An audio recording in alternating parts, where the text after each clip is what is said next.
What's up, guys? Welcome back to Thorneye Random Craft videos. And in this random craft video, I'm obviously going to be doing random craft, so yeah.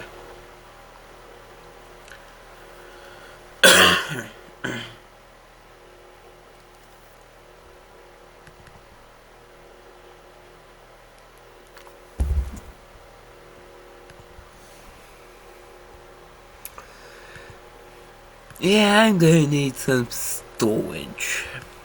So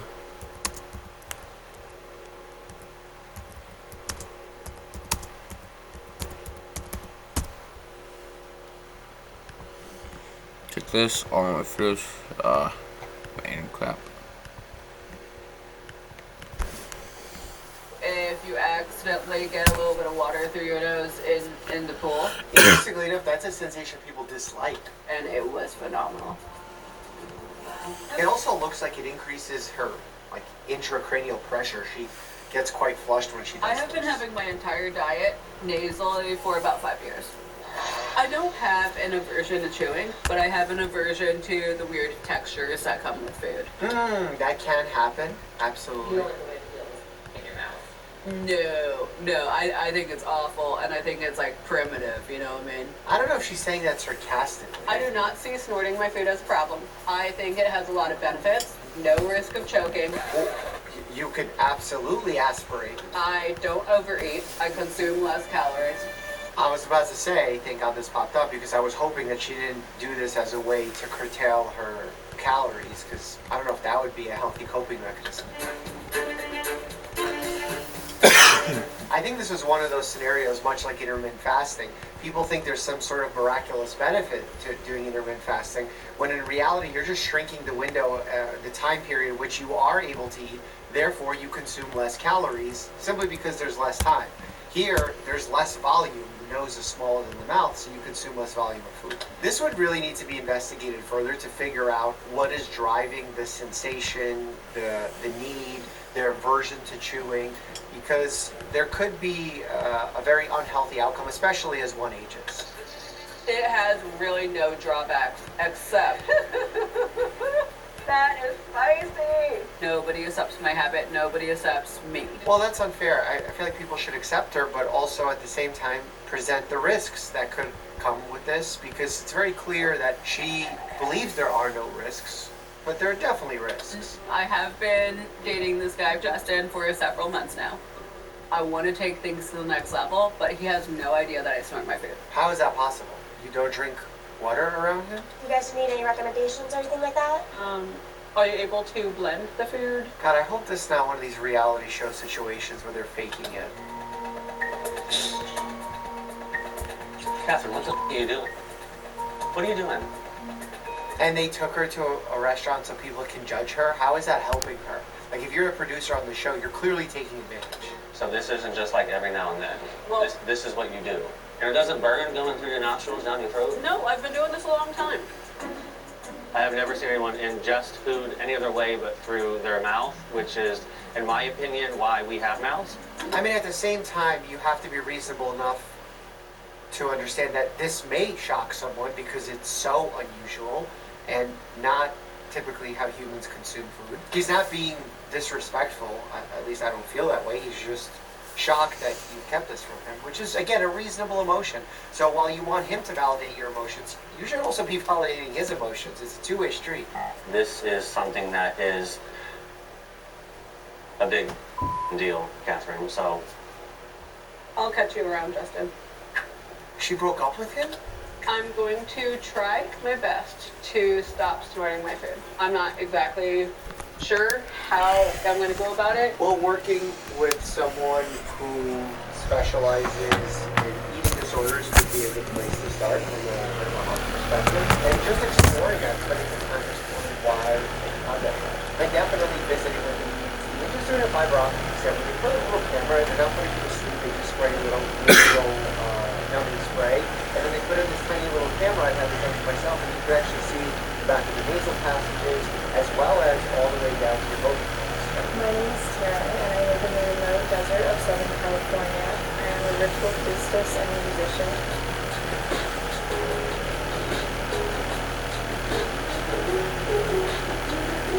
addicted to sun in my perineum. I've seen this on social media. Perineum sunning is the practice of allowing natural sunlight to reach our perineum, the perineum being the area between your genitals and the bladder. I love how all of the words were very scientific. I mean, she didn't want to say anus. She went for the butthole. That's another thing I never noticed. She reached for the butthole. I mean, this is a spiritual experience. The only risk I would say here is because this is not a frequently sun-exposed area, it is more sensitive to UV and therefore has a higher chance of burning. What I would do is be barefoot or nude in nature, and my legs naturally open, and I could feel the sunlight. So I discovered it pretty naturally and organically of just like, wow, that feels really amazing. There's no scientific health benefit. I've seen some things on social media about better hormone production or vitamin D production. Sun exposure helps with vitamin D, for sure. Whether it's on your perineum or other parts of your body, as long as the majority of your body, the body is exposed to sunlight, the conversion for vitamin D still happens. That's a lot of hours per day without sunblock, so you have to be careful. And I say careful for if you're developing skin cancer. And I do my morning ritual on sun with my perineum. Her home is awesome. I like to place my perineum directly towards the sun. Also, she's doing it when the sun is setting. That's already a better situation because UV levels are lower then. Terra's exposure to the sun is a lot. It's not only the perineum, it's everything, the anus and vagina. So I hope that she is really, really looking after it because it'll add up over time how much sun exposure happens. That's a great point, and I hope that you have a good relationship with your dermatologist who do skin exams very early because honestly, when you get skin exams, you should be checking all parts of your body, the non-sun exposed areas, because those are the only places where skin cancer can form. Melanoma doesn't appear.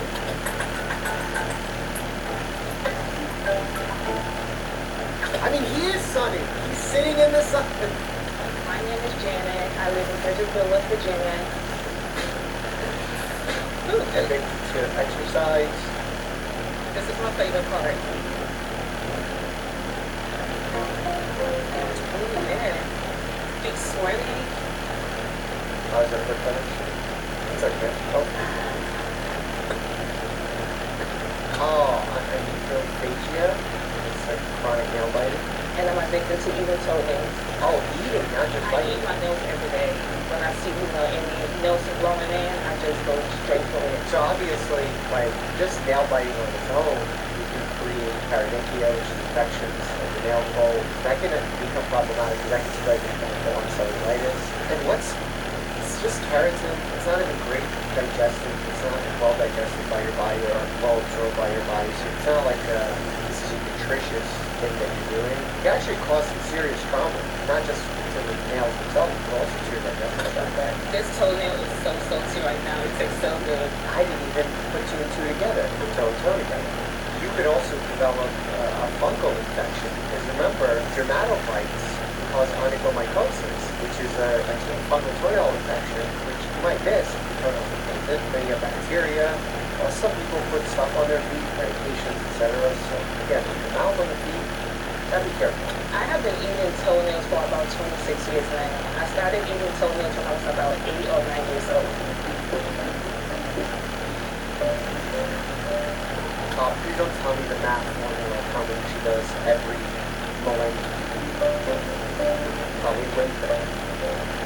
I bite them till there's no more nails to bite enough to eat them. So sometimes I end up bleeding. Yeah, that's the worry. And obviously we don't know underlying conditions, but if one was to have, let's say, diabetes and it's not well controlled, you have poor circulation in the feet, which means poor healing, poor wound healing. As a result, you can develop some pretty mean infections that end up leading to amputations. Biting my nails helps me with my anxiety. The more I chew, the more it hardens my nerves. So again, when people have anxiety, we have coping mechanisms. And to me, this doesn't seem like a healthy coping mechanism, not because I'm being judgmental, but because there's a limitation to how much you can chew. So if, for example, your coping mechanism is spending time with loved ones, meditating, being with a therapist, there's a lot of variety there and ways that you can adjust and cope to your anxiety. Once you chew chewed off all your nails, you have no other way to cope. That's why I don't feel like it's a great coping mechanism. And it predisposes you to all sorts of other risk factors. If I just don't bite my nails, I collect them to save for, later on. So she doesn't eat them. But eating means consuming and swallowing.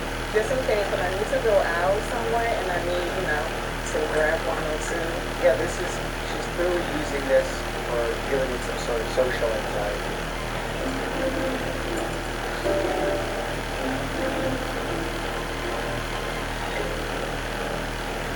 The texture, some familiarity is triggering some calmness different. You can see it like on her face. I'd love for her to be with the mental health specialist to discuss that as well. And I'm not saying cure, I'm saying discuss.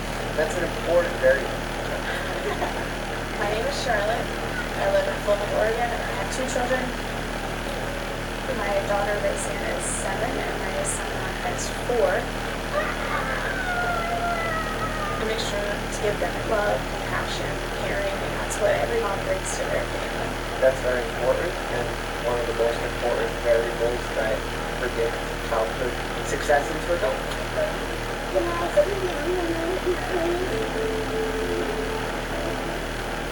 And I'm addicted to breastfeeding. So her child is 7 and she's breastfeeding. Generally we say after the age of 2, it's until both parties stop. And then also we think about nutritional gaps that can be formed by continuing breastfeeding because you want to consume solid foods in order to get all these nutrients. Things that jump out of my mind, vitamin D, iron, even protein, just breast milk alone. It is very difficult, if not impossible, to get somebody to breastfeed. Currently, my kids breastfeed a couple times a day, but also I have pumped extra breast milk. It seems like they do it for comfort more than anything else, and as long as there's no coercion on it. She pointed out that she's addicted to breastfeeding. So as long as she's not forcing it on the children, something also that you need to be careful with is dental caries, cavities forming, because there are milk sugars in the milk that after breastfeeding, especially if it's happening at night, it could predispose you to having higher risk of dental caries. I've been breastfeeding and I learned about the benefits of it. So there are benefits to breastfeeding, but not extended breastfeeding. You don't have proof that that is actually beneficial. The hormone oxytocin is released, and that's the love hormone. And that just floods your body, and it floods your brain, and it is a euphoric feeling, but also it helps the health of my children immensely. There's cognitive benefits, there's emotional. All the things she's talking about are true up until age 2, and at that point we don't see those benefits continuing long term. And we do see even a change in the quality of the milk after a year of breastfeeding. It does become higher fat content. There's also a social stigma attached to this, bullying that can happen in schools. Those things, while they may seem trivial, are actually really important in child's development. I also use it when the children might have ear infections, if there's a fever. Unfortunately, breast milk does not cure ear infections nor fevers, so that doesn't work. How far reachable is there to The longer you breastfeed, the benefits increase. So as long as they're still willing, then we'll keep going. I do worry because I'm getting older.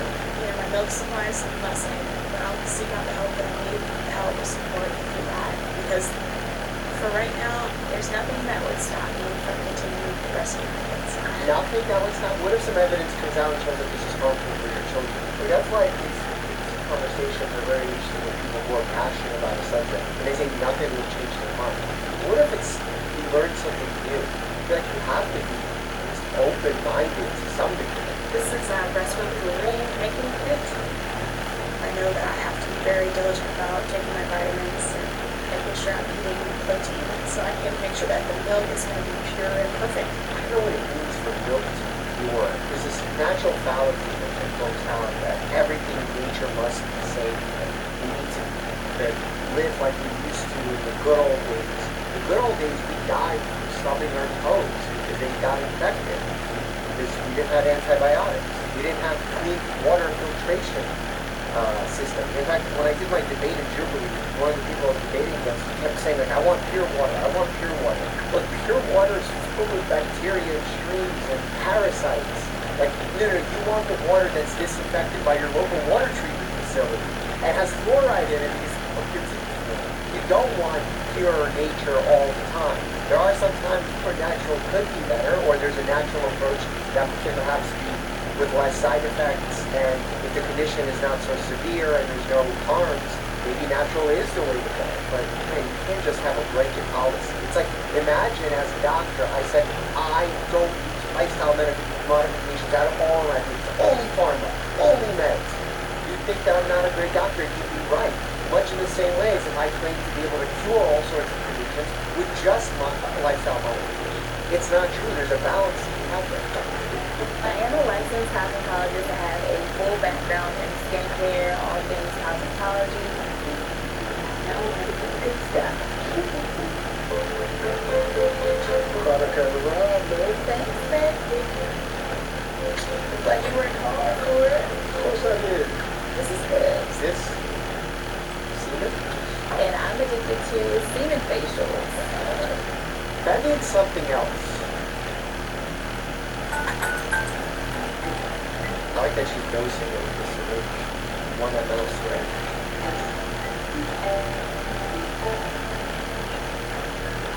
Now again, I think the show is not just trying to be funny and like take advantage of people, but besides maybe some initial hydration that is very temporary, there's no real benefit to be had here. This is interesting. I love the way that it feels on my skin. It's nice and smooth. It has a very sticky texture to it, and I also love the glow that it gives me at the end of the day. I mean, the majority of it is water, and you have some sugars, salts, proteins.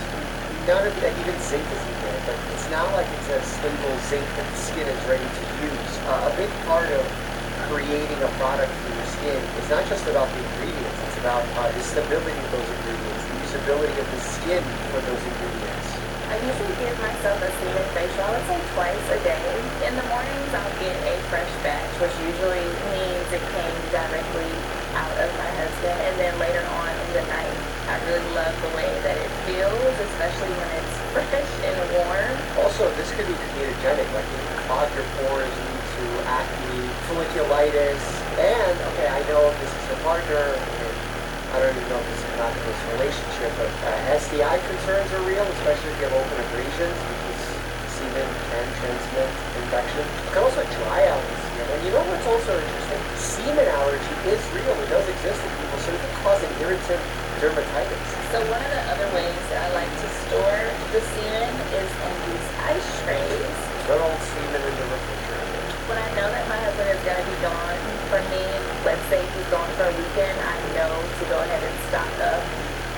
I've definitely become obsessed with the product. Well, that's good that she's calling it out that there's an obsession component here, because that can signal to me my mental health and are being on the focus, on the identification track. I don't like to go 12 hours without it. I can't go 24 hours without it. She's saying a lot of things that are leading to a potential diagnosis here. Can't go 12 hours without something. I have an obsession over it. I'm curious what happens if she was to go without the product. I'm so used to using it all the time and reaching for it. It does stress me out when I don't have it. Is this a compulsion of hers? Again, a little bit more investigation is more. But another method I like to do with the semen is to pour it in my little handy dandy steamer. So I just like to go in before I apply either my skincare or my makeup. This is another thing. She's saying her skin improved, but she's doing skincare on top of the semen. So, which is actually giving the benefit? This is like one of those scenarios where you institute 3 treatments and you are not sure which work. Or on the flip side, let's say you remove 3 foods and you feel better, you don't know which one of them is causing the symptoms.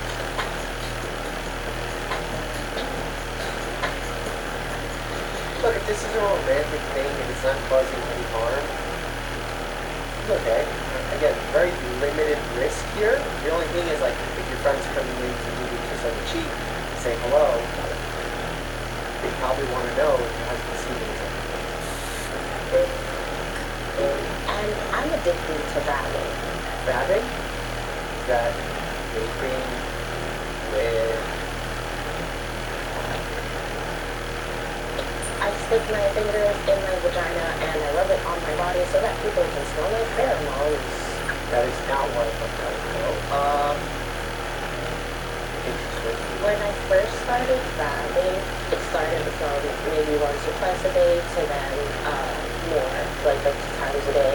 This is becoming quite the sexual episode, but vaginal fluid can potentially be infectious if there's an untreated STI, so that's a concern. And also, let's rewind a bit. She said something about pheromones. The existence of human pheromones has not been scientifically even proven. The idea that there are some chemical messengers and signals have been initially proposed and some scientific evidence exists for it. But to say that we have a bioassay of human pheromones and we can point to it and we can explain what it does and it's replicatable, no, we don't have that. And what's interesting is we do have them in other activities. I feel like vabbing is something that kind of like boosts my confidence because I'm not that great with talking. Oh, that's a good point that she's raising. If people are doing this because they think that this will make them more appealing, and there's a placebo effect there because it allows them to feel more confident, that is not any miraculous scientific impact from that. That's from your perception of what that is. I have no social skills. I have the social skills of probably a goldfish, and I'm a 32-year-old woman. That could be investigated as well because there are certain diagnoses that can predispose one to having poor social skills, or it could be a lack of experience. Obviously, don't know. Would you agree that I would fab was social media? Of social media, but I mean all the interesting content that I do. I usually put 2 fingers up there.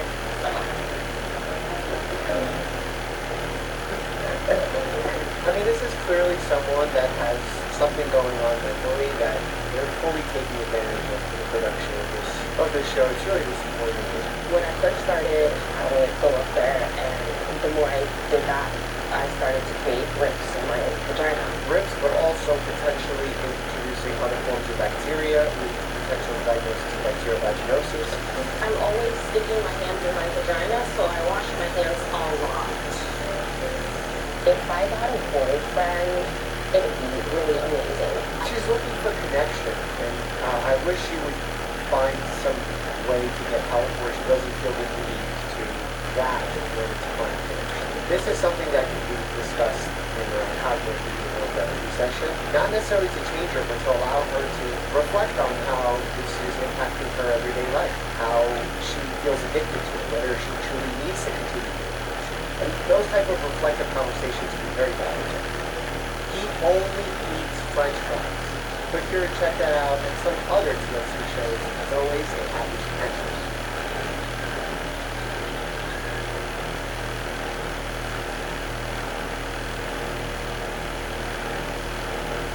When your team joins TikTok, they're protected with over 50 preset safety and privacy settings. Because when safety comes first, discovery can follow. Hey, even dads need data guys sometimes.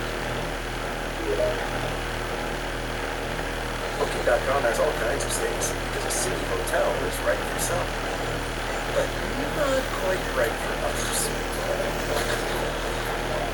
Find exactly what you're looking for. Booking.com, booking.yeah. People have some strange addictions, and they actually made a show about it. And while you may be tempted to laugh, hear me out at my points first before going to jail. My name is Ken. I'm 27 years old. And I'm in a serious relationship with my phone. Hello, lady.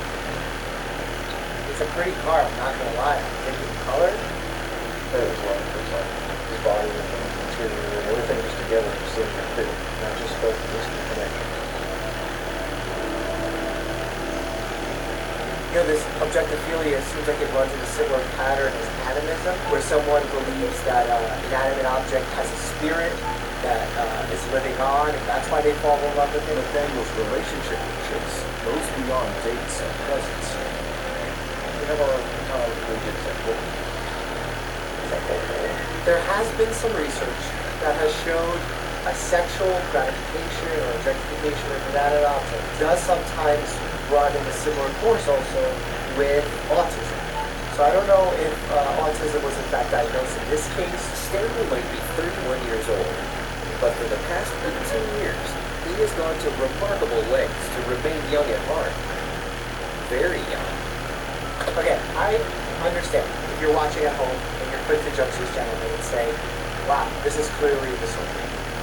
Wait, the way we decide in medicine, healthcare, whether or not something is a disorder, is based on the patient's own health. If the patient is not having an issue maintaining a job, maintaining a healthy social connection, maintaining a relationship, if all these major developmental aspects of life are normal, this is not a disorder. They have to be very careful with their definitions. And he doesn't just talk the baby talk.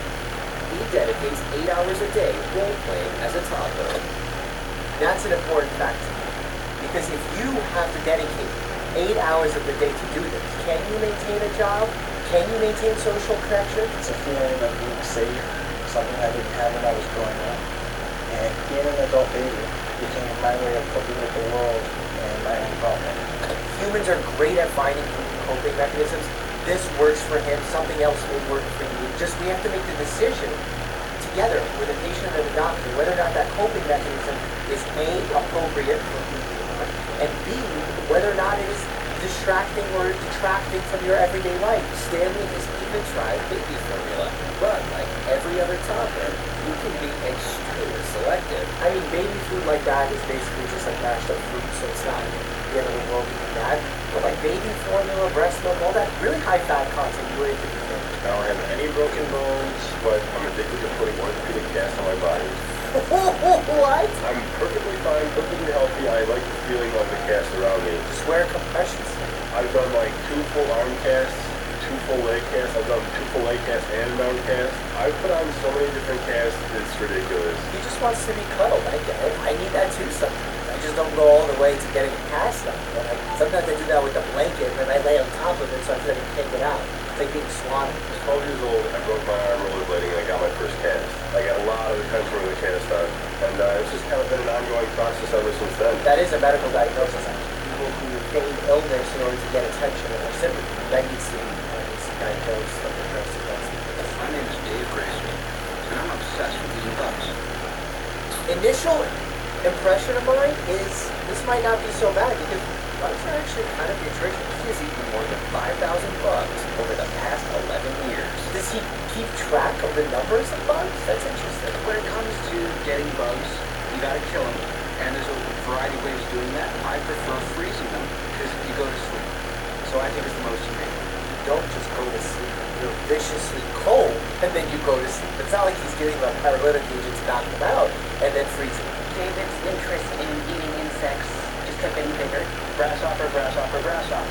And bigger. Fly pupa, cicada, And bigger. Scorpion tastes kind of like this weird plastic. And you enjoy eating weird plastic? Like, I want to know his explanation. I have follow-up questions. I started going into the woods and getting my own bugs. And I think the first ones I found was a whole log full of carpenter ants.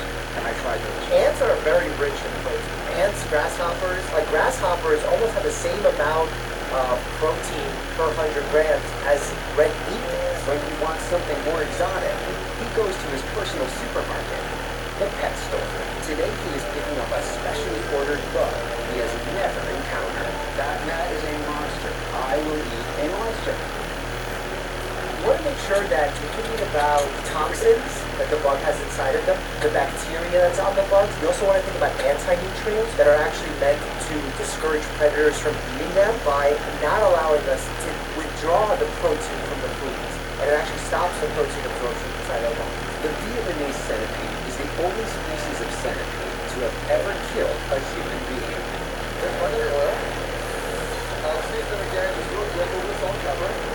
How does he know to season it with salt and pepper? How does he know those flavors go together and he's never eaten it before? That's just like throwing salt on an already potentially salty food thing. The heat not only cooks the insect, it also breaks down the poisonous venom. Very good. Chicken feet is who's requested for you, Dave. Oh my god! It's still got very much the look of a beast, the rock Beast. but there's so much muscle to it. I feel like a I understand why you say that. This concept isn't that out there for me because by eating more insects, we can place less strain on our land, have highly nutritious and protein-rich foods, go into our diet, especially in areas where we don't have farming abilities. I've actually tasted grasshopper before. Not too shabby. One of the strongest. In the world.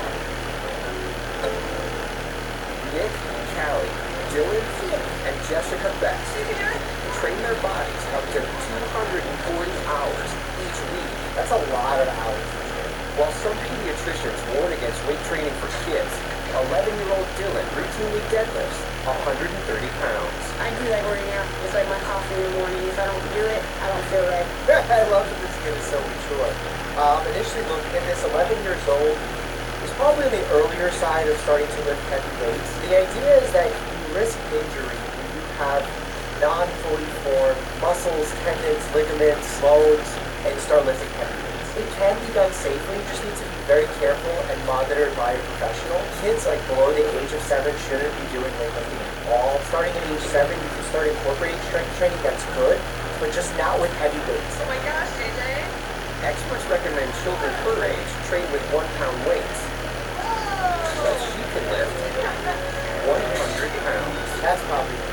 That being said, I doubt that this is going to do any real damage to her growth plates. That was kind of a myth that we had published by the American Academy of Pediatrics in 1983, but we thought that could happen. It was a potential risk. And then as time went on, we saw that happen less and less, especially with proper training. Dylan and Jessica consume nearly twice the recommended calories for their age. While we do give recommendations of caloric intake, that is a wide-ranging recommendation, needs to be individualized. So for children that are highly active like them, and we see how their weight and their BMI is trending, we can make different changes to their diets and to their recommendations. So the fact that they're eating a lot more than an average child isn't that wild to me, because they're burning a lot of calories by doing all these workouts several times. Hi, I'm Kelly Athena, and I'm obsessed with rescuing food from dumpsters. I'm with it. We waste so much food in this country while other countries starve. I don't think this is a terrible idea. I just hope you're doing it safely. The average American household spends over $500 a month on groceries. And we oftentimes spend money on groceries that look the prettiest and waste the food that may not look pretty, but is just as nutritious, just as tasty. Everything I have in my fridge, I got from the dumpster. Apples, cucumbers, pickles, condiments, grapes, cantaloupe.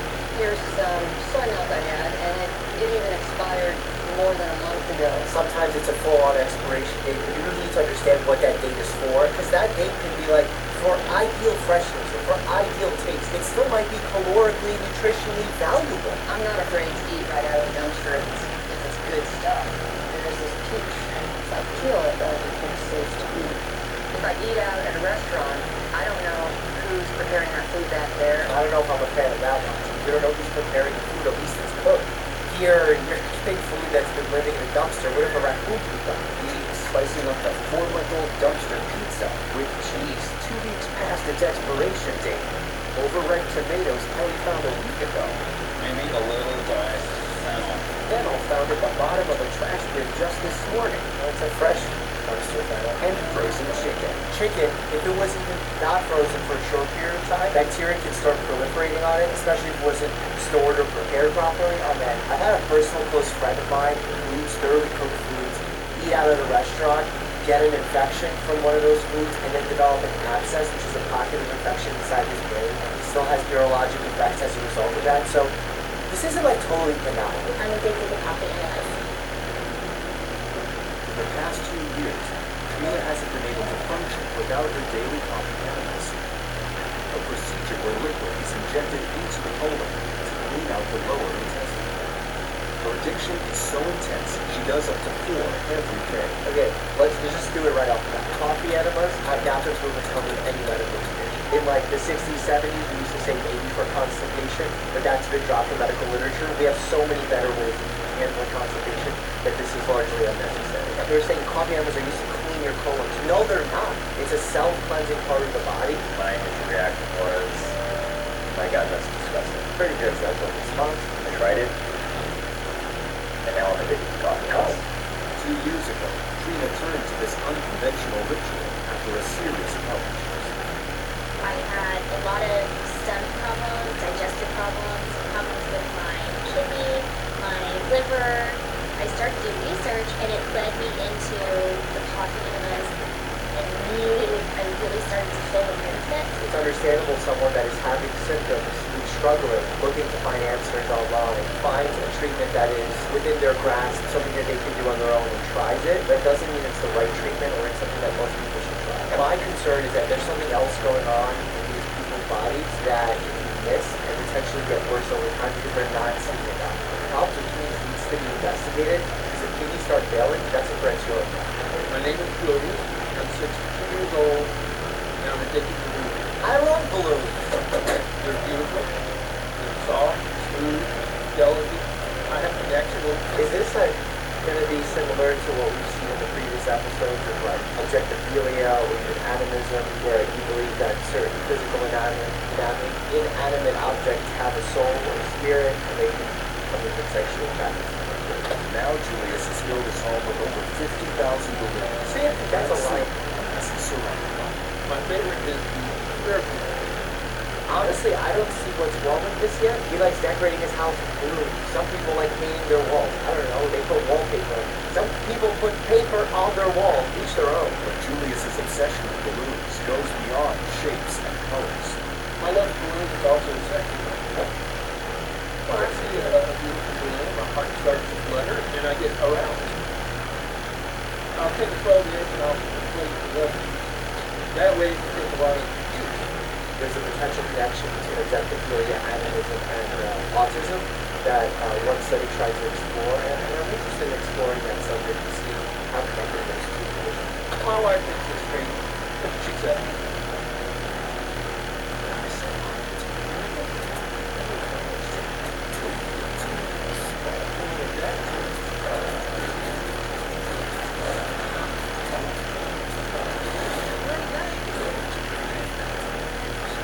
That is enough screen time for today. But I mean, literally just save us more money to maybe have a great time. Don't you want to spend some more time on social media? Get the best banking ever with one of America's top-rated digital banking experiences. Navy Federal Credit Union. Our members have a mission. Hold on and watch this. Gently remove like 99% of buildup and see the different parts of its skin.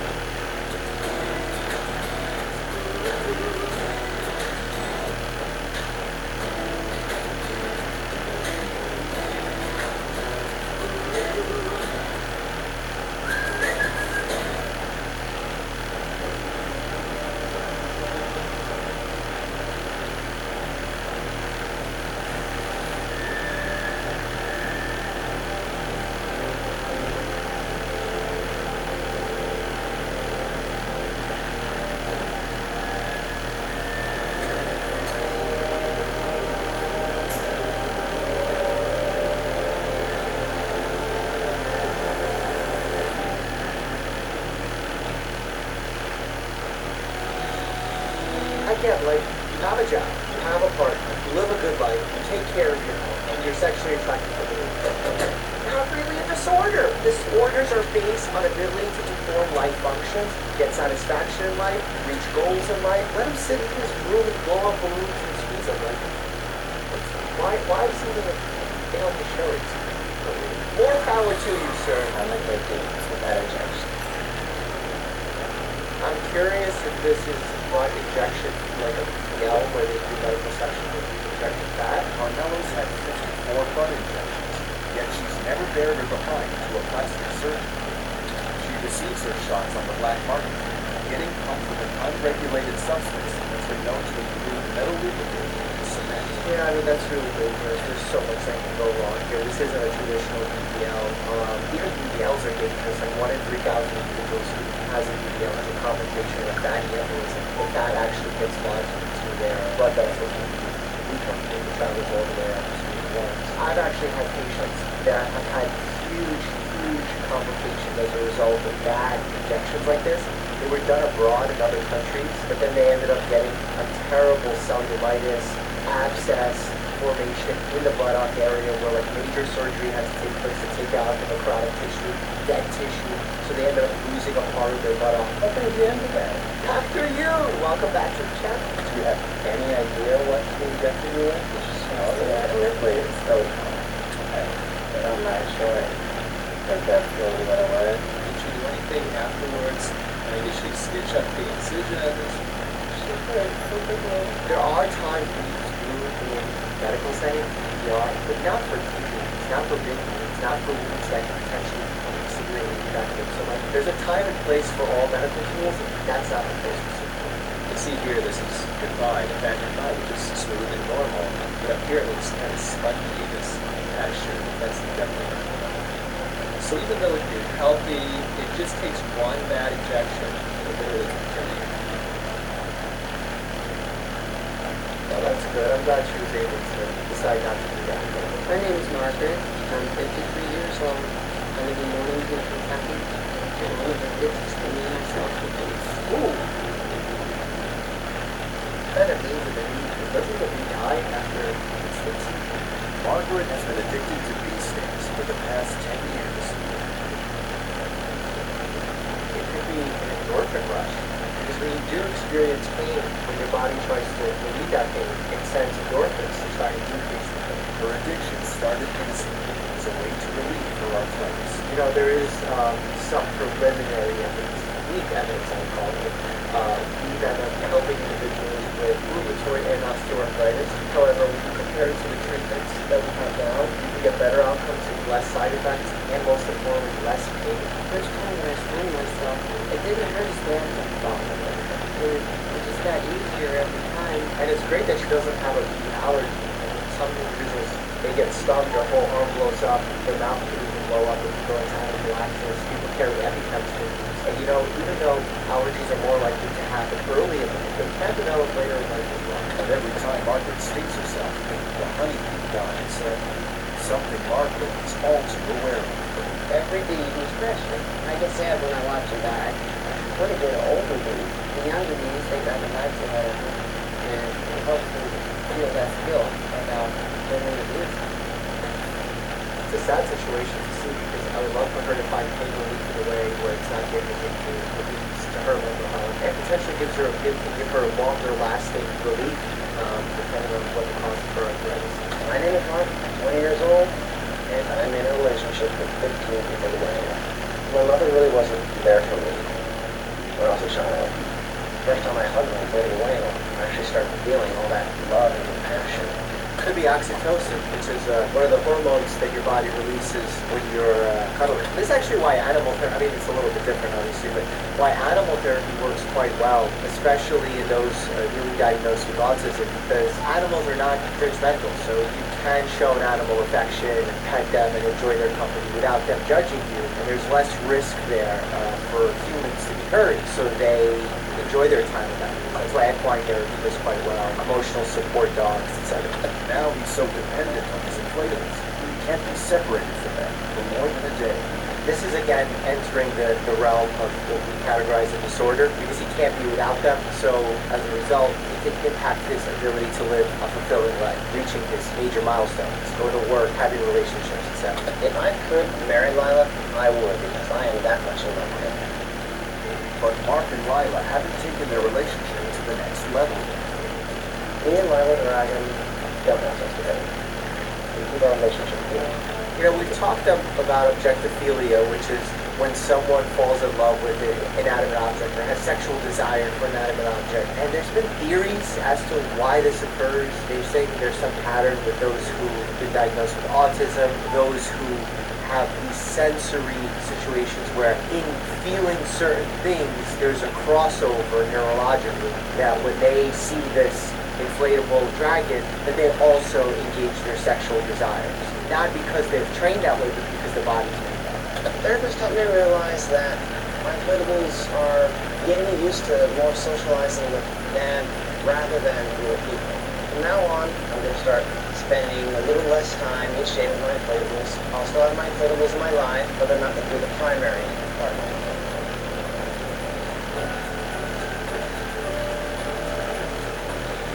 If something's going on mentally where you are finding a lot of value in these inflatables, just taking them away abruptly cause more harm and trauma. Because as you can tell, this person has an adverse childhood event. I'm actually curious about the job situation, whose house that is, how does he provide for himself, because those are the questions that you really need to learn about this person, more so than what the diagnosis is or what his romantic life is with these animals. that's what's going to tell me who he is as a human and what impact these inflatables are having on his life. I mean, we find that we're 45 years old and we're addicted to being identical. What? Addicted to being identical. You either are twins or you're not twins. For some reason, team get more weight than me. Yeah. And people would go like, oh, you're the big twin, you're the smaller twin. And literally from then on out, we eat the same exact like food. We're the same symptoms, right? You know, I know some sisters and brothers that are like this, but not to this degree. So I feel like they are closer than what is expected of normal. But that's just cultural expectation. See, this is where it can cause a disruption in someone's life to the point where it can become a disorder. If you can't be apart from each other for more than 30 minutes, you have to sleep in the same bedroom. That makes accommodations difficult. My main concern is that one would actually die before the other, and the other one would be lost completely without. I mean, I'm not gonna lie, I would say that's probably a little bit of an irrational worry. Later in life, absolutely, you need to start planning for that. But right now, as young women, to decide whether or not they need to learn how to be without each other shouldn't be based on the fact that one of them may not. It's a fairly lower risk to worry about. I've never heard of them being in a long-term relationship, and that concerns me a lot. That concerns you, but what if they don't want to be in a long-term relationship? That could be totally appropriate. So I set Becky up on a blind date. Becky? And the show obviously tells them okay. My sister and I told you I would go on this one date. Absolutely. And I technically lied. Where's that little part of me? It's not exactly how I envisioned it. So they have the same watch. I love it. We're kind of married to each other. Yeah, talk about setting up a guy for failure without giving him a heads up. They didn't fail because there's something different about them. They failed because the guy didn't get a heads up that they're very unique. It's like setting up someone who doesn't want to be married on a date, and then the person goes, do you want to get married? They say no, and they don't tell them. Could have seen that. Oh! That's a lot of cockroaches. You know, it's funny, I grew up in Brooklyn, and okay, maybe it wasn't that bad, but there were cockroaches in certain areas all over the place. Hi, my name is Shelby Cameron. I have 9 cells and I collect cockroaches. Oh wow, you should fix this stuff. When I started collecting roaches, I only had 5. You know what I just found out the other day? There are roaches, or some kind of insects that look like roaches, that breathe through their body that make hissing sounds, and it literally kept me up all night. Can you imagine this thing walking next to you is going... Now I have thousands. Wow. I mean, roaches don't like bite. They scratch you accidentally or something. They don't bite. But they do spread diseases, like bacteria especially, salmonella, strep, staph. They can even cause cholera, dysentery. So you gotta be careful with these roaches. I could do without them. Your father says I could do without them. These are my Madagascar hissing cockroaches. I knew some of them hiss. Sometimes they're too noisy or just at them. They're not actually hissing, I think they're breathing. They're not harmful at all, except they may be a little stinky once in a while. Yeah, also you're keeping like 10,000 of them in like a Tupperware container meant for Legos. I don't know if that's ideal storage for roaches. Like, why do you need 1,000? Can you have one roach? One friend roach? My name is Samantha. I'm 20 years old. I consider myself pretty responsible, independent, I like to have fun, and Oh, tanning is so bad. I mean, tanning is incredibly problematic, especially as a young person. If you're below the age of 20, you tan even once, your risk of melanoma goes up like 50%. my typical tanning day is going to 3 different tanning places, 20 minutes in the bag for an equivalent of an hour. I think you're almost like guaranteeing yourself cancer at that point. Not only are you increasing drastically your chances of developing cancer, you're destroying your appearance because skin becomes dried out, becomes poor quality, looseness occurs. Tanning is for everything because it makes me really happy.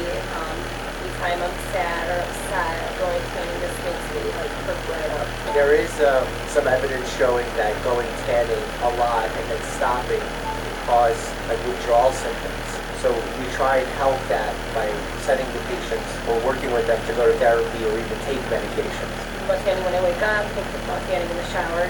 I don't think there's actually ever a point where you don't think about tanning. That's worth exploring. You she thinking about how she feels in the tanning booth? Is it afterwards? Is it the appearance? Is it something she doesn't like about herself? Like, all these are questions that one might ask in a visit to try and figure out where the source of thinking about tanning comes from. I'm not really worried about the premature aging because that's why I have Botox, plastic surgery, facelifts. The problem is that doesn't enhance or solve the problem of what tanning creates. Like, if the materials themselves, aka your skin, and the foundational blocks that make up your skin are damaged permanently, all those things that you just discussed do not target or solve that issue. This is a perfect example of an individual that would benefit from meeting someone who was also addicted to tanning and seeing them 10, 20 years later, just to get a sense of what can happen.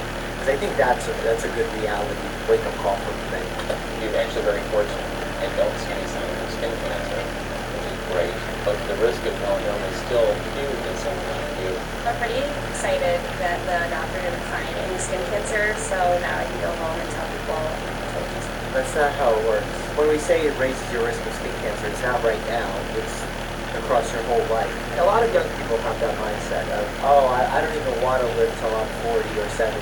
I'd rather get all my fun in now. And you only say that up until you're 30 or 40 or 50, and then you realize how much more you want to keep living life and enjoy the different stages of your life. I am Sydney, I am 29 years old, and I am making my neck long. What this thing does is not make your neck long. It can make the appearance of your neck long by pushing down the clavicles, which are collarbones here, and literally changing the angle of your top ribs. So it looks like your neck is long, but it's actually not becoming long. Because of the necklace, I had to change everything in my life. Even the way I eat. I can feel my throat pressing against the back of the necklace when I swallow. If you're limiting your range of motion, you're actually creating restrictions in blood flow, weaknesses in the stabilizing muscles of the neck, and as a result are setting yourself up for future tension headaches, compression headaches, maybe even circulation problems, depending on how tight the neck rings actually are. The idea of stopping has not crossed my mind because it's been in my mind my whole life. Look where she's at, look where I'm at. I would love to get my neck as long as hers. Remember, the way that the ribs move follow a very specific pattern to allow maximal expansion of your lungs. And when you're limiting rib mobility and changing the rib mobility, you're actually decreasing your ability to take a full breath, and as a result, starting to impact your cardiopulmonary performance. I don't feel very good after removing the necklace. Wow, it is really bruised. It's a little upsetting to see the bruising. When you have constant pressure on your skin, you can actually cause pressure necrosis. This is basically what happens in a hospital when someone stays for a long period of time and is bedbound, can't walk, can't rotate in the bed. They can actually develop pressure ulcers. They can get so deep to the point where the skin gets broken down all the way to the bone, past even the adipose fat tissue. This is my destiny, and this is what I've chosen for myself.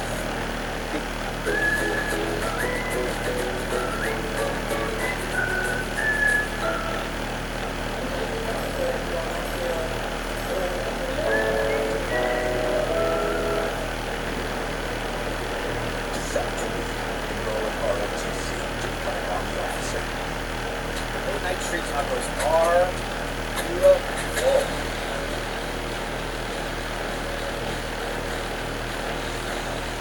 Told me so. Let's go.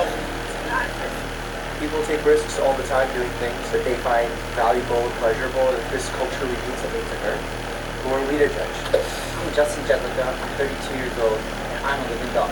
A living doll. Is that a profession? Is that a hobby? I've had 125 procedures.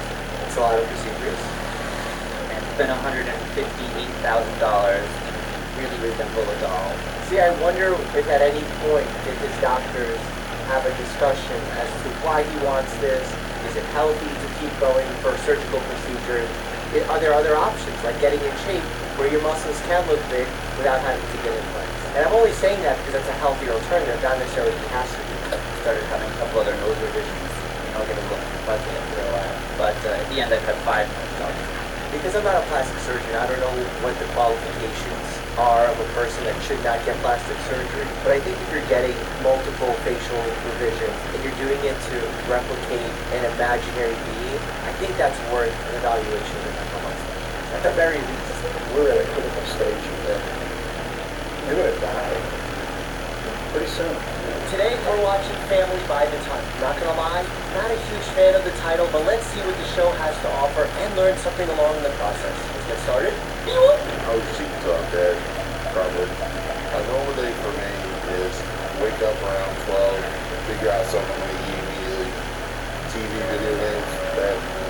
So it's interesting, you see him drying himself off with a towel in that specific way. When you have excess of body weight, you have excess skin, excess fat tissue, you have to be really thorough about drying yourself because it's really easy for candida infection to begin, and as a result you can get really bad redness, irritation of the skin.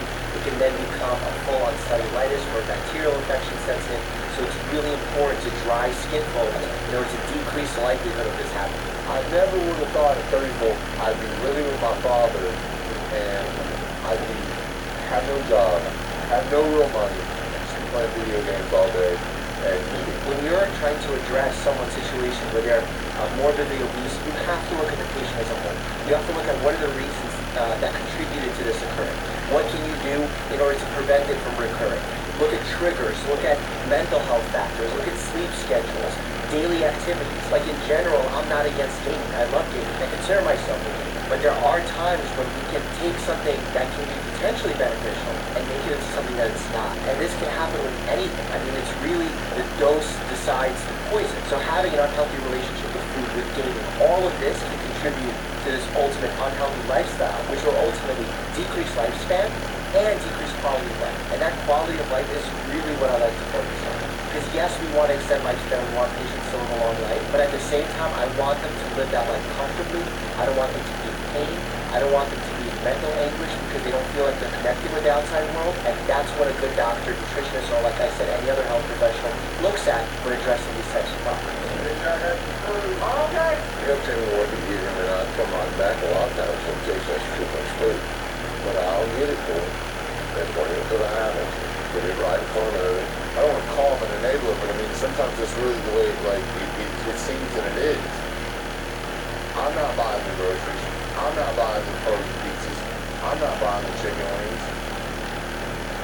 There's someone facilitating the food coming in, and it's not me. I mean, there's partial truth in that. I don't think that's a valid excuse for someone to make. If my patient told me, hey, look, it's not about me, I'm not the one doing shopping. At the end of the day, there's a level of personal responsibility involved in all this, but to solely place the blame at the foot of others is not a healthy pattern. Not because it's right or wrong, but because it takes away control from you. When you take away control from you, you actually create more of a problem, where you feel like you're helpless, you have to do it, and there's nothing you can do to change it. But that is not, in fact, reality. There are things you can do to change it. There are conversations that you have with your quote-unquote enablers, because the foods that are being consumed are A, unhealthy foods, B, there's salt being added to already very salty foods. The portion sizes are tremendous, and I saw the father mention tea. That tea has so much excess calories from the added refined sugars. Like, that's even worse than eating a huge amount of food. Because at least when you eat the food, you can feel satiated. There's some fiber and other nutrients in there. But when you're just drinking sugar water, which is essentially what a lot of these sweet teas are, in mega amounts, you're just adding liquid. So I made it outside this trough currently because I cannot physically bathe in a sit-down bathtub or stand-up shower area.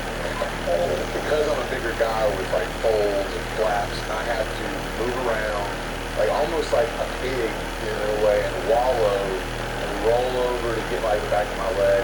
I have to lift up literal like pieces of skin. It's just a super difficult process. There's a lot of adjustments that are needed to be made in someone's home when they are of this excessive weight. There's also adjustments that need to be made in the hospital. I had patients who were morbidly obese who unfortunately did not fit in our CAT scan machine and our MRI machine. And in those scenarios, you try and look at the facilities around you if there's an option to transfer the patient that someone does have a larger piece of equipment. And then there's sometimes been situations where we literally have to contact our local zoo who have really large machinery for some of their larger animals, and we use those. It's not a pleasant conversation to have with patients, but it goes to show how there's a lot that needs to be done in order to make sure that we're keeping folks like this healthy. This is icebreaker. We do have to take your weight first. When I wear myself in my house, I do it butt naked, just use the bathroom, number one, number two, and I'm like trying to throw up the last meal I ate so I can lose 8 pounds. Now I'm there wearing clothes, I'm kicking off my flip-flops, anything I can get off of my body to lower the number, because I know it's going to be shockingly big. It's 711.8. Now, I know some bariatric offices that try and save this step for later in the visit. Reason being is, whether this patient is approximately 500, 600, 700 pounds, we know that there's going to be a benefit to doing this. So we can already lead with that assumption. A lot of times it's traumatic to step on the scale and look at the number, so we try and have save it for not the first thing we do when we walk into the office, because that alone can cause people to not want to come in to see the doctor in the first place. We're at a critical stage here. You're going to die pretty soon, unless something happens. Now, I know that's jarring to hear. I understand why. I agree with this approach. I think this is the most successful approach because it's honest. Whether you have a patient who's morbidly obese and is over 700 pounds, or you're recommending a do not resuscitate order for a family member. Those are difficult conversations. The truest, most honest, non-judgmental way to deliver that news is going to be the most successful way to deliver that news. With you, the route we're going to go down to is a sleep aspect. Okay, all right? So, this is your stomach. Yes. All right? What we're going to do is we're going to go in and we're going to remove this outer portion of your stomach area.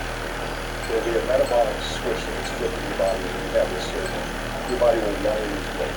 And when Dr. Proctor was going over the surgery, it was pretty scary, only because I fear surgery in general. Understandable that he's apprehensive.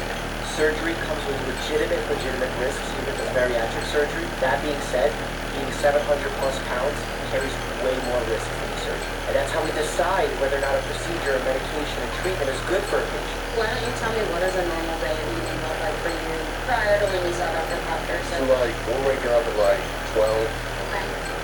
And then probably ordering food from the hot dog house. What do you usually order? But like a normal day, it might be like 20 wings or like 10 tenders, and then it would be like a small order of tater tots and a large sweet tea. Big size cup? Yeah.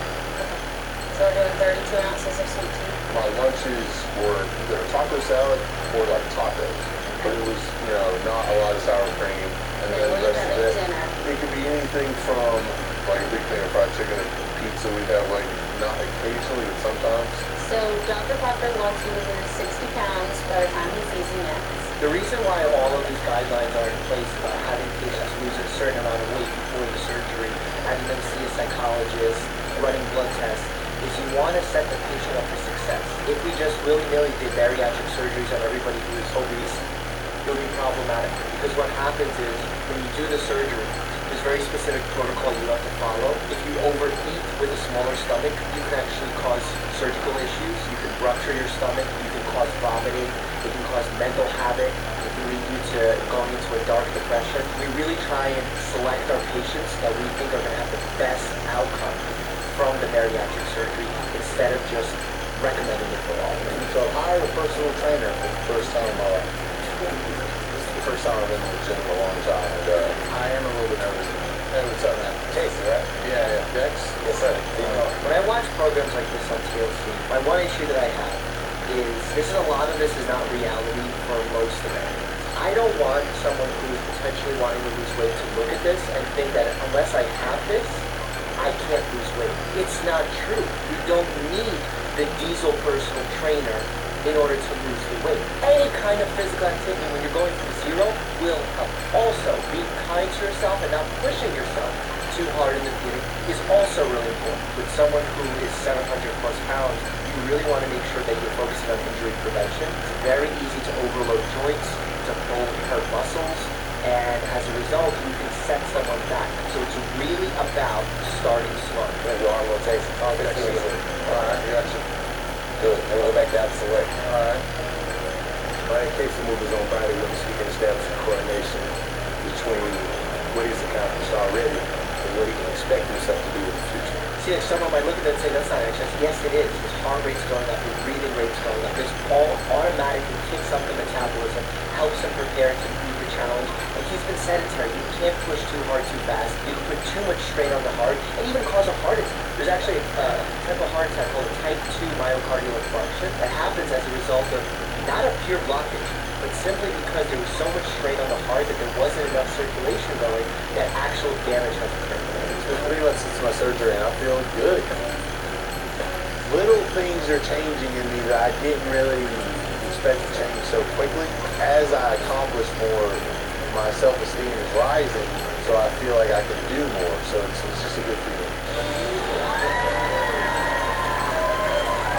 I started this journey at 711 pounds today.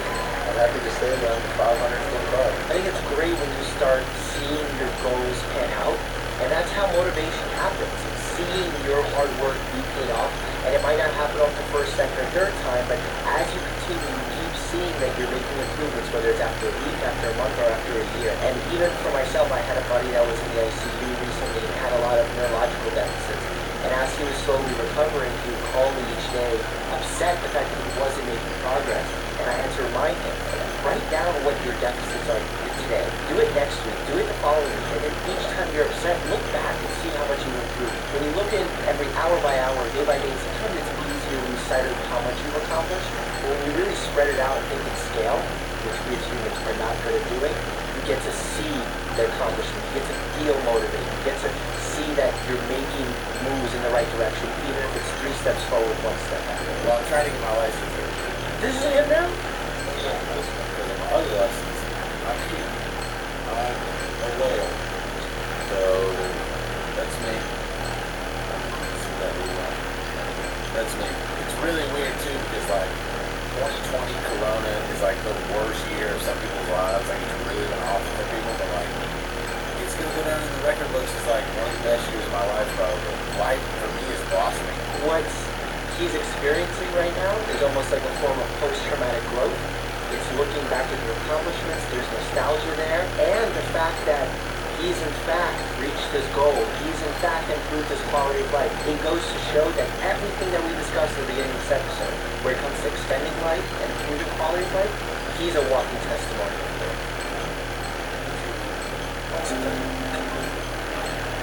Repositioning is of utmost importance, especially when you're overweight to this degree, because you start putting pressure on certain areas of your skin, your muscles, your bones, you develop pressure ulcers, those get infected, it becomes very, very complicated. I have my legs and the whole body. That's why it's so important when we talk about someone being obese or being overweight, we talk about the quality of life. It is important as their state of health and risks that they face. My weight has contributed to this being. I can't do anything. I can't even bathe myself.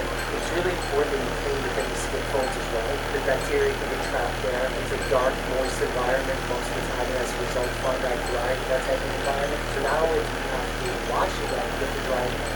I have arthritis, gout, lymphedema, diabetes. I wouldn't be surprised if this is all going to metabolic syndrome, which can develop from being overweight to this degree. You know, a lot of people, when I even talked about bariatric surgery on some of my past videos, were quite critical of me for saying that bariatric surgery can be an option. But for somebody like this, who's struggling to lose weight because of arthritis, because of a legitimate medical condition, she's unable to take care of herself on her own. So yes, bariatric surgery can be a life changer, a lifesaver. While I don't think it's appropriate in all cases, I think you need to be open-minded that the medicine, the selection for the treatment depends on the individual patient coming. This patient, for now, is the patient. Only Boursin crumbles have bold flavor that gives garlicky, herby yum. Or oniony savory. Ooh. Add Boursin crumbles to your veggies and give every bite big flavor. Grainger offers professional-grade products, easy ordering, and next-day delivery, making them the go-to clay for everyone keeping arenas game day ready. Call, click, or just stop by. Grainger, for the ones who get it done. Now that you're getting older, might be curious about certain things. You're eligible for another What did you need, Professor? Cool, very cool. All veterans and their families can join. Navy Federal Credit Union. Our members are the mission. Are you living with metastatic breast cancer? Biomarker testing may help you and your doctor find better, more personalized treatment options for your breast cancer. Don't miss out. Ask your doctor about biomarker testing today. Visit NoOneMissed.org/breast cancer. This campaign is brought to you by Living Beyond Breast Cancer. As a kid, I was never overweight. It wasn't until my early 20s that my weight started to be a problem. My charts were dead with my boyfriend at the time. He lost it and he took me hostage.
lot of folks rush to judge people. Many feel like fat shaming is appropriate because they view someone who is obese as lazy. People have true problems, medically related and psychologically. This person dealt with a traumatic situation. Perhaps that is the cause of the start of this condition. So to judge someone unfairly just by simply writing them off as lazy is unfair, and that's why we're against fat shaming on this track. I was too scared to leave the house. I lived in constant fear. And I just ate. And I jumped through ginger. A lot of times when you eat those types of foods, they increase temporarily some neurotransmitters in your brain that help you feel good. So it almost becomes a type of self-medication when you start binging foods like that, especially with junk. You don't lose the weight. I'm afraid. Initial pains. It's a very reasonable concern to have when someone is of that size, because you're putting tremendous strain on every organ in your body, and it's an unnatural strain. We expect him to arrive on a mechanics. From what I understand, she may be close to 800 pounds. If she's that big, she should not use the ambulance with medical care and go with her. She should not have companies of her own. She should have waited for a safer option. Yeah, I agree, but at the same time, that safer option may be unaffordable. That's why, as a doctor, you can't just make recommendations. You have to make recommendations with the patient in mind. They want to do this, they can afford to do this. Is this service even available to them? And I would see that she was in one of the worst conditions and thoughts I ever seen. For a prolonged trip like that, with lack of mobility, her chance of developing a blood clot goes through the roof. And why is that dangerous? Because a blood clot is more likely to happen in the lower extremities. Then if that clot travels circulation back to the heart and then to the lungs and gets sucked in, you develop a pulmonary embolism, which cuts off blood supply to the lung. And essentially that part of the lung starts dying. You can see how that could quickly become fatal. The leg hurt? Look at that liquid swelling. Well, that swelling could be as a result of the DVT that Mark just talked about, or it could be linked to DMAC. Some tests. The test that they usually run in these situations would be a Doppler ultrasound, the lower extremity, which is an ultrasound to check for blood flow into the lower extremity to see if everything's open, the whole blood vessels are open, and then also a D-dimer test. And sometimes if they suspect that the clot has already traveled to the lungs, we can do a special type of test. Okay, so that could potentially be one, obviously the pulmonary embolism we talked about, but also a lot of stress on the heart, something could have happened there because the heart failure-wise, but also patients that are her size do develop sleep apnea where they stop breathing for periods of time. Usually it's to the point where their heart stops as well. So put that body into the liquid for years. And get far right down, and just soon as the therapy they need to get it for surgery immediately, but there's temperature in it.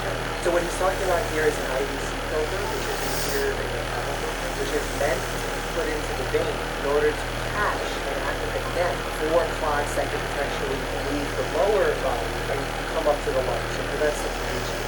Now, usually we do this only as a secondary resort because in patients who have blood clots, we usually put them on blood-thinning agents unless there is a true contraindication for starting the blood thinning, or that they scan her legs and they see so many clots there that they don't even think they can resolve it. In this case, I'm not sure why they decided to go with the IVC filter instead of blood agents, but they could be doing both at the same time. That's also good by the time.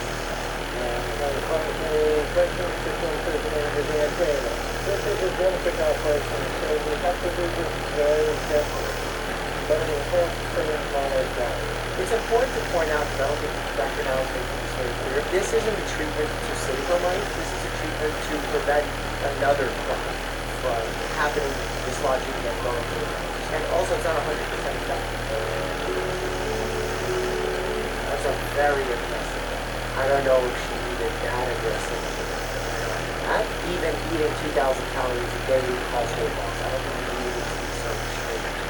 Also, I have intuitions to control diet. They be trying to get me up to walk. I feel like they're pushing me too hard. So one of the orders that we almost always put in for patients at hospitals for a certain period of time is ambulate with assistance. Ambulate at least from out of bed to chair, because that allows the patient to likelihood of developing clots. It helps facilitate the recovery, starts working the cardiovascular system. Is a patient who's so deconditioned and not used to moving around needs to gradually work their way up in order to return to being able to have some level of independence.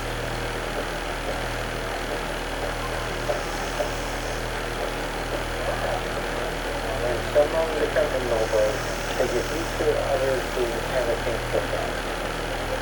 That's going to be a tough dynamic to change. But we're going to do what we can to try. The rest will be up to Marlon.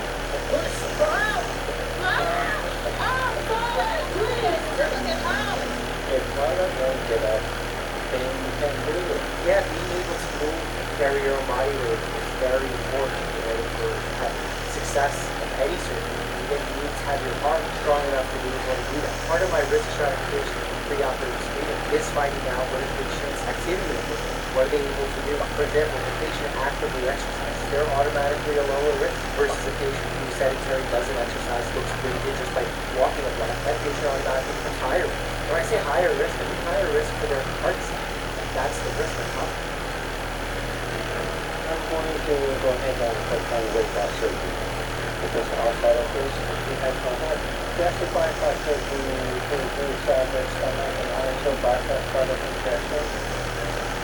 The stomach is big as a watermelon. But this operation is when you solve the stomach, you size a small hole. This sounds and looks barbaric because it is, but it's an extreme measure to potentially save a person's life. This is why we don't recommend bariatric surgery for someone who's only somewhat overlooked. Every treatment has risk. In fact, if a treatment doesn't have risk, it likely in the beginning never had any potential benefit anyway. Trauma is considered great for attitude and those who respond, which is the very dysfunctional behavior. She's something like that. When she acts like a kid, you treat her like a kid. It's a very controversial way to be a physician. I find that I've had success with other motivational techniques, making a healthier connection with the patient through motivational interviewing techniques. Granted, it doesn't work all the time. The patient needs to know there's consequences for their action. You can tell the doctor now is getting a little bit offended, getting a little irritated. Pulling yourself out of that situation is probably ideal because now, while you're using this old school, like hardened type of mentality, it doesn't work for all people and you actually have the patient turn against you. Nothing that center at home will be a wake-up call.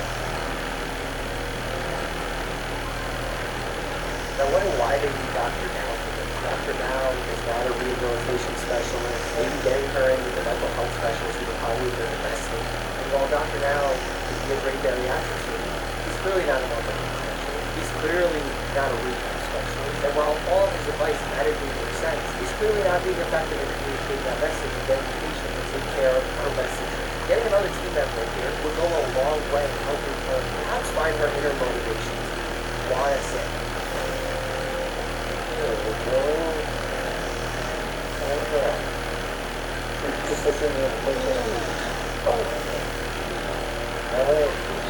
Good job, Nova.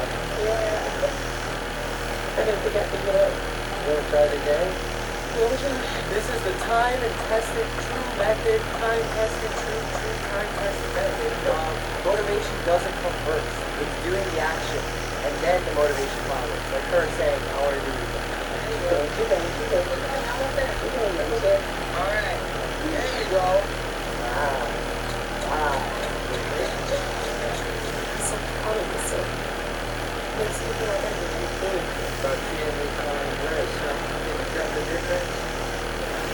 Breathing is probably easier because your lungs cannot really expand against all of that excess steam and weight, and as a result, parts of your lungs actually die off through a process called atelectasis. So we can get something.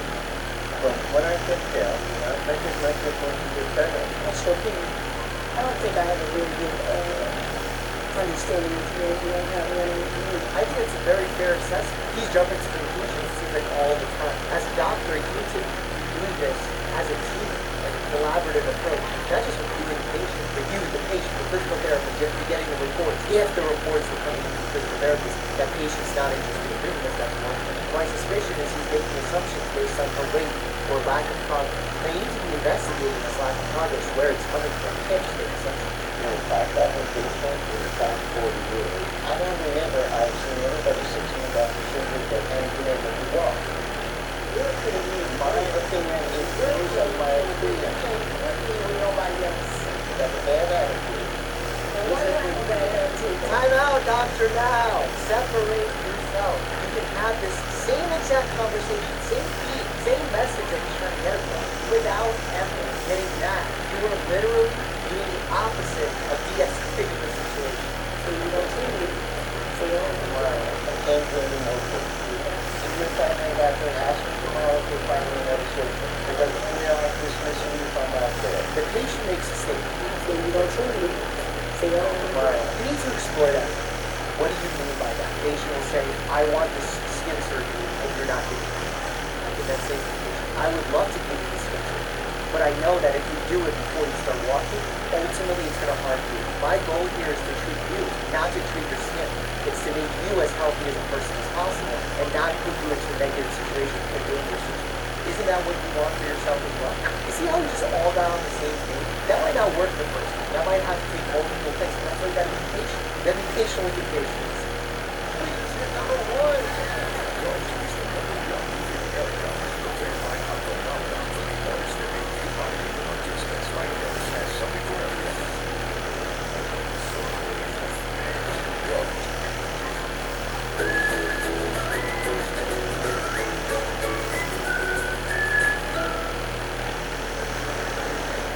Lexus RX en hacia la paz, para que así nunca te quedes atrás. Lexus RX.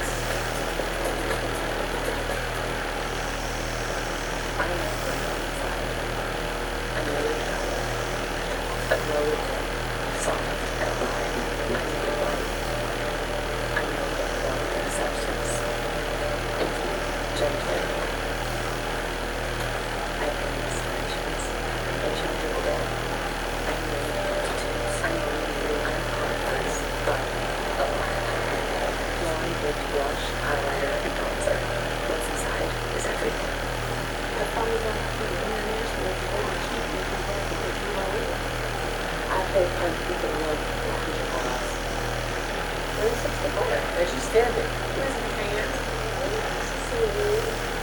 With my astounding contrast, is that next where we can have Just eat. If you do the skin surgery also too early, you then still lose more weight. You need more surgery. It's more scars, more complications. You also have to be understanding that having excess skin makes it challenging to mobilize the movement. Be understanding and say, I understand this is tight, but we're going to have to keep moving through this. So what ways can I help you? Maybe you can get them out of recommendations, compression, stop. Whatever it is, to try and help your patients to get there. Once I get this skin off me, nothing's holding me back anymore. I'm just traveling. Genuinely, her life has changed. Her opportunities have expanded greatly. And I'm not talking about her opportunities to travel around. That's cool. But her ability to move to the kitchen. Her ability to prepare food for herself. That if one of her kids gets sick, she can still care for her daily needs. Imagine that if one of her kids can't come, she would have to not be able to shower and potentially get infections, then get hospitalized. It's not a quality of life that is reasonable. So that's why bariatric surgery absolutely needs to exist. And is for now, it needs to be open-minded to its risks and be aware of its risks and not overuse it as a treatment. We can't really show them our kids now. We're dropping them all in the pants. You know that you can overcome your struggles. You can overcome what I do. Post-traumatic growth syndrome. Someone went through a terrible situation, both initially with her partner, but now also a traumatic situation with her weight. And now she's a role model for people. She's using that trauma to grow from, to help others. Yay, I'm Team Marley.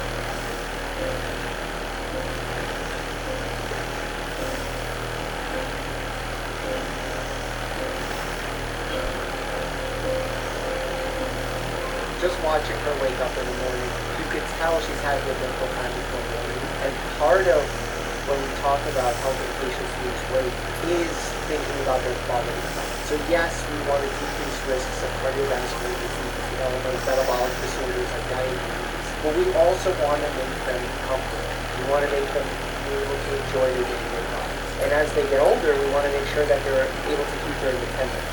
When I wake up in the morning, I start hurting because the pain is acute. Remember, it's exponential. The amount of weight you're carrying in your abdomen is going to be exponentially higher on your hips, on your knees, on your ankles. The number one thing proven to help reduce osteoarthritic pain, other symptoms related to it, is weight loss. Because it's hard to enjoy my body. It is hard, but it's very important because when you have excess adipose tissue, skin tissue, that's a place where bacteria can live, fungi can live, and therefore you can actually develop skin conditions that are not only dangerous, but also very uncomfortable and painful. Once I get out the shower, my daughter comes in and she'll clean out the back of my legs because my arms are too short to reach. Well, she tries to do everything. She tries to do it, so she tries to do it. But she can't. It's important to not just clean the area, but also dry the area thoroughly. Because a moist environment, again, harbors bacteria and fungi. Size was something that was seen as, kind of a birthright in a family. That we have a running joke that you were big, you were whatever. Culturally, eating is so important to people that discussing one's diet needs to be done in a very thoughtful and careful way. You never know what food means to somebody, what their daily meals with their family means to somebody. I've seen this happen in my clinic with those who are from the Latin American community and how important it is for them to have regular meals with their family that consist of rice, tortilla. Some of these foods, when eaten in excess, can actually be harmful for the patient, especially when they have metabolic conditions like diabetes. I was going to work from a young age. And by the time I was in middle school, I was already 250 pounds. And I started having seizures. Every time I had a seizure, it was while I was watching TV or a movie. I wonder if that has something to do with an epilepsy condition that is triggered by flashing lights, or perhaps sleep deprivation. In fact, when we have children that have had a seizure, they come into our inpatient service in the hospital where we actually put an EEG cap on and we monitor their brain waves, and we try to induce the seizure, either through sleep deprivation, flashing lights, and when we do that, we are able to have the seizure occur in a safe, controlled medical setting, but then we're able to see what parts of the brain it's coming from, and we could actually then medicate the individual, get them in a place where they're seizure-free, and hopefully are going to be safe to go back home. At 28, there was a situation that occurred that I needed to take custody of three of my cousin's kids. Oh wow, that's awesome that she did that for her family. I didn't want to go back to having children anymore. So I dated and got pregnant with my two youngest children. I was too big to lay on the office scale, so I had to go to the freight scale. At that time, I was about 480, and that's when all my time focused on taking care of everybody else instead of myself. And I know some people will say, why were they even weighing her? That doesn't seem like he was sensitive. It's actually really important during pregnancy to monitor one's weight to make sure that there's no fluid accumulation, if the baby is impacting the body in a certain way. Those who carry excess body weight to this degree not only have trouble with scales, they have trouble in our offices with stools, they have trouble fitting an MRI and CAT scan machines.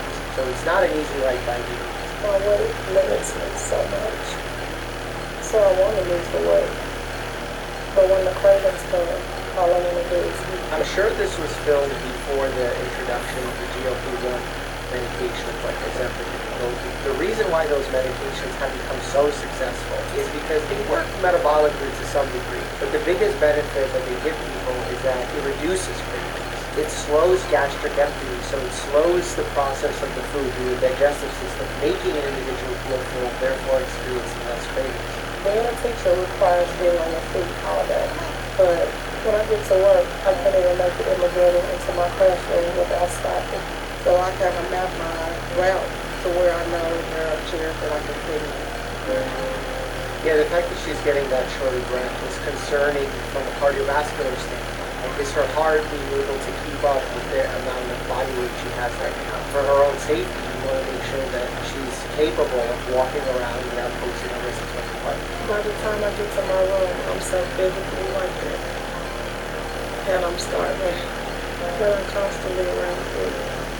And if I run out, it's usually around lunchtime.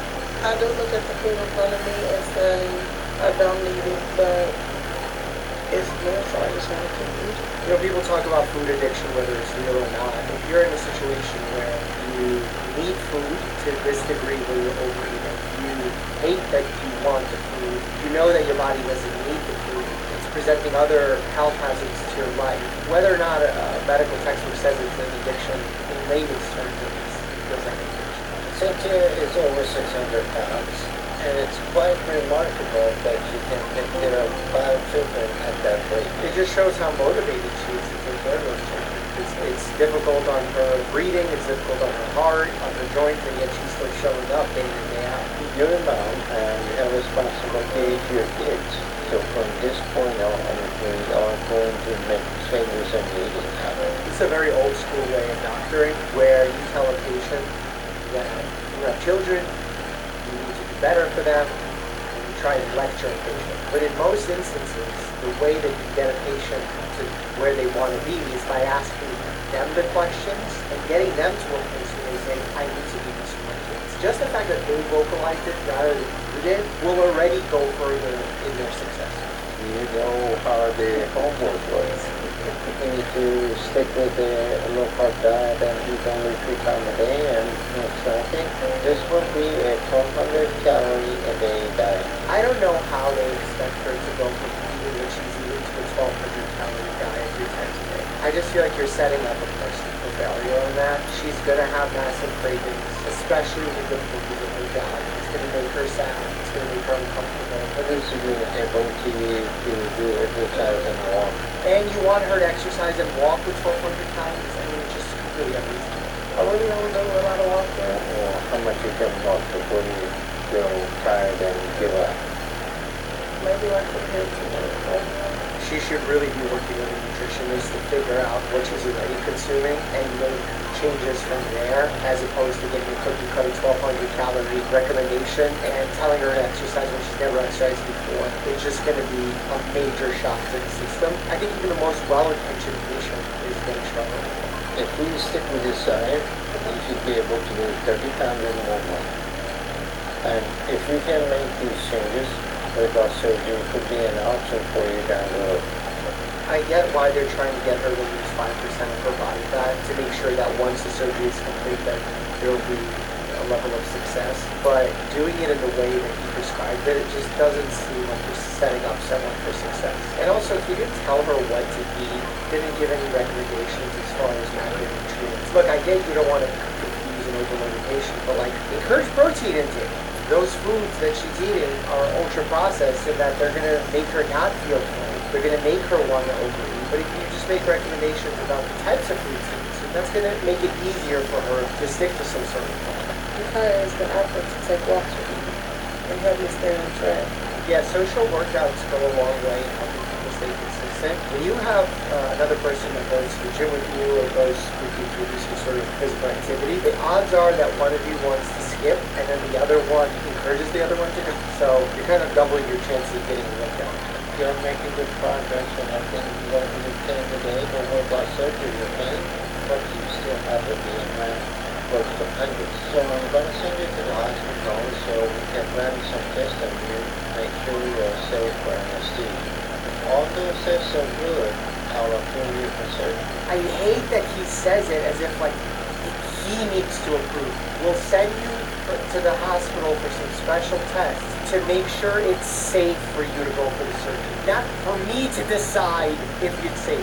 You're not deciding. The tests are deciding whether or not it's safe for the patient. It's in their best interest. It's not you gatekeeping.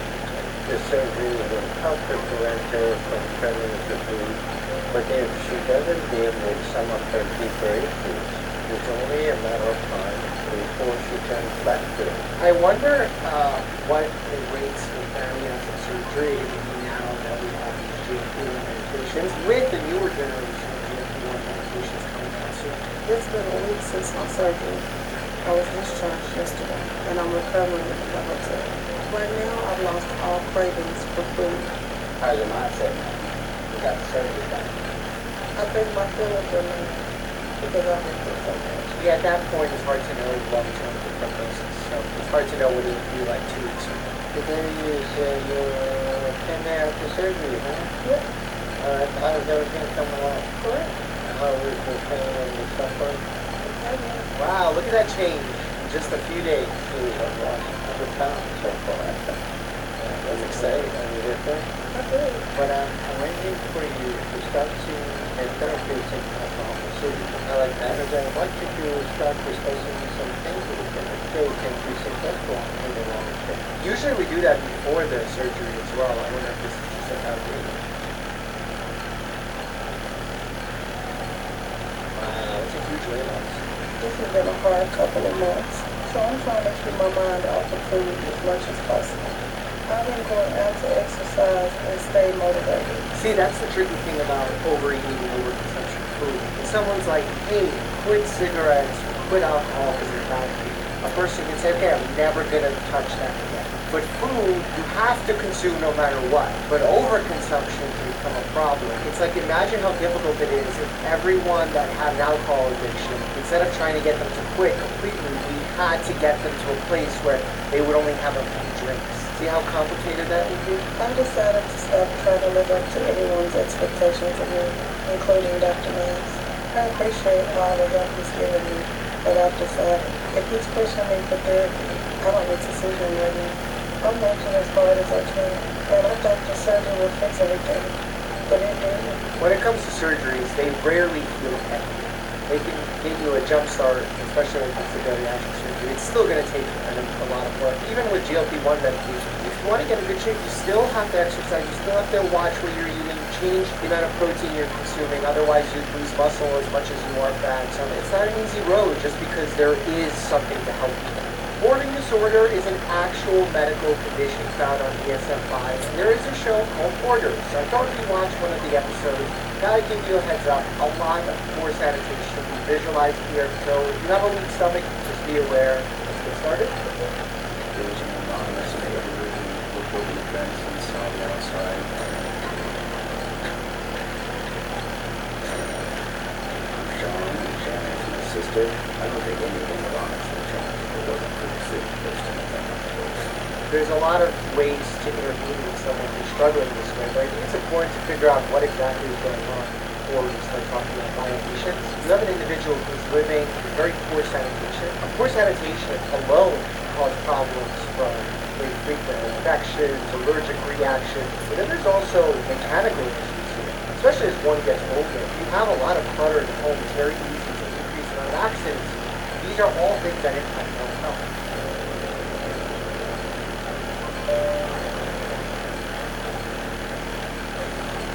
Only Boursin truffles have bold flavor that gives garlicky, herby yum.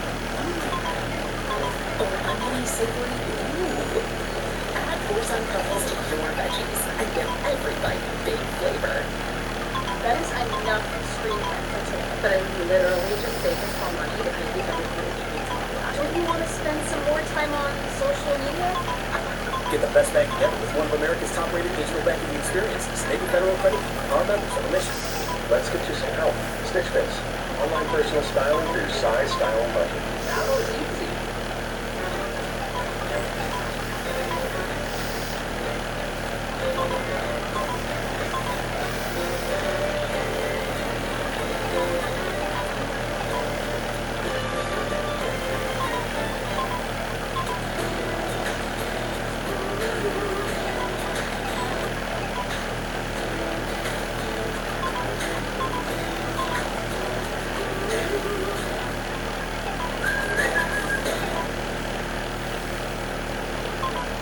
That's interesting because when we look at research of twins, we actually see that there is some sort of heritability here, that there is a familial pass down, even though we don't know what gene codes for this yet. We've actually tried to look for it, but we've seen a genetic tie to hoarding disorder. We actually have very strict criteria that we use in DSM-5 to diagnose hoarding disorder. Hoarding disorder must meet all 6 of these criteria. It must be done in a very strict way, including ruling out other conditions, making sure that there's no medical condition causing these symptoms. because we actually used to think of hoarding disorder as part of OCD, obsessive compulsive disorder, but now we've untied them and realized with research that hoarding disorder needs to stand alone on its own. So some of the research we use even to this day is based on the incorrect notion that all the participants that had hoarding disorder were also patients with OCD. My mother used to put poop in a jug. Actually, by the time you put it in there, it's actually a dirty water jug is what that is. That's really problematic because from a sanitation standpoint, that's how disease spreads. Fecal matter has a lot of bacteria in it. Things that influence enter our skin, our urinary tract, in our eyes, that can cause infection. It can lead to sepsis, overwhelming sepsis, so much so that you can lose your leg. I want to say that the Shannon did with all those ponds has she agrees. I hope it's not sentimental to her. That's not medically accurate. Hoarding disorder is not central laziness. It usually stems from a distress of losing items, feeling that you might lose out on some value, especially with items that don't intrinsically have value. So it's kind of a misinterpretation, a cognitive distortion. There's still some space in the toilet, but I don't want it to overflow. So I'm using a bucket.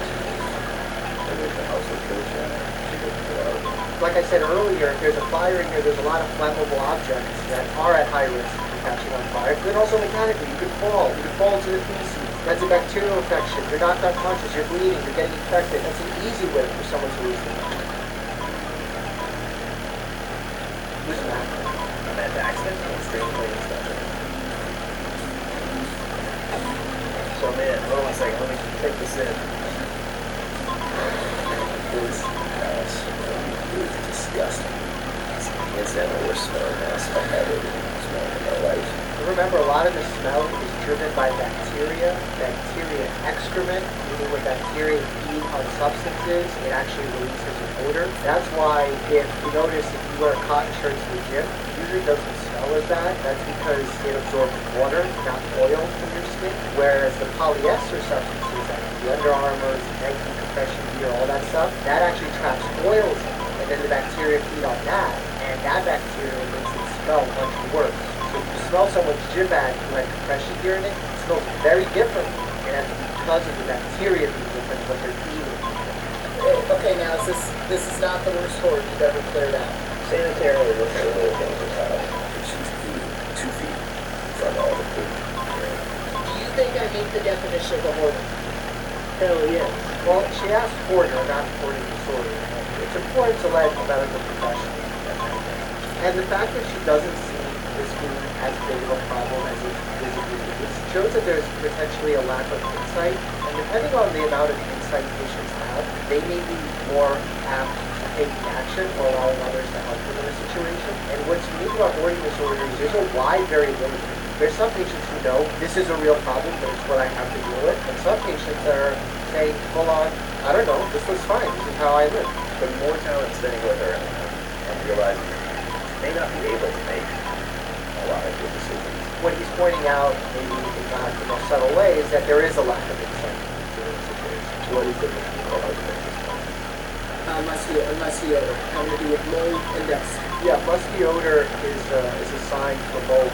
In fact, going in and doing a visual inspection of a home, smelling it, like olfactory sensing, like visualization of olfactory, is more reliable than doing a sport count. If you see mold, you're in to do a sport count. If you smell mold and you don't see it, you can do a sport count. But that goes to show how strong our senses are to mold, like a true chemical detector right there. It's the PCB and urine. I don't think this is an either-or situation. I think fire risk, mechanical fall risk, obesity, urine, mold. Check. Is that brain information for you to think that your feces and urine has something to do with smoke? I guess so, because I thought it was due to the mold and dust.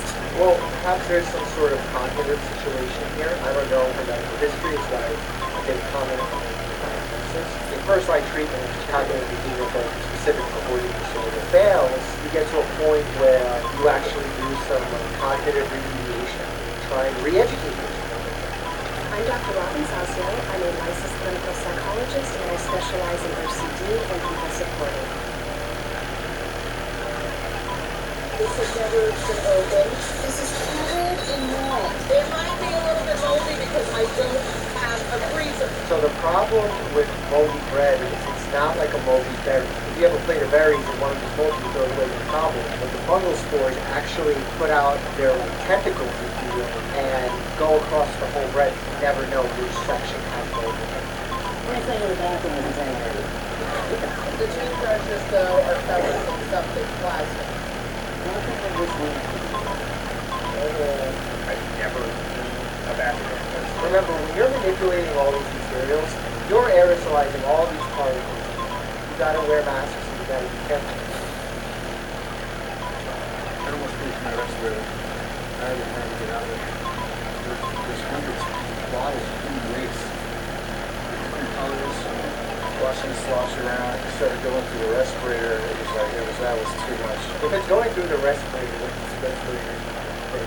even when we do our respirator fit testing, they spray certain chemicals you can see, you can smell, you can, and it's not okay. I'm going to go ahead and use some of the contaminated party soap because I have to get it because when somebody goes on intervention, they want to get high one last time. Party pins for me tomorrow. How is eating contaminated food a party? I've been eating food for 12 years. Oh, she says that. Well, I think she needs it more probably from an aerosol. More so than she wants.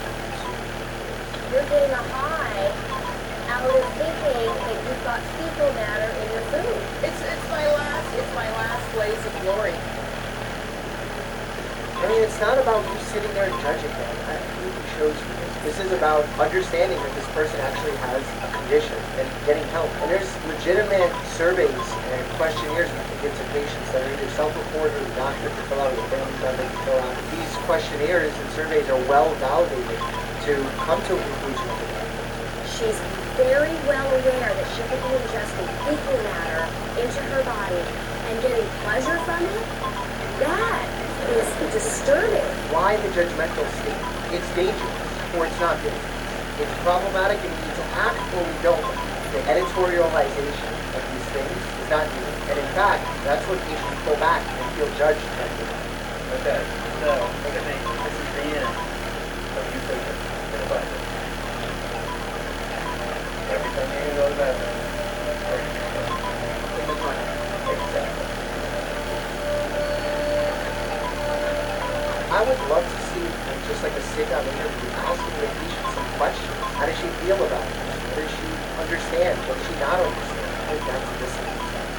What seems to have happened is in living with mom, as mom's function started to decline, as the house started to decline, she rolled with the changes and she didn't question it. When it comes to treatment of hoarding disorder, most of it is focused around psychotherapy, cognitive behavioral therapy, which will help needs. And there are instances where pharmacotherapy medications are used. It's actually not well researched. We don't have good answers. There's no algorithmic treatment plan for it. So a lot of it is targeted at symptoms and comorbidities, and not so much for hoarding disorders specifically.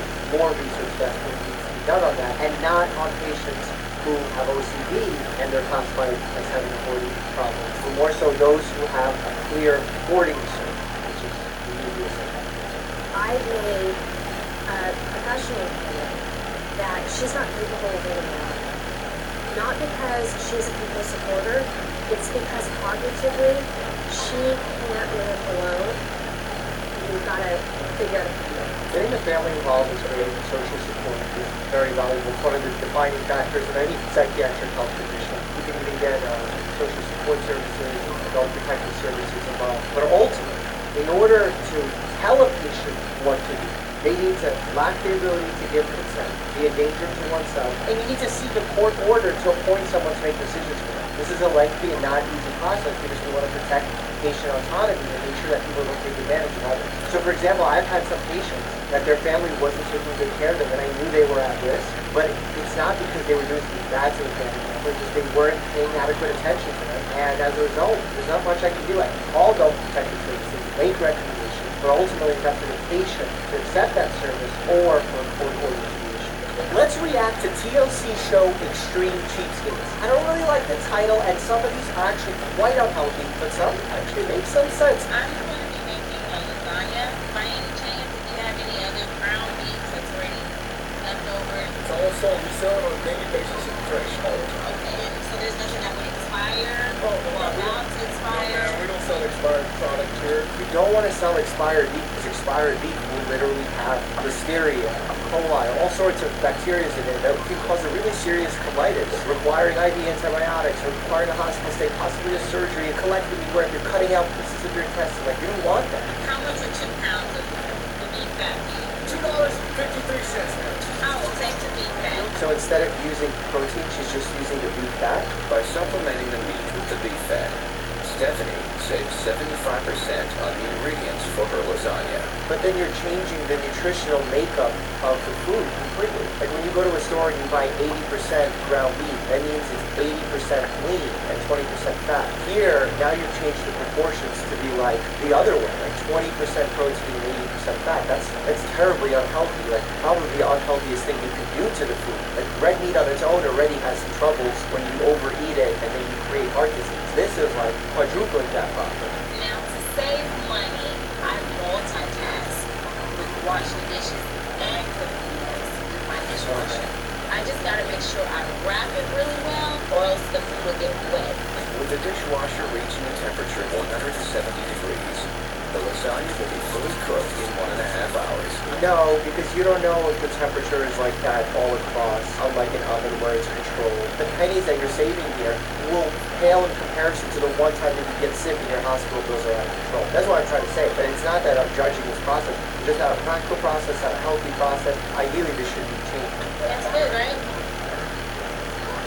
Cooked in a dishwasher? The mom tastes like water. Yeah, and the kid rightfully said no. If I had a patient that was doing that, I would seriously discuss whether or not we can change that, and if the patient was not receptive to it, there may be a conversation about getting some people involved to go check on the welfare of the patient. I go dumpster diving in the trash of upscale grocery stores in New York. These stores often throw away a lot of very high quality foods. Yeah, I've heard that. Really organic foods and really nice prepared foods. And there's a lot of these stores in New York that have relationships with food banks so that they don't make waste of this food and they can feed our homeless population in New York. Because what they don't want to have happen is constantly people just waiting outside of their restaurants, because then it creates a pattern where then it might demotivate some individuals from actually going to a shelter, seeking refuge, getting the proper help that they might need, etc. But I'm guessing these tomatoes got thrown out probably because they're among a bunch that had maybe 1 or 2 that were spoiled. Well, the store would just throw the whole batch out. It's not like bread, when there's a piece of mold in any part of the bread, you gotta throw the whole thing out. With tomatoes or berries, you can just get rid of the ones that have mold on them. There is a chicken asparagus with 2 sides here.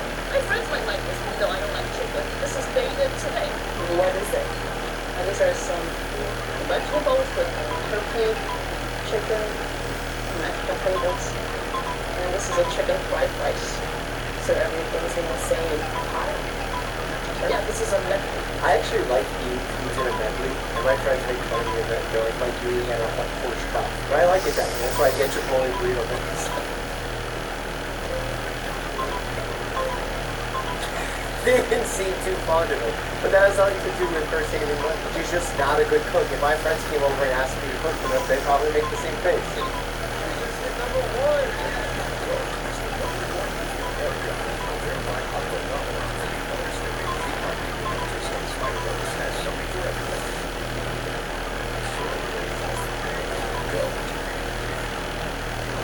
You okay? It's different, but you'll love it. Now go save some money.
years, Mark has volunteered in more than 100 medical studies, and the riskier the trial, the better it pays. Well, actually, I'm not going to even say that this is a bad thing, because we need more volunteers for our research. Two studies that I'm waiting on that I have not been in yet is a flatline study. This is a really good one. What they do is they stop your heart for 1 minute, but you still breathe. Stay there 14 days, pays $25,000.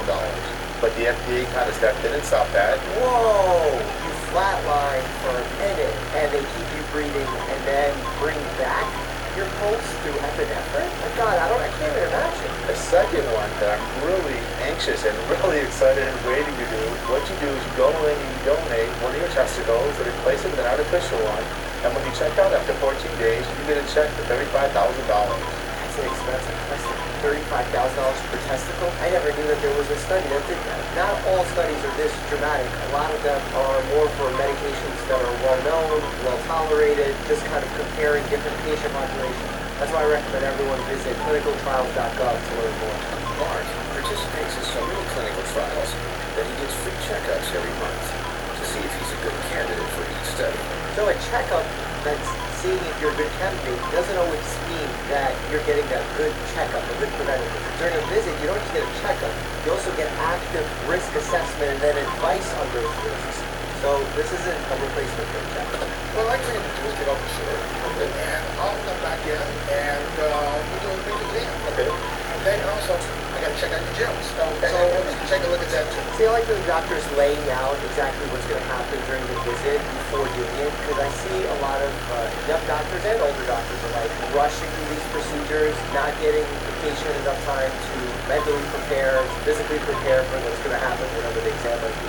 Being a lab rat, you have to be very healthy. Your labs have to be in certain ranges and levels, and a healthy level to be a healthy control. When he says a healthy control, that means he's probably in the group that's being held at a constant and not be given the experimental treatment. The thing is, with randomized controlled studies, which is the gold standard of scientific evidence, you want to be blinding not just the researchers, but also the patients, meaning not knowing who's getting the true treatment and who's in the control arm. So in a double-blind study, he wouldn't know if he's in the control group or not. Your heart sounds regular. So when we listen with the stethoscope to the heart, you want to make sure that the rate is consistent, not too fast, not too slow. It has to be a regular rate, not irregular. That could be a sign of an arrhythmia, like an AFib is a common one, atrial flutter is another. But then you're also listening for the flow of blood. That's when we can detect something known as a murmur, which is how blood flows through the different chambers of the heart or different arteries. And when we hear certain sounds, that murmur, depending on which location we hear it, where it's most intense, we can then decide the area that we're most concerned about. So like, all these things need to be taken into consideration, and then we can order further testing like an echocardiogram, which is an ultrasound of the heart to visualize exactly what was going on. And usually, if you're really good with the stethoscope, you can predict what you're going to see on an EKG or an echocardiogram because it's a great tool. Drop your drawers and we just kind of examine both testicles. We rub them between our two fingers. You want to use more medical terminology rather than layperson terminology because that can make people feel uncomfortable. When you're doing it, you also want to visualize the area. So a lot of the times I see on these shows, they're doing stuff like this, like they're almost looking up and not looking at the region that they're making contact with. And you can miss all sorts of rashes, hair conditions, masses that you might see with your vision, not with your touch. Overall, it's an incomplete physical exam. Low testosterone levels affect roughly 39% of men. A low test result for Mark would take him out of the running for the testicular study. The risk to you is pretty significant amount of doors. Mark's test results are well below the acceptable range set for the clinical trial. When you're seeing a primary care doctor like myself, and you're going in for a preoperative clearance, we're not deciding if the surgery is right for you. We're deciding your risk for the procedure, and if there's any way we can optimize your medical state or your health in order for you to have decreased likelihood of adverse effects from the surgery. Maybe going on testosterone replacement would be a great thing to do. Okay. Have you ever thought about doing that? Well, how about asking him if he has issues that could show that his low testosterone is clinically significant as opposed to just an asymptomatic lab finding? Like, an asymptomatic lab finding is not always necessary to be treated, especially men of an older age. Like, this is where you gotta be really careful with these hormone replacement clinics. And I'm not saying anything specifically about this one, because this might not be shown the whole visit, but just in general to keep the improvement factor in mind. While it doesn't pay as much as the testicular removal study, Mart does manage to land a spot in a trial testing testosterone replacement. Each one of these pills represents to me A car insurance payment.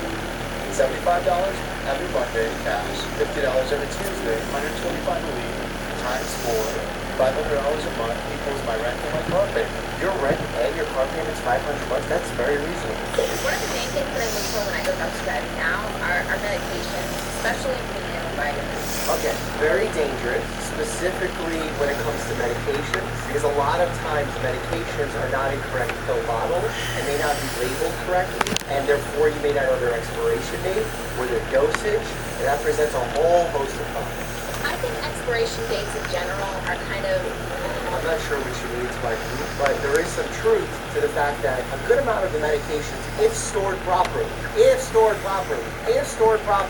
could be good past their expiration date for a short period of time. And the reason why I say that is because there was actually a study done by the government to see that the medications that were stored in the military bases, they were stored in correct locations with the correct conditions. 5 years after, some of them were still effective. And the ones that were expired past that time were just less effective. They kind of lost their efficacy. And you have to think as a doctor, when is that dangerous? That's dangerous if you're thinking about taking expired emergency medications like epinephrine, insulin. These are medications that are different.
Channel and welcome to Ketch Ken, Alaska. For the next week, me and my family are going to be having all sorts of adventures. We're going to go fly fishing for cutthroat trout, fishing on the ocean for rockfish and halibut, meeting native farmers and learning about the indigenous people, and having a great time.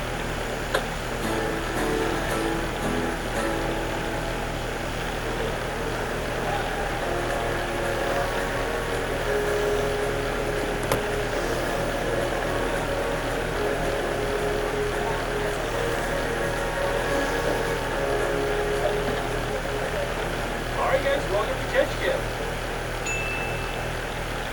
The airport is on an island, so the first thing we need to do is take a ferry into the mainland.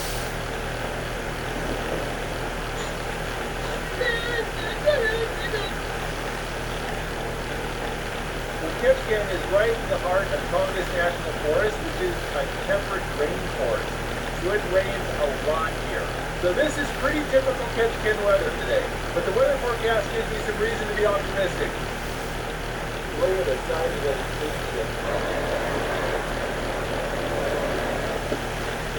Check out that stairs. That's a heck of a front porch. Looking to grab some food and looks like they're out fishing. So. You want some here? Oh, thank you. All right, try now.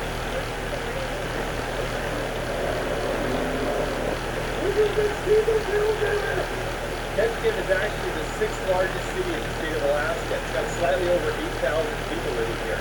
That's roughly the population of one cruise ship. And almost every cruise ship that comes up to Alaska stops in Ketchikan.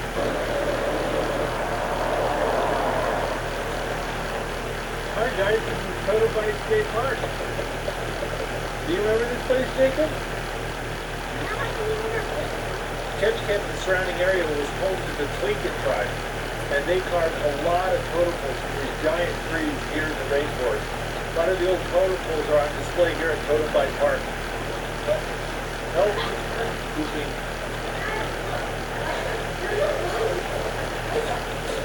There's a clan house. They would build a big fire in the middle. The smoke would go out the ceiling. Isn't this cool?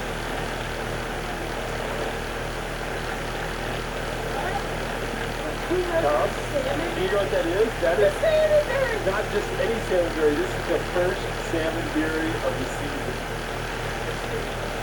Here, Mama. You want one?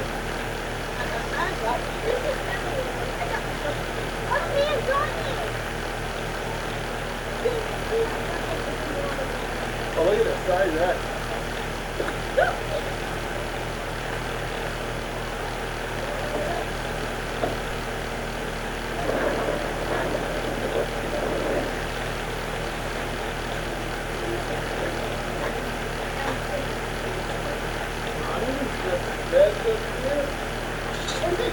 More bags?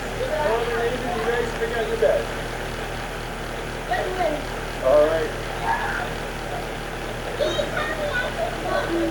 Yeah, we're going to take it easy, go to bed early, and I will see you guys bright early in the morning. Hey, Jacob.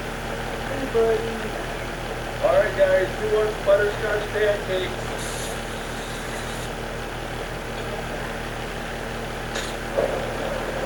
There you go, Becca.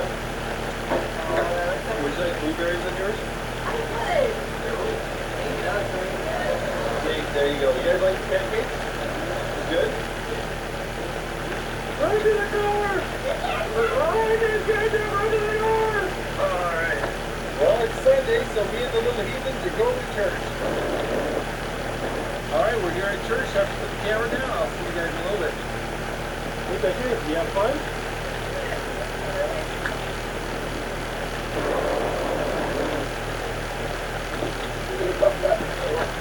We got invited to dinner by some people we met at church. You guys want to go over and play with friends?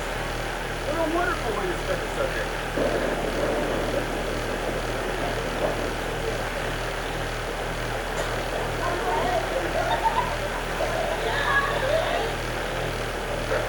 Oh, yeah.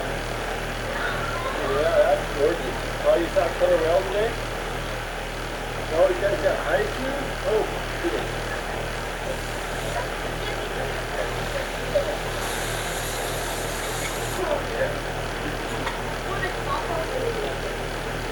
Oh, I love that moment.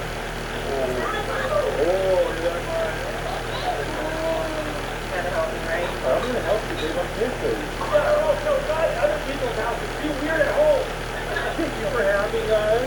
It was a pleasure. Thank you so much. Oh, that was fun, wasn't that?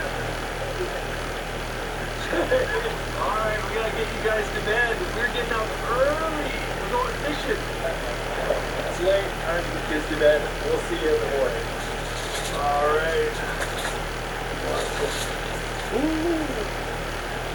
What? Or what was the most food book to see in England? Well, today is a beautiful day to do some fishing, so we've rented a fishing boat. Well,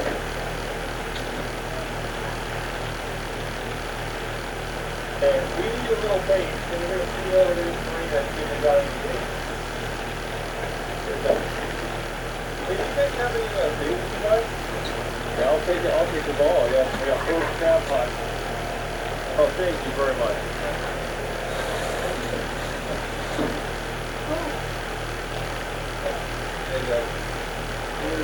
There's a rock right here.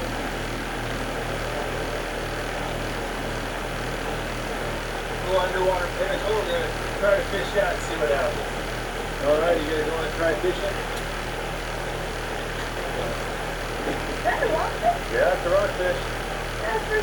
Well, you're allowed only one per day. Oh, that's amazing too. These are 5 a day.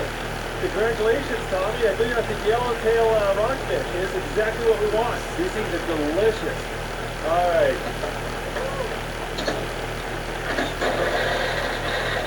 Oh, you got a rockfish? Yeah, it's a quillback rockfish. We're only allowed one of those a day. What's your said Dusty, I think. Yeah, correct. Oh, yeah. I think that's the Dusty right there. That's another keeper. Nathan. Yeah, another yellowtail. Oh, that eagle wanted a piece of it. Yeah, there's another yellowtail. There we go. All right, slow down. We're going to try another spot. This turned out to be a pretty decent day. All right, you ready?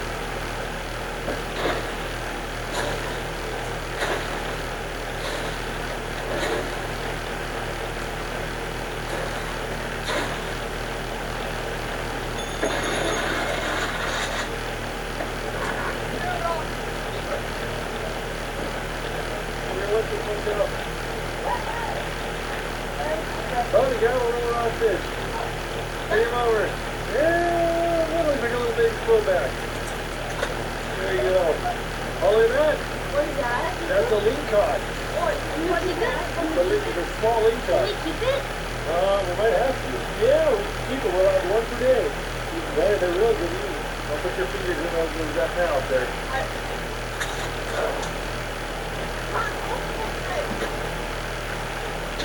All right, guys, should we go get the crab pot? Let's go take the crab pot. There's nothing in here. Empty as empty can be. Yeah, there's some down there, too.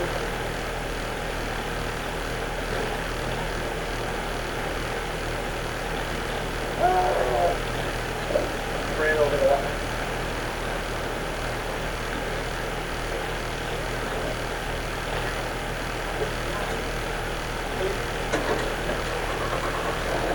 Just ran over some fishing line and dumped it up in the pond. The engine's so big I can't reach the pond. I have to lift it.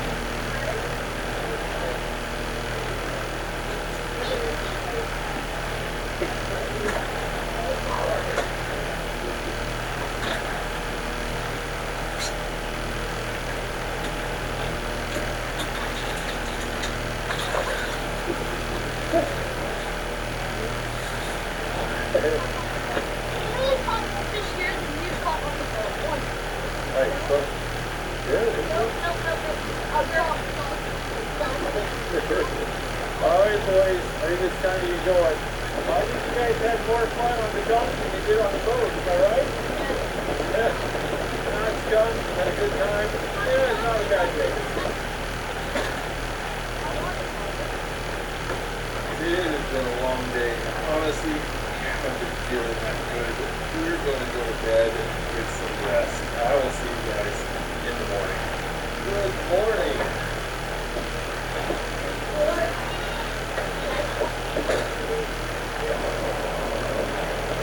Rebecca, there's a crate place. Cinnamon Toast Crate, Monte Cristo Crate, Pizza Crate. There you go. Oh, you got blueberries and cream? Oh, you guys don't want crates, right? Okay, we've got Pizza Crate, Cinnamon Toast Crate. Yeah, these are really good. For back to the family airport, they're going to help us out, take us to a lake, go camping, fishing. Watch out for the door at fast.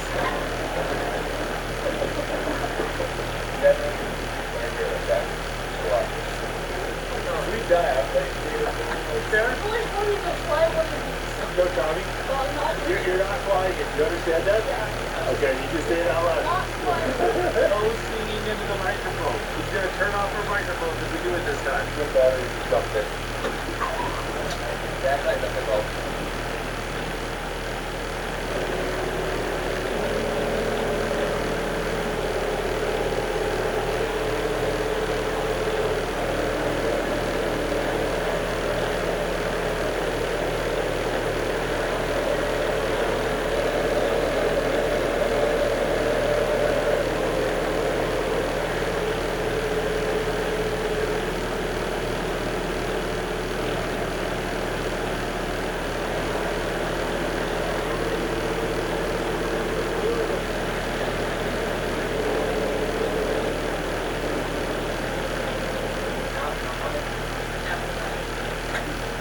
Yeah, here, look.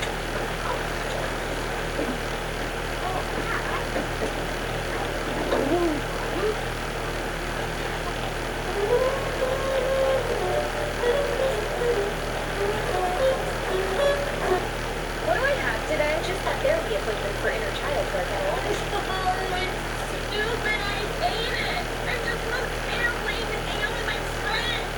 So, keep it? Yeah. Smart.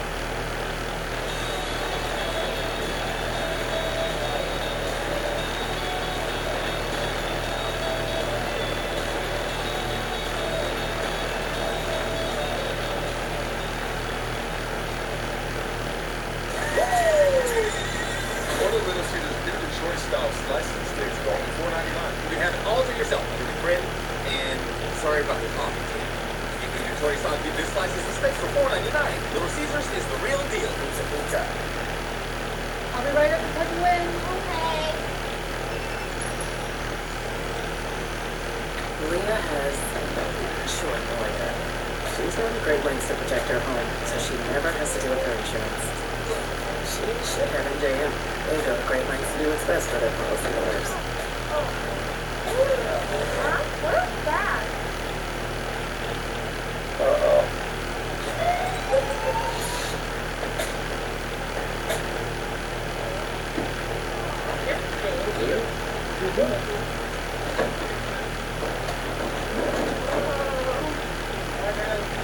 Thank you.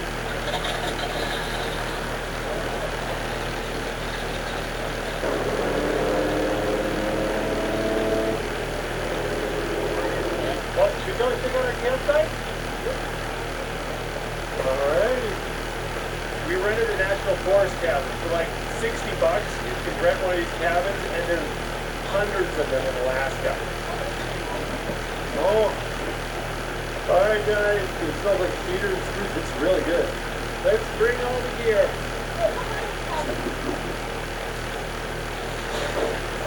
Most of these cabins have no road access, no electric, no water, but they'll keep you warm, dry, and safe, and they're just a great way to see Alaska.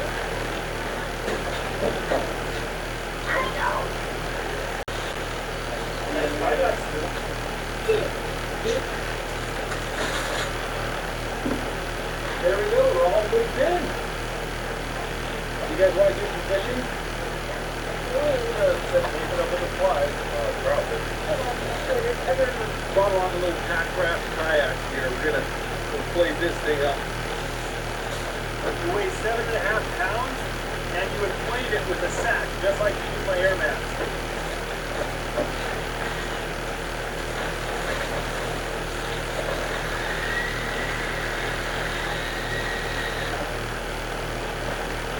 There you go. David, bring it to shore. I don't have waders. Come here. Bring it over here to the back of the boat. Huh? Jason! Oh my goodness. Here, you film. You film? Oh my gosh, Look at you're this. trout! That's a cutthroat trout right there. Yeah, it looks like it's bleeding on this. It's just how it is. Just...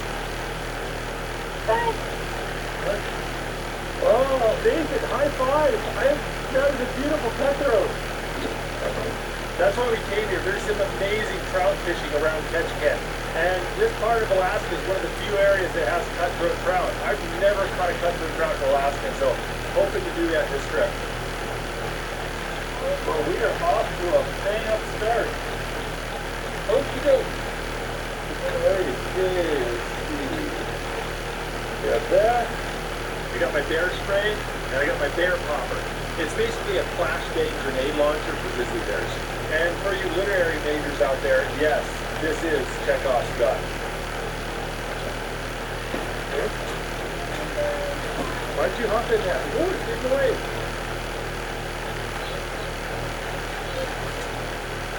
Okay.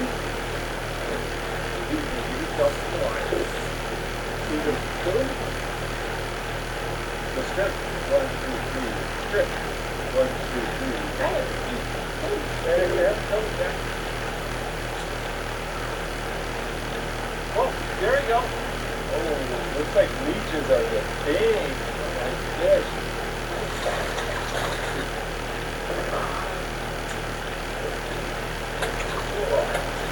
There we go. That's my first cutthroat in Alaska. Oh, there you go. Look at that. Oh, there you go. Good. You popped off. Oh, we got one.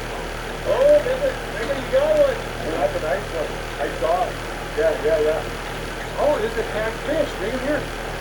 See, he's got the little tag on it. There you go. Congratulations.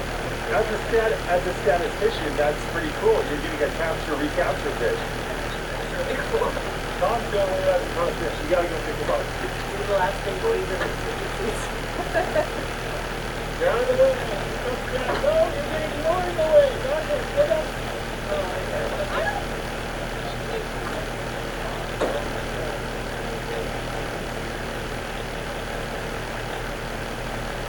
Hey Tommy, I found your missing fly. Wait, really? Turn to your left. Oh, Yeah, there you go. It was like I told you, stand it up, glossy lodge. Look at that. These are all healthy fish.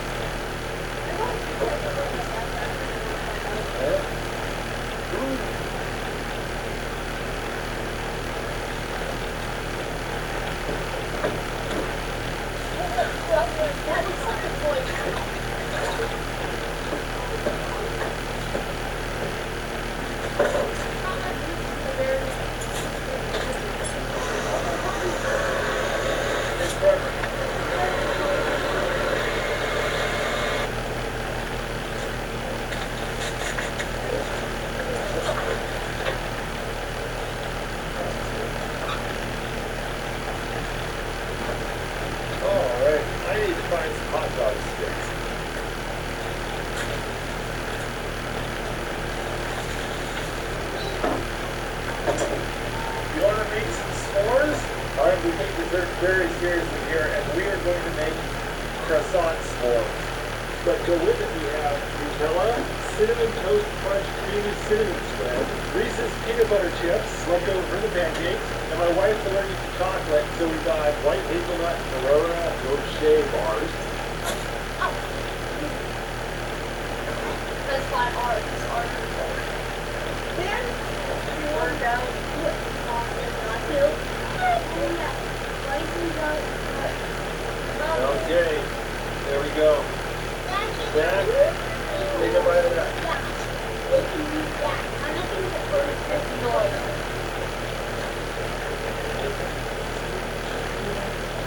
Oh, yeah.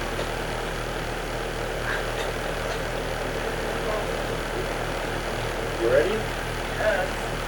Oh my goodness. White chocolate croissant s'more. Wow.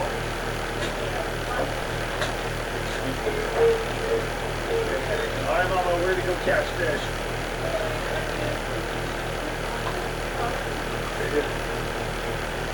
Oh, there you go. I got the one in the boat. And it's right underneath. Oh, nice one. Oh, I can see another one right by it.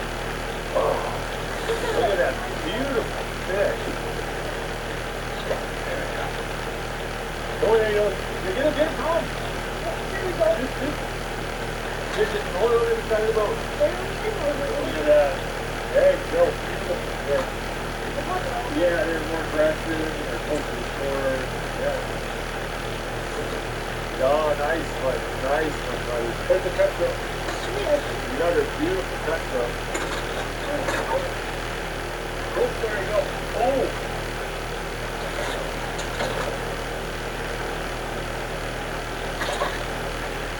There you go. Another tag fish. There you go. Oh, nice.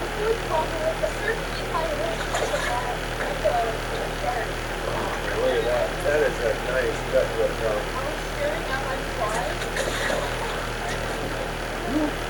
He's a healthy cutthroat. There. Nice. There you go. Oh, there you go. Good dog.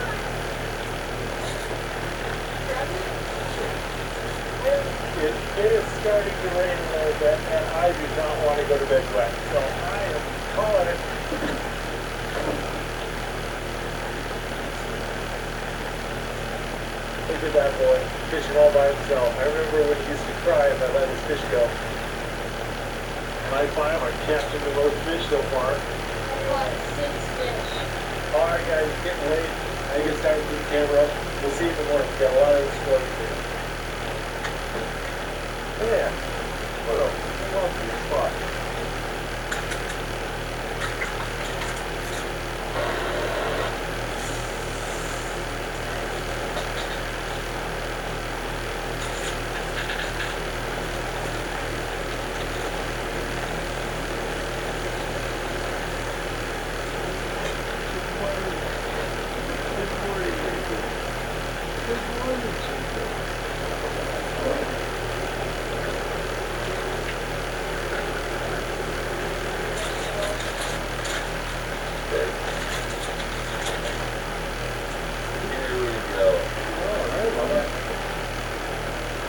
Maybe you like the burrito? It's so great. You want fishing? Yeah. Alright. I want to film you catch one.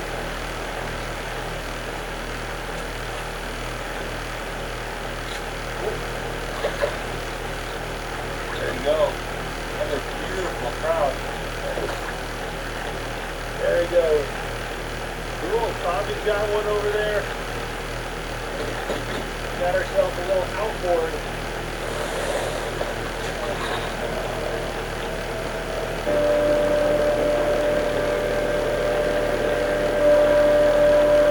You tell me when you can see the bottom. Let's go up. Oh, Tommy's got one already. All right, Jake, you want to catch one? Feeling it, Jake, really good. Feeling. Jacob's got one. Bring him over here. Oh, over here. Hey, stop it.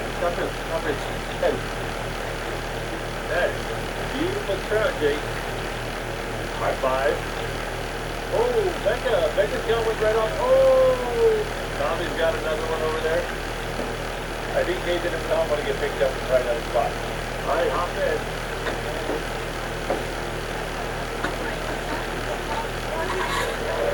Hey guys, you want me to shoot off the bear popper? Yeah, it's it. It's just a big firecracker.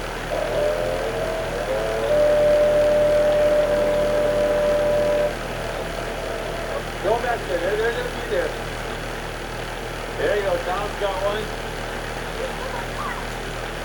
Twist it to the... Yeah, there you go.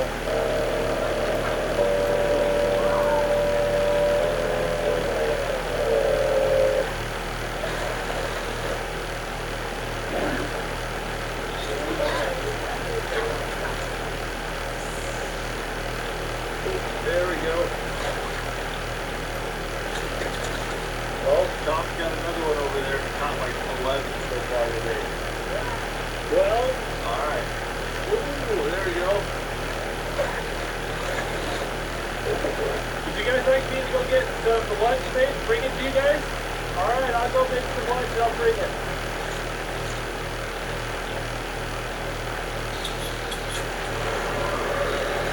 Well, for lunch, I'm going to make nachos. Alright, there we go. Got some of this barbecue meat. We're going to warm that up too.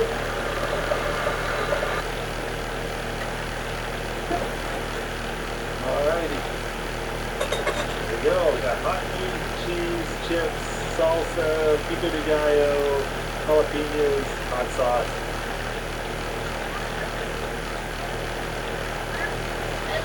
Tommy, you hungry? Okay. This is probably the prettiest place I've ever eaten nachos. Look at that, Junior. I'll go my boat and then I'll go. Yeah, I got one. Oh, man. That is beautiful tagged fish. Oh, that's a nice one. Ooh. That is a beautiful cutthroat. Nope, I got one. Another beautiful cutthroat. You know, I really like this kayak. Oh, hey, that was nice. My ankles are sore. I was holding the GoPro between my feet the whole time. Well, kids are a little cold, so we'll make some hot apple cider and start cleaning this place up a little bit. Yeah, I'm still take that over the table. You like the cinnamon toast crunch spread? It's really good.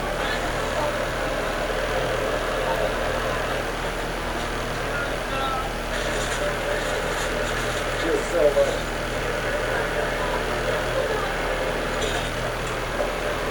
Got some top ramen.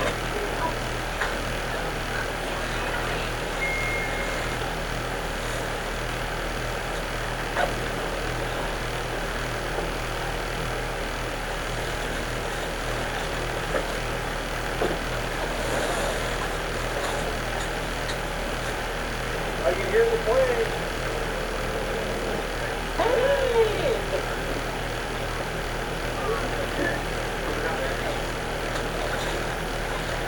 You guys think you want to fish? Well, 20 or 30. You start to fall in. Much better means take your husband down. Yeah. That's it. What time is it? Oh, yeah,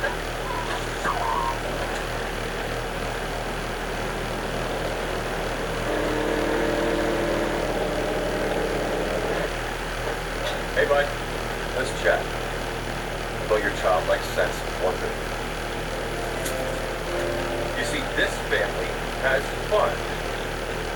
This was nice. Fruit roll-ups. You better be playing. Yes, with ultra sharp glaze for that ultimate feeling of smooth. Kent stayed really popular people on the inside, not just the fusion.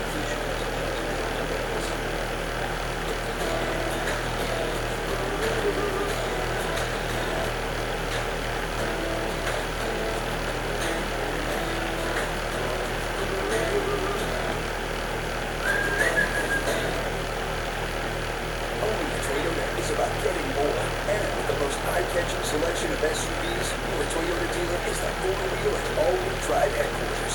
Right now, buy a RAV4 with 4.75% finance. Toyota, let's go places.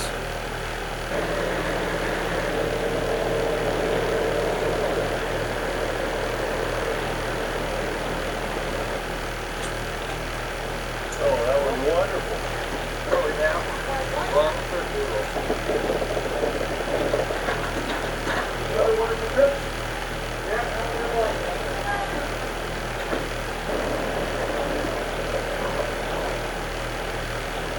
oh, we made it back, but it's late. We're gonna put the camera down and get these kids to bed. I'll see you in the morning.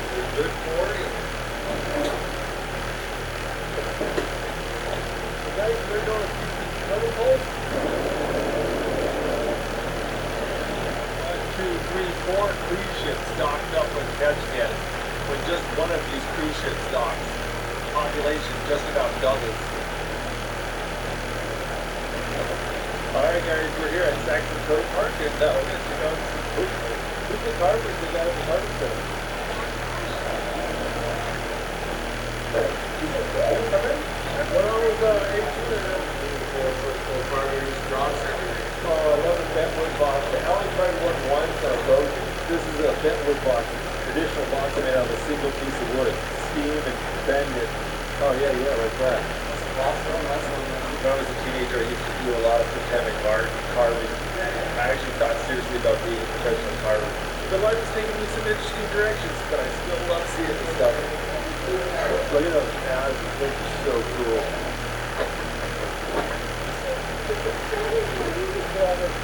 Plant house. Hi, nice to meet you. That's what I am. I think this is one of the largest plant houses in Alaska. See how this texture? That somebody had to come with an elbow out and go.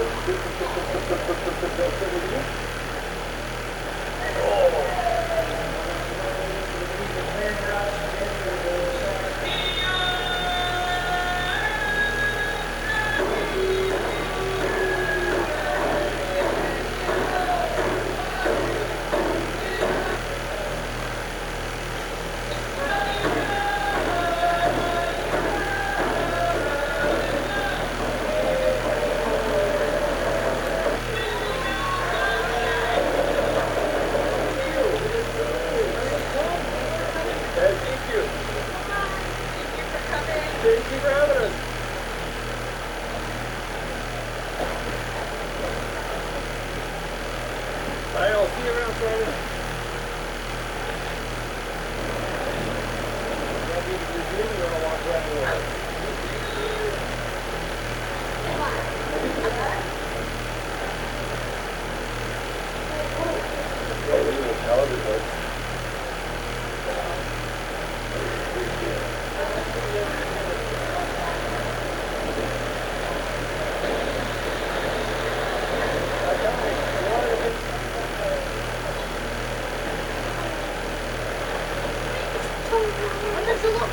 Oh yeah, we got the hide and seek Star Wars.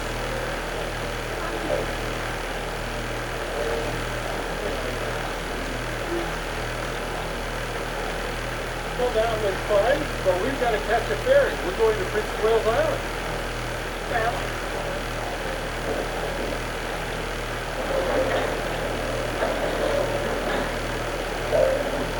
Come on, up and out. All right.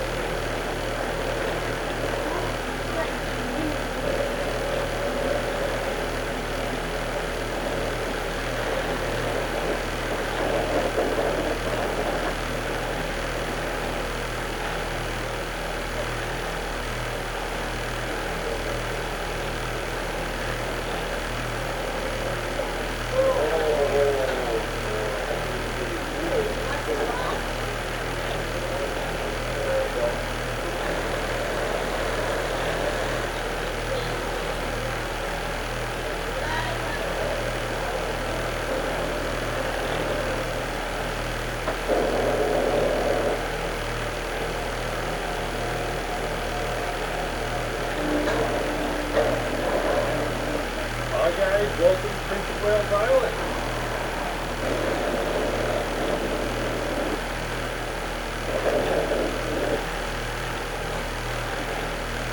Oh, good.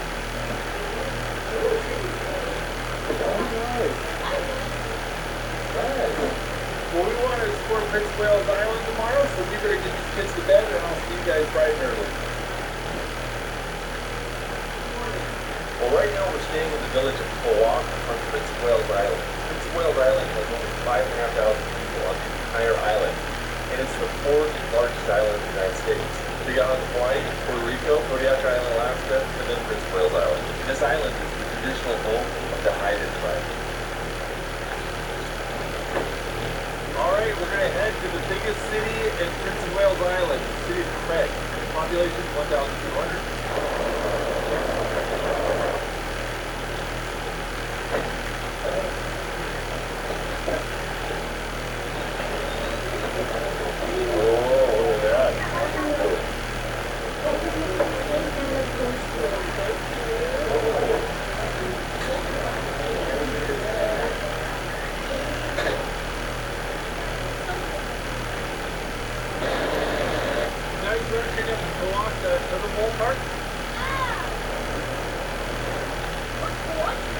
There's some modern protocols.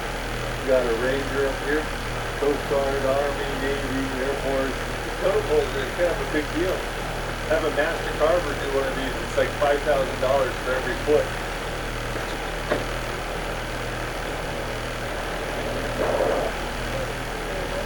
Back in the 30s, there was a bunch of old poles that were decaying, and they went and recarved them. The protocols in this park are replicas of old poles. Killer whale or a blackfish. Big a raven with the chief and the eagle on top. We'll just put them in carvings right there.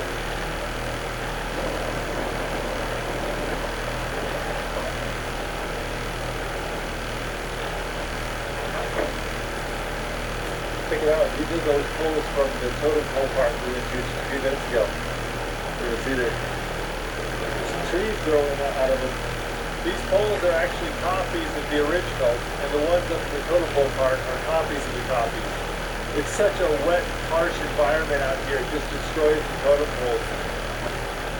What? Because he has beaks. The beaks doesn't have the hook in. So we got the lovebirds, the eagle and the raven. Yeah. There's a salmon right there. Your master looking on you? Oh, that's pretty. That is gorgeous. Yeah, that's the halibut, though. Bone bar that goes in right there. little abalone right there in the nostril. That is really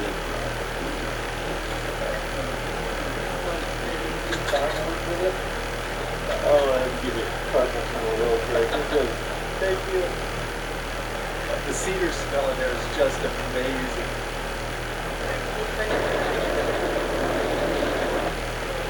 There's a crashed plane we want to go find. You guys want to do a little hike? It's just everything is covered in moss. That's because we're in temperate rainforest. This whole area in the southeast of Alaska is rainforest.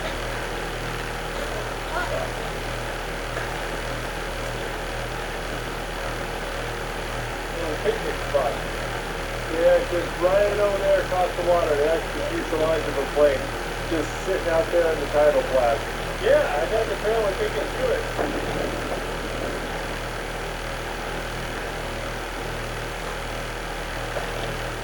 We'll take everything still for the drive.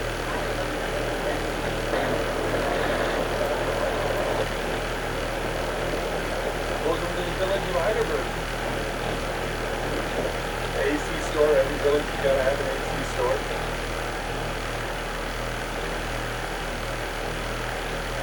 Cool plant house like that. Oh yeah, look at that. Old traditional canoe. Oh, that is a gorgeous totem pole in that yard. I love how someone just casually has a totem pole in their yard. Oh, there's a totem pole. This is nice.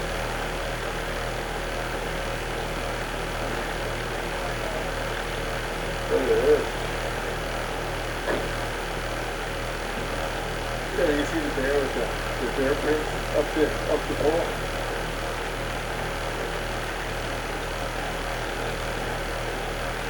The salmon right there, salmon boat. I nerd out with those last totem poles. Smells is really good there. I think Heidelberg is pretty cool, if nothing else, just because people have totem poles in their front yard. That was cool.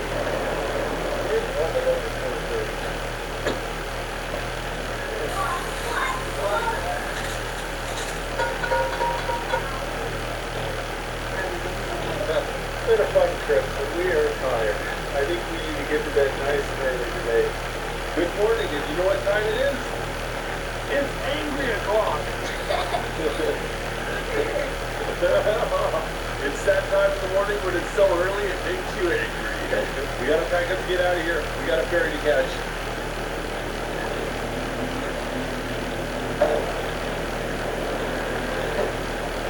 Check it out, this car is growing moss. See?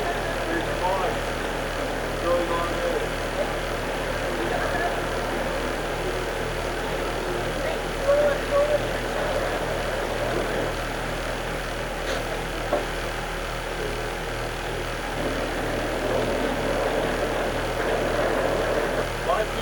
Ships out today. It's a little quieter. All right, we're back to catch again, and Mega wants to go to the Great Alaska Lumberjack Show.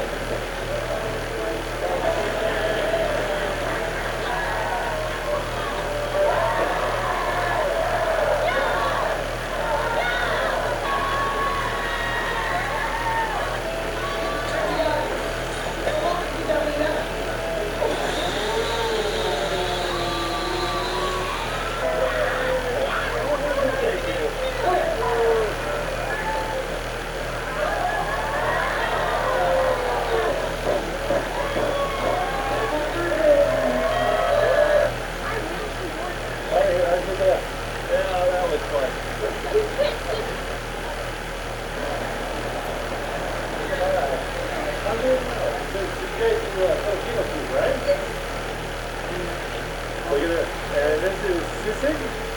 Oh, look at that. That looks so good. Mama, here's chicken Hanson. Oh, yeah, you need to try these with you. They're really good. I think it's called saging. So it's like a blonde flavored shave ice. Well, thank you very much. That was delicious. And as always, we'll put links in the video description to all the different places we go and things we did.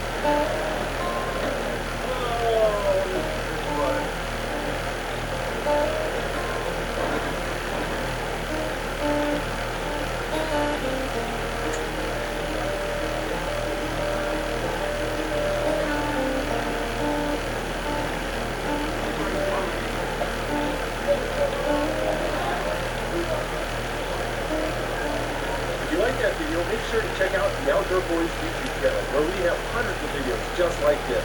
And if you want to see our newest adventures, make sure to click subscribe so you'll get notifications.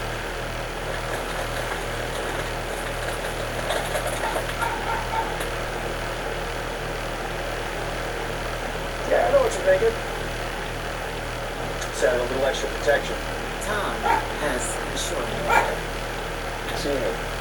Not a toy. He's gone to great lengths to protect his car, so he never has to deal with his insurance. You should have NJM. They go to great lengths to do what's best for their policyholders. Please stop.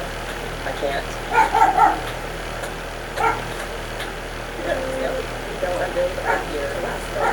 guarantee you everything we need is sourced.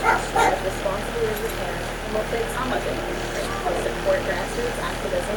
Every dollar that doesn't go back to obviously goes toward protecting the community.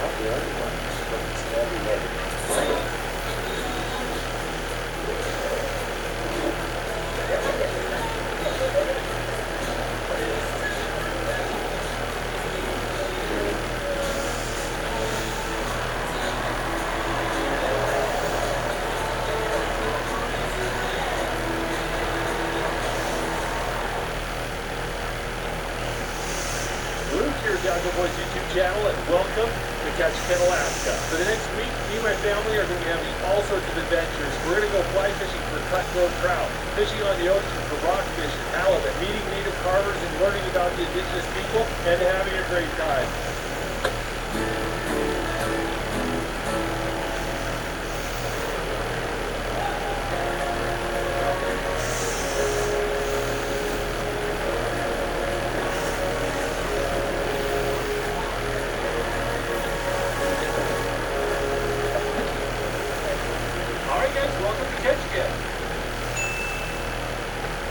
The airport is on an island, so the first thing we can do is take a ferry into the mainland.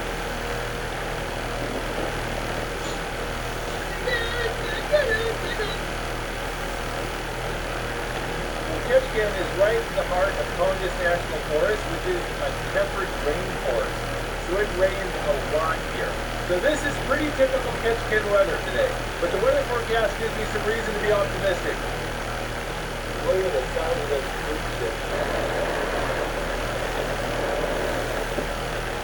Check out that stairs. That's a heck of a front porch. We're gonna grab some food and looks like they're out fishing. So. You want to sit here? Oh, thank you. All right, try now.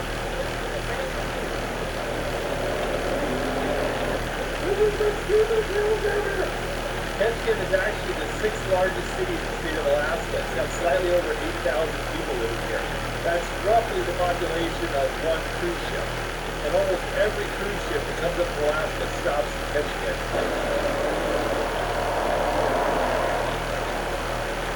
Hi guys, this is Totem Bite State Park. Do you remember this place, Jacob?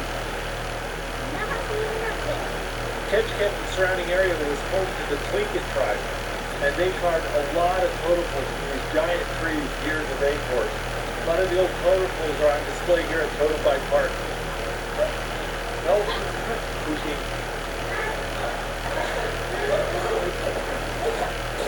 There's a clan house. They would build a big fire in the middle. The smoke would go out the ceiling. Yeah, it was over. Isn't this cool?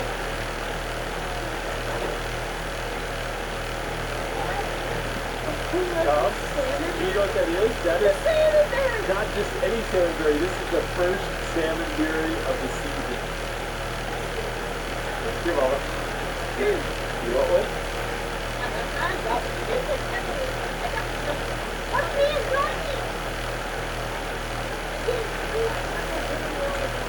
Well, look at the size of that.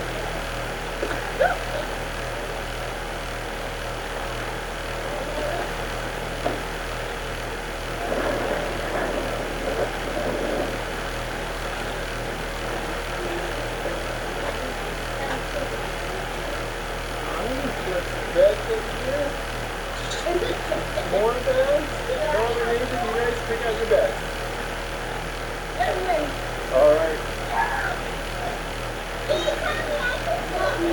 Yeah, we're gonna take it easy, go to bed early, and I will see you guys bright and early in the morning. Hey, Jacob.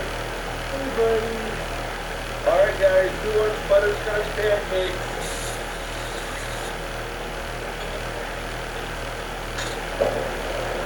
There you go, Becca. Would you like blueberries on yours? There you go. You guys like pancakes? You good? Run to the door! Run to the door! Alright. Well, it's Sunday, so me and the little heathens are going to church. Alright, we're here at church. Have to put the camera down. I'll see you guys in a little bit. Hey, Becca, do you have fun?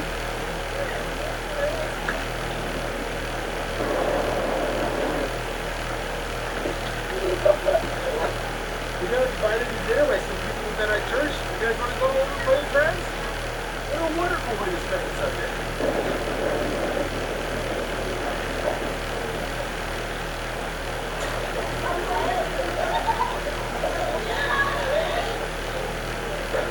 Oh, yeah. Yeah, that's gorgeous. Oh, you saw Killer Whale today? Oh, you guys got high too? Oh, goodness.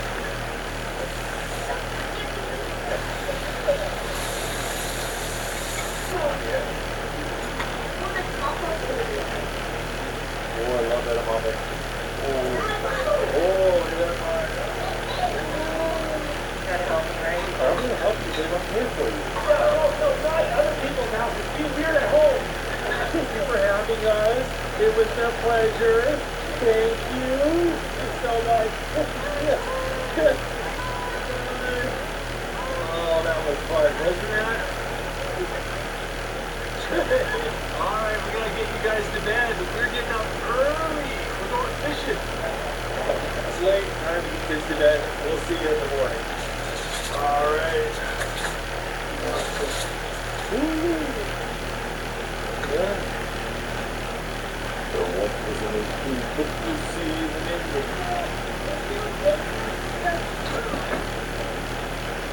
Well, today is a beautiful day to do some fishing, so we've rented a fishing boat. Well,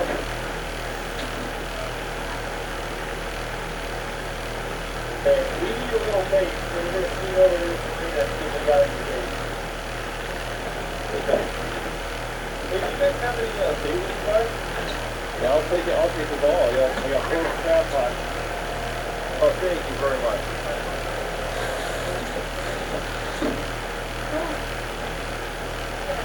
And there's a rock right there.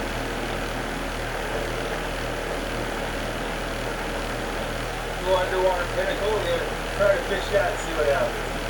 Alright, you guys wanna try fishing? Is that a rockfish? Yeah, it's a rockfish.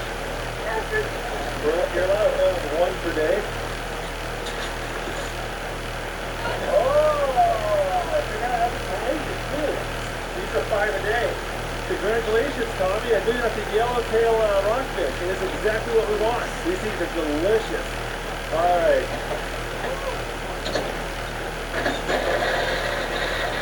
Oh, you got a rockfish? Yeah, it's a quillback rockfish. We're allowed 1 of those a day. Yeah, that's a dusky, I think. Oh, yeah. I think that's the dusky right there. That's another keeper. Nathan. Yeah, another yellowtail. Oh, an eagle. That eagle wanted a piece of it. Yeah, there's another yellowtail. There we go. Alright, slow down. We're going to try another spot. This turned out to be a pretty decent day. Alright, ready?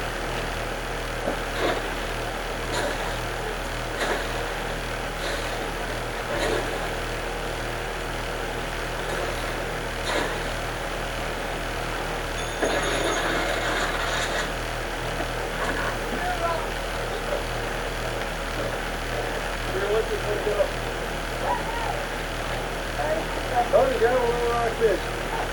Game over. Yeah, look like a little baby quill back. There you go. All in that. What is that? That's a lean cod. What? You want to keep it? It's a small lean Can cod. we keep it? We might have to. Yeah, we can keep it. We'll have one per day. They're really good eating. Don't put your fingers in those left now out there.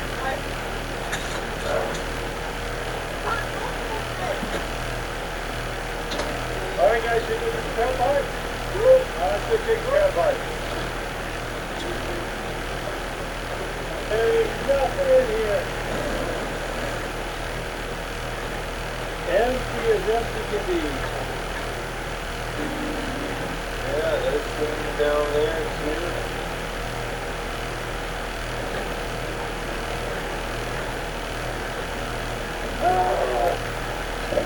Ran over the line.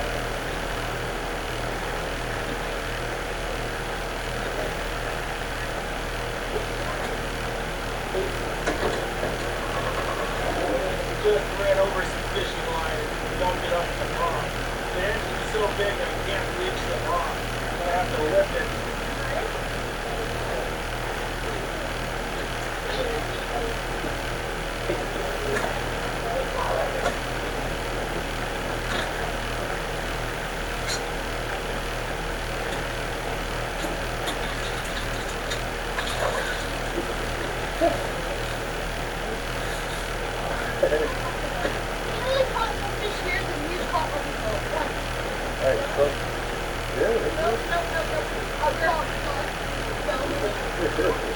Alright boys, I think it's time to get going.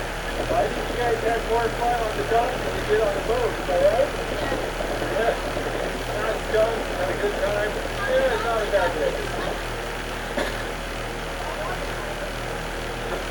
It has been a long day. Honestly, I've been feeling that way.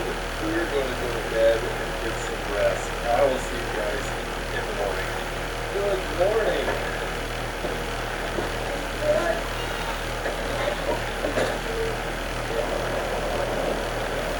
Rebecca, there's a crate place. Cinnamon Toast Crate, one Cinnamon Crate, pizza crate. There you go. Oh, you got blueberries and cream? Yeah. Oh, you guys don't want crate, right? I do. Okay, we got pizza crate, Cinnamon Toast Crate. Yeah, these are real good. We're back to the family here, so they're going to help us out, take us to a lake to go camping and fishing. Watch out for the door to pass.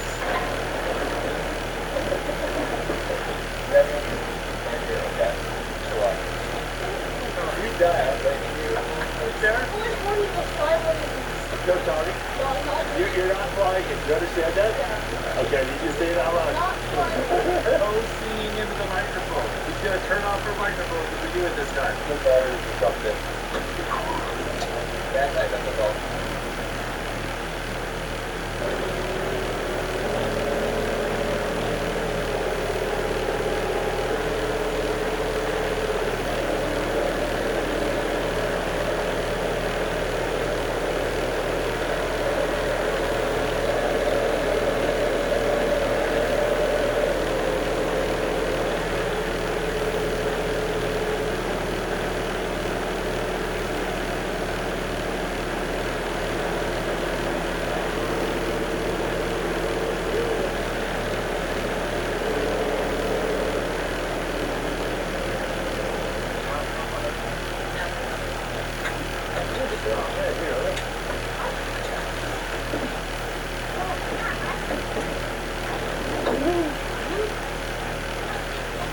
Traveling slow on this direction. What's up with mom? It's probably traveled by 4 hours. I just have to influence her brain. Hey, poor girl. One use kayak. You can have one subside so you always get to the front. Kayak. You got that right. Bob is back down. I know what I do. I know. For Ricky, it is. Whenever I taste cinnamon, I know I do it all again.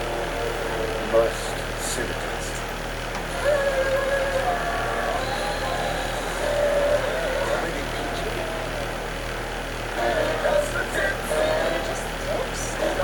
Split and drink, we split.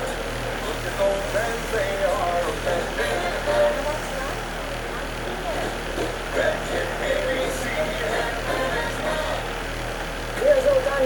time for the 60-second showdown. In one corner, the Ranger XP. In the other corner, the CF Moto U-Force U10 Pro.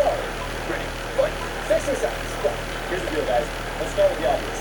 American company, Chinese company. And I'm not here to throw shade at anybody. I'm here to talk about some facts. And the fact is, the CF Moto has been in the market for about 8 years, whereas the Polaris Ranger has been on the market for 28 years. And this machine was built with the driver in mind. And I'm going to tell you why. Because when you start to look closer at CF Moto, you're going to think, oh, that's rubber seat. Wrong. Those seats are making my back sweat and start to stick just by looking at it, because that is about as clever as clever gets. Whereas the Ranger built with premium, high-quality materials. Also, one thing I noticed, the CF Moto looks good from about 45 feet away, whereas the Polaris Ranger looks good from every angle, especially the big beefy bumper, whereas the CF Moto has none. But the plot thickens. Drivers like to put stuff in places. I like storage. I like to be able to have my stuff secure. The CF Moto has 2 glove boxes, 2 little cup holders, and the Polaris Ranger has storage literally everywhere you can think, plus 6 cup holders. I got it. Yeah, that's not. Listen, don't take his opinion for it. Go to any local Polaris dealership and make the comparison for yourself, and you'll find out on your own. We will find out, and we'll see you next time on 60-Second Showdown. This episode was brought to you by the opinions of my friend Heavy D, Yusuf Dave, and Tanner Dust. Thank you.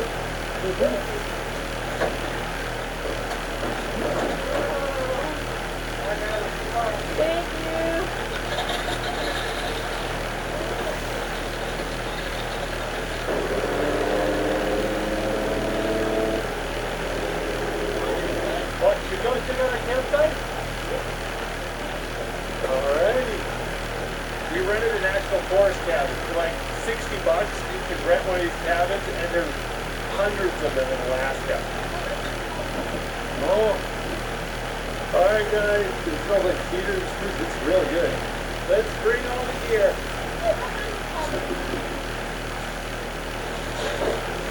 Most of these cabins have no road access, no electric, no water, but they'll keep you warm, dry, and safe, and they're just a great way to see Alaska.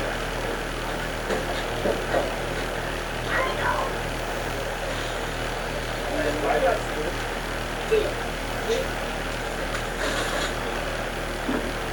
There we go, we're all moved in. You guys want to do some fishing? We're going to set something up with a fly, probably. Brought along a little pack raft kayak here. We're going to play this thing up.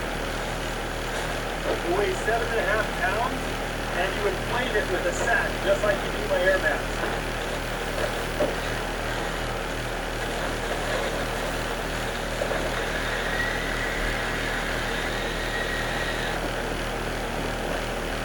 There you go. Nathan, bring it to shore. I don't have waders. Come here. Bring it over here to the back of the boat. Huh? Nathan. Oh, my goodness. Here, you film. You film? Mama, guys, Look at this. That's a cutthroat trout right there. Yeah, it looks like it's bleeding on It's just how it is. Oh, Nathan, high five. That is a beautiful cutthroat. That's why we came here. There's some amazing trout fishing around Ketchikan. And this part of Alaska is one of the few areas that has cutthroat trout. I've never caught a cutthroat trout in Alaska, so hopefully we do that in this trip.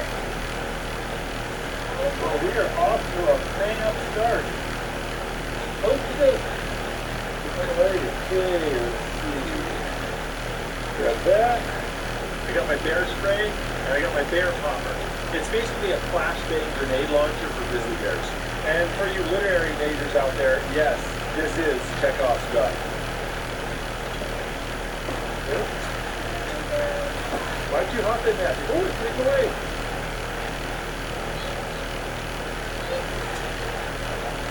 Okay.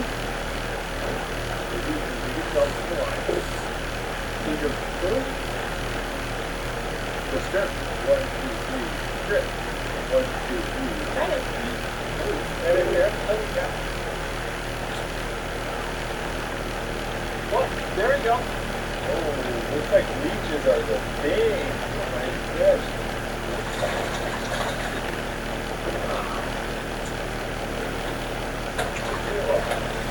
There we go. That's my first cutthroat in Alaska. Oh, there you go. Look at that. Oh, there you go. Good. You popped out. Oh, got one. Oh, Mega, you got one. Oh, that's a nice one. Nice dog. Yeah. Oh, it is a tagged fish. Bring him here. See, he's got the little tag on him. There you go. Well, congratulations. As a statistician, that's pretty cool. You're getting a recapture fish. Tom's going around the front fish. You gotta go pick him up. The last thing boys You're out of the way. No, you're getting more in the way. Look up.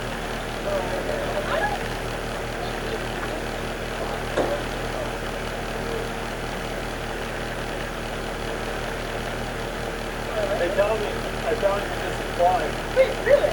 Turn to your left. There you go. It looks like I told you, just get it up, cross your line. Look at that. Oh, healthy fish.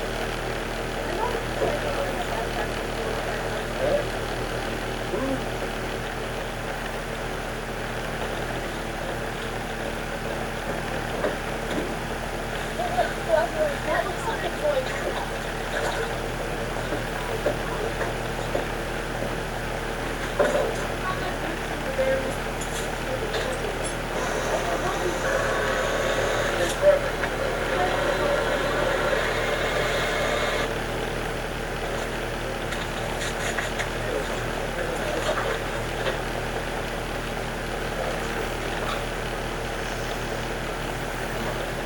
Alright, I need to find some hot dog sticks.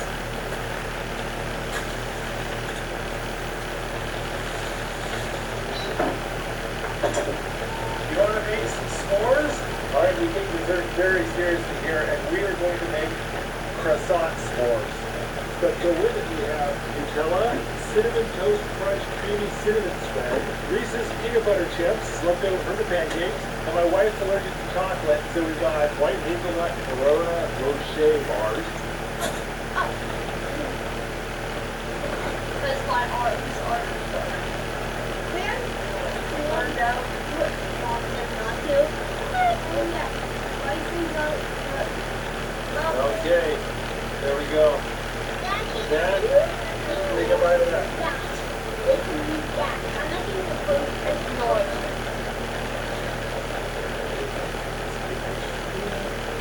Oh, yeah.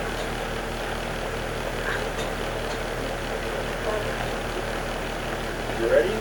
Yes. Oh my goodness, thank you. White chocolate croissant s'more. Wow.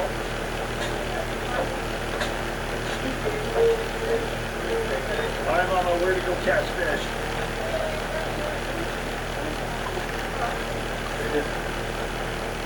Oh, there you go. I got the one under the boat.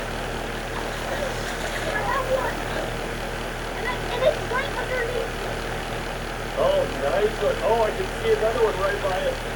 Oh, look at that beautiful fish. Oh, there you go. You're gonna get it, Tom. Here we go.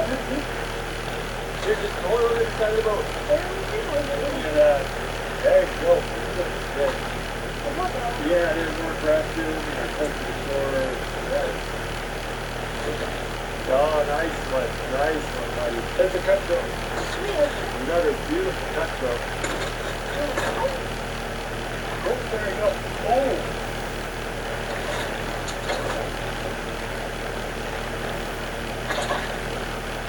Go. Another tag fish. There we go. Oh, nice.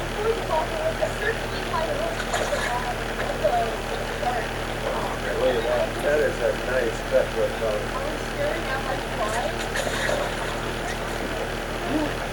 These are healthy cutthroats. They are nice. There you go. Oh, there you go. Good dog.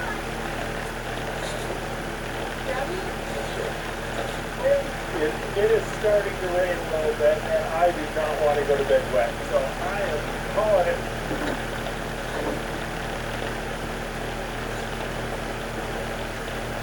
at that boy, fishing all by himself. I remember when he used to cry if I let his fish go. High five, I've captured the most fish so far. Caught 6 fish. Alright guys, it's getting late. I guess time to put the camera up. We'll see you in the morning. We got a lot of exploring to do. Yeah. What a lovely spot.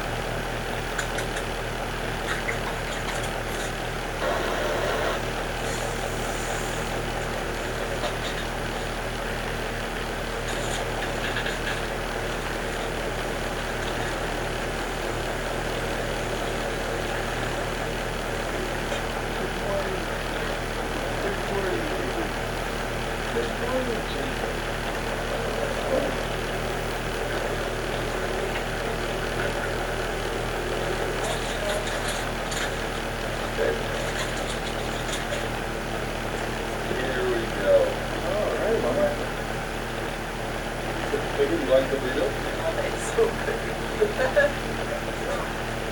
You want pictures? Yeah. All right. I want to film you catch one.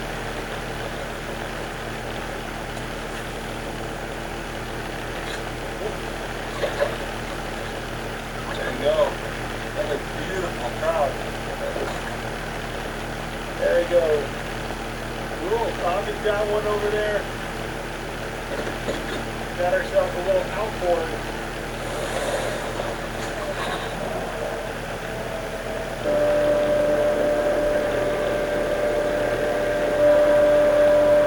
You tell me when you can see the bottom. Let's go up. Oh, Tommy's got one already. All right, Jake, you want to catch one? Really, really good. Jacob's got one. Bring him over here. Oh, over here. He's got this. Hey. That is a beautiful trout, Jake. High five. Oh, Becca's got one right off. Oh, Tommy's got another one over there. I think Nathan and Tom want to get picked up and try another spot. All right, off head.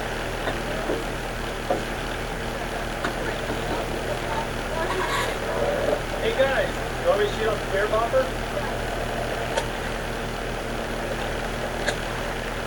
You got it dead. It's just a big firecracker.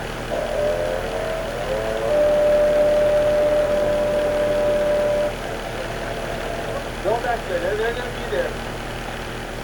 There you go. Tom's got one. Twist it to the... There you go.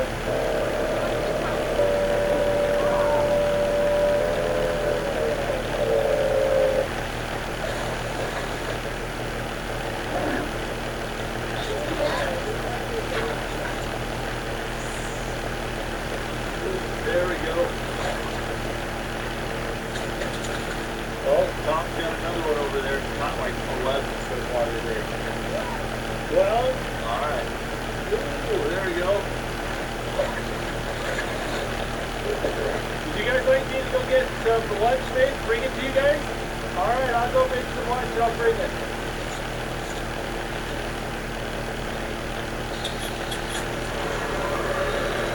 Well, for lunch, I'm going to make nachos. Alright, there we go. Got some of this barbecue meat, going to warm that up too.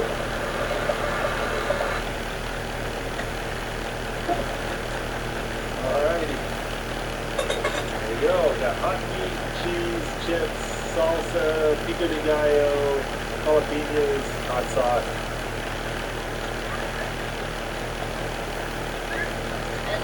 Tommy, you hungry?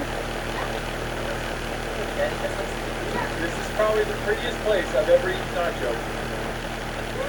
Yeah, I'll go by both and then I'll go. Yeah, I got one. Oh, nice. Another beautiful tagged fish. Oh, that's a nice one. Oh, that is a beautiful cutthroat.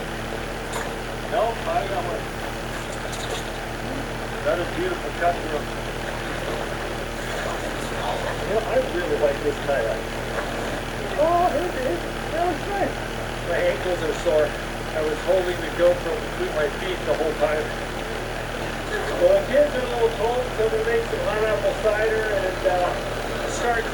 place up a little bit. Yeah, I'm gonna take that over the table. You like to sit with those card spreads?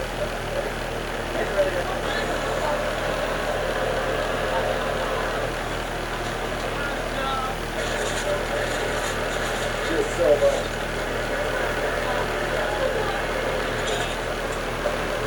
That's some top ramen.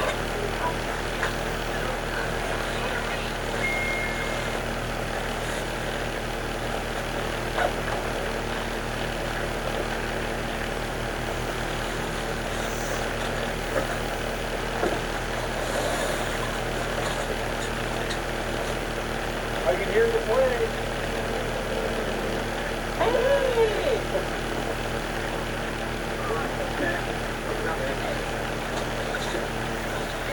You guys put like this? Oh, and a 30. You start to crawl in, let go of me and take your husband down. Yep, that's it. Oh, yeah.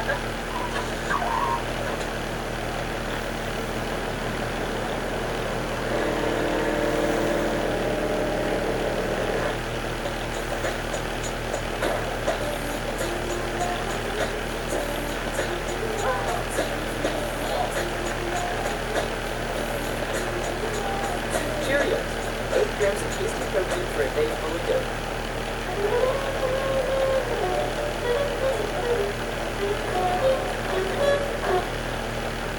I'll be right up to plug you in. Okay.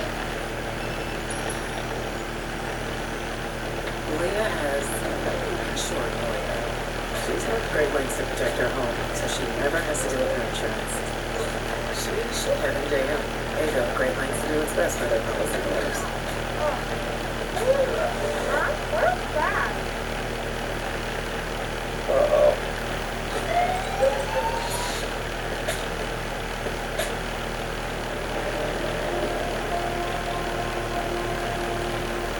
Not a question.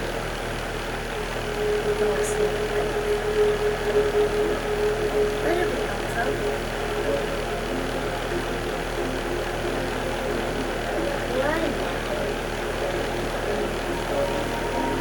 Why can't I see God? Can I trust him? Is Thanksgiving really effective? Could he be my nation? I have a question. It isn't performance.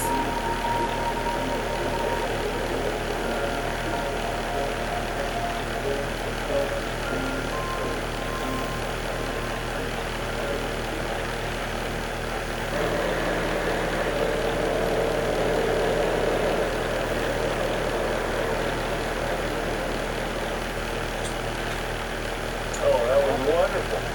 Oh, yeah.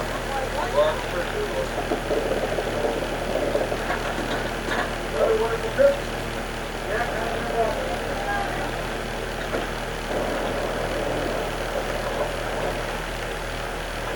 Oh, we made it back, but it's late. We're going to put the camera down and get these kids to bed. I'll see you in the morning.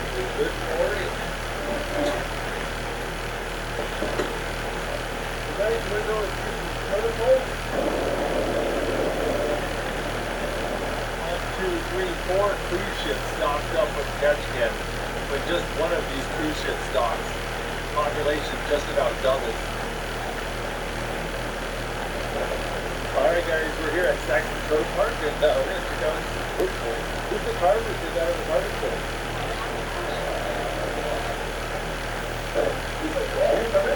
Well, it was 18 of them. Oh, I love the bentwood box. I only tried it once and I broke it. This is a bentwood box, traditional box made out of a single piece of wood. Steam and bend it. Oh yeah, like that.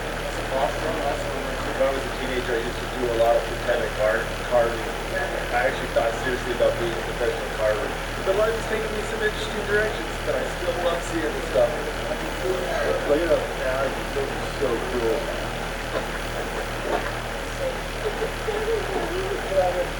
Plant house. Hi, nice to meet you. this is one of the largest clam houses in Alaska.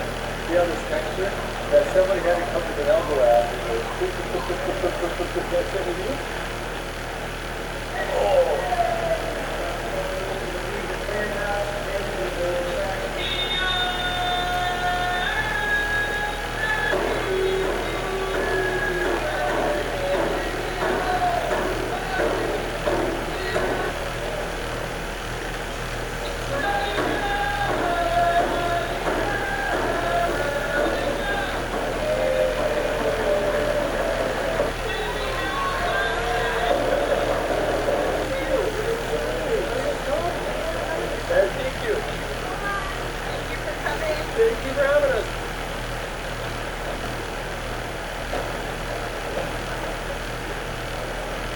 I'll see you around, Tony.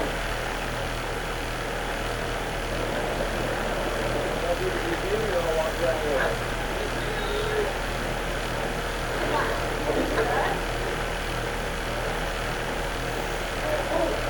Oh, look at the television.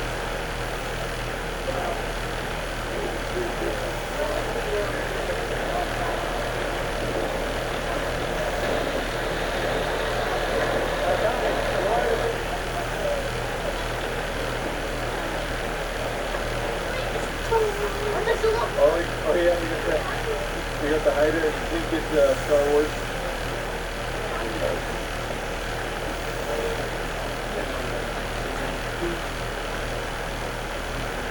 Well, that was fun, but we've got to catch a ferry. We're going to Prince of Wales Island.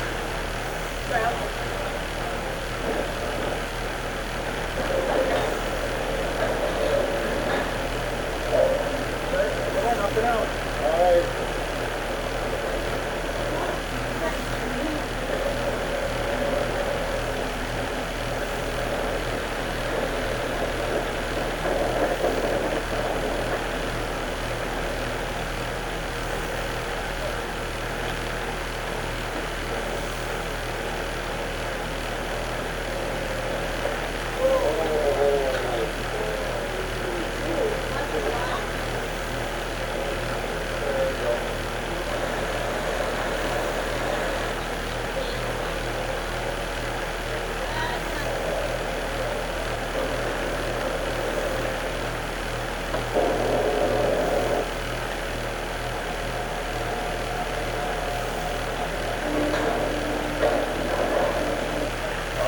Welcome to Prince of Wales Island.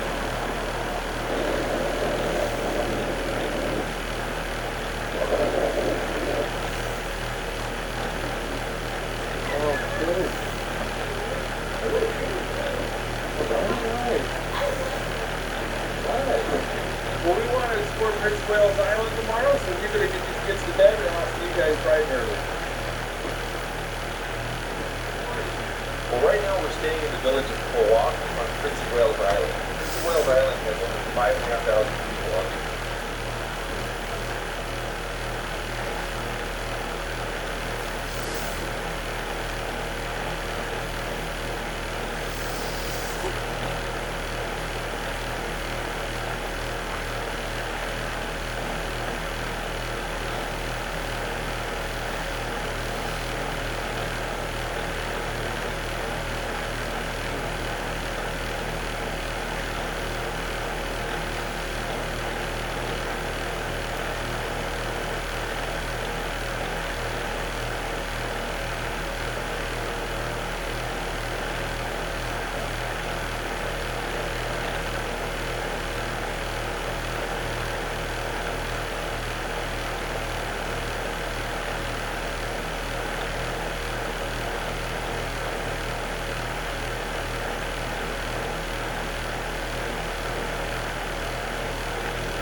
largest island in the United States. Beyond Hawaii, Puerto Rico, Kodiak Island, Alaska, and then Prince of Wales Island. And this island is the traditional home of the Haida tribe. All right, we're going to head to the biggest city in Prince of Wales Island, the city of Craig.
Okay?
With over half a billion items, Walmart has everything you need to completely make over your backyard this year.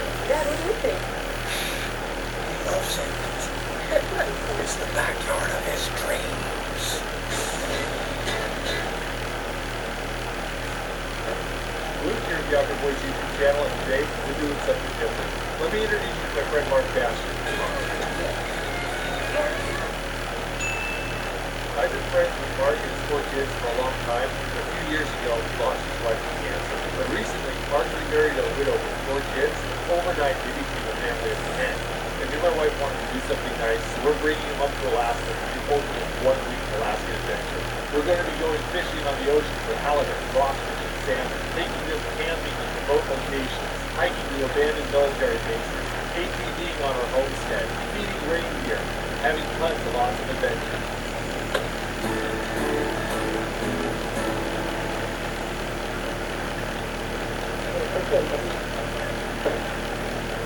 Welcome to the Anchorage Airport. You guys made it! Hey! Nathan went to the ER last night, yeah. They were playing rock baseball. All right, follow me. You want to see what a halibut is? A 459-pound halibut right there. We're going fishing for those in a few days. There's now so many heads. It's going to be hard to keep track of them all. I can't believe you fit all your luggage in that. That is impressive. All right, Nathan, this way. All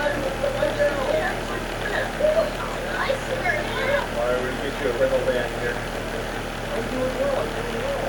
Thank you. Ooh, yeah. Look at the headroom. The older I get, the less I like sports cars, the more I like passenger vans. Just swarm in there. I think our kids climbed in here. I mean, what's 3 more, right? It's not, you know. Yeah, the fact that there's room makes me suspicious someone got left behind. It's so quiet in here, Becca. I feel a little guilty that we pawned our children off on a family of 10.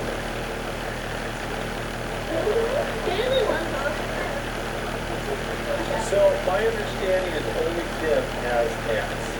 Is that right? Let's see, that's a 2 right there. Do you like that? You want that one? Okay, who is 8, 9, or 10? 9. There's an art. Why don't you try those on? Hey, who wants to see some fishing gear? Those are dip nets. Those are for scooping salmon out of the river. These are clam guns. Those are shrimp pots for catching shrimp. Guys like this one? Bastions, Palmers, Nichols, everyone to me. Let's see what the damage is. Thank you. We will. All right, we got rain pants. Now we go get everybody lunch. Are you ready to come with us?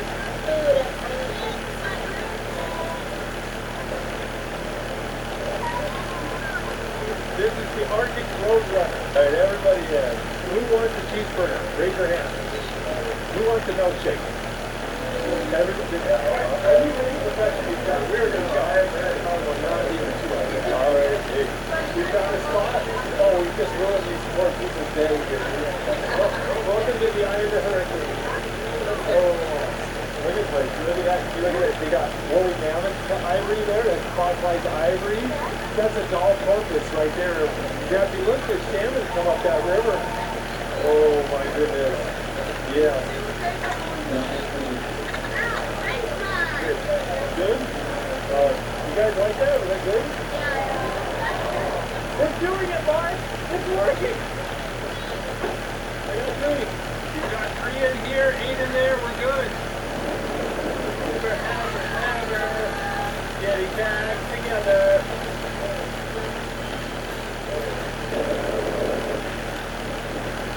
Let's go to a reindeer farm. Yeah.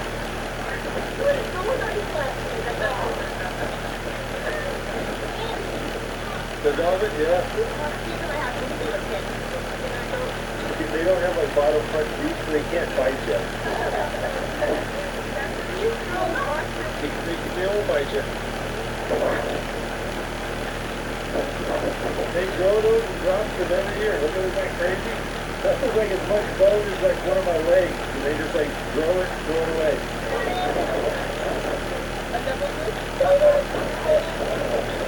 There's mini donkeys. You guys want to reach in the pet? You totally can. He's a little dirty. Oh, look at this Barbie. No, that looks like the one I ate.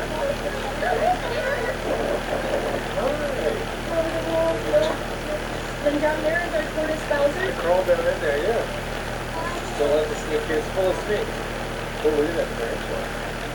Stuff here in the dragon. Nice. Thank you. Thank you.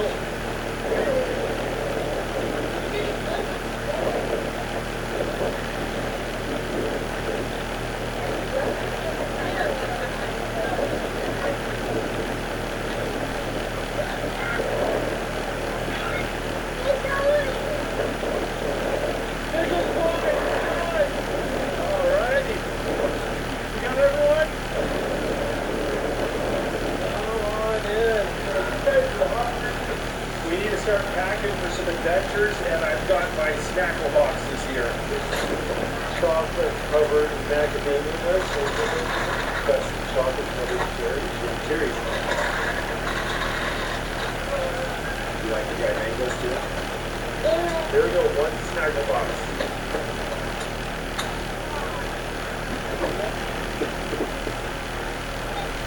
Come on in.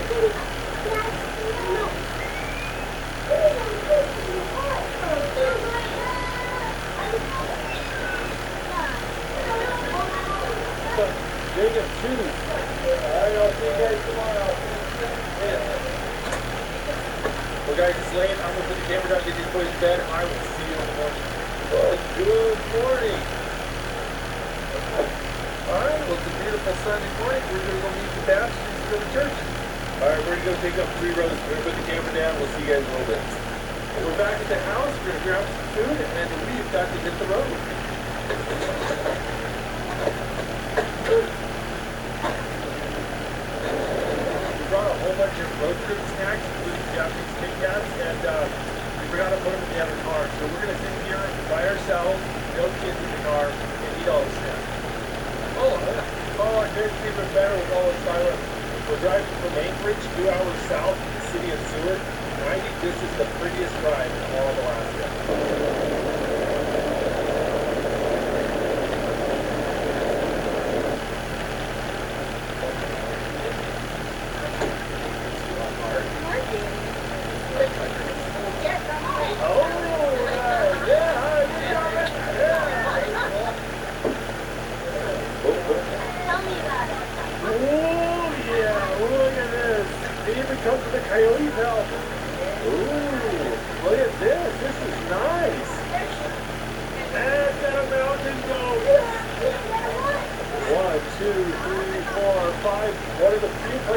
sewers and is prepared to deal with this level of chaos, and they've got room to spare. All right, well, you guys want to go see your place? Okay. Oh, nice. You have a sawmill in there, and they mill all their wood, and that's what they use to make that building. Oh. Yeah, your parents are staying here. Did you decide yourself? I hope you're proud of yourself. This is pretty awesome.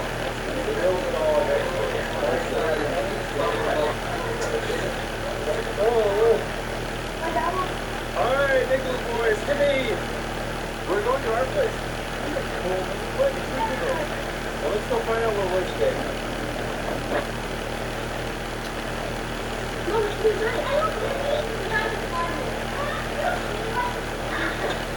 Look at this place.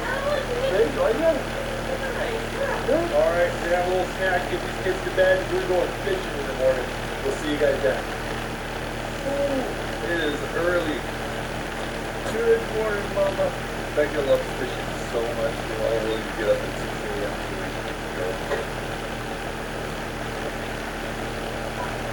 All right, get some breakfast at Alaska Seafood Grill. Called ahead yesterday and ordered 30 breakfast sandwiches so we can just grab them and go on the boat. All righty, here's like the first bit. Sandwiches, okay. Put them in the box. You guys got 30 sandwiches? Yeah. No, all right, 30 breakfast sandwiches. Welcome to Seward, Alaska. This is a small boat harbor. So, what do you guys think? This will fit us. 1, 2, 3, 4. Oh, 11's right there. 11 kids. All right. This is a survival video. It may not look like it, but this is a survival video. It's 6 in the morning, and we're here with Buffett Charters, and we are doing a 12-hour halibut charter with 11 kids. You guys ready? Yeah, look at that. Just sitting right there on the rock.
John's a little over an hour from Seward.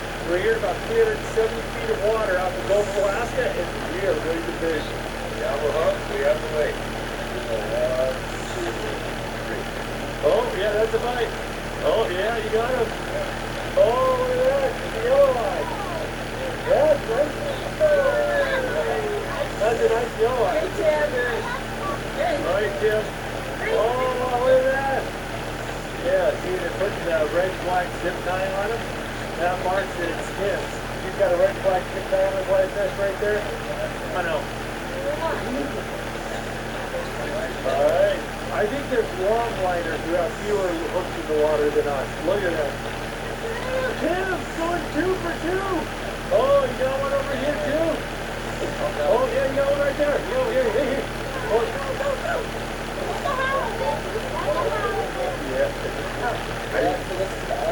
What's going over here? Becca's got one too. Oh, Tom's got one. I think it's going to be a good fish. Oh, there you go. There you go, Becca. High five. Oh, nice one. Oh, you see it. Oh, there you go. There's another one.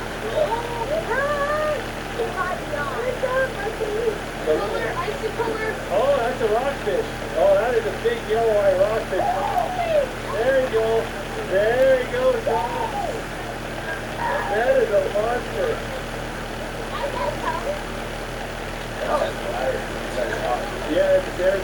Grab me on the belly. That is huge. Hey, smile. Yeah, good smile. That is a huge. Look at that. Hey, Tim, you're not paying attention. You just got a bite. Oh, is that another yellow eye? Oh, you got a halibut.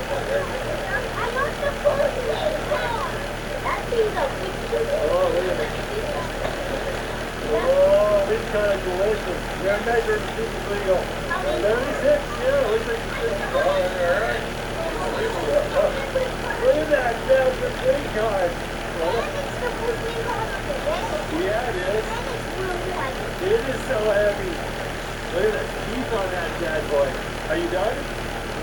Okay. Yeah, he's heavy. All right. Hey, Paladin. There's another one going in.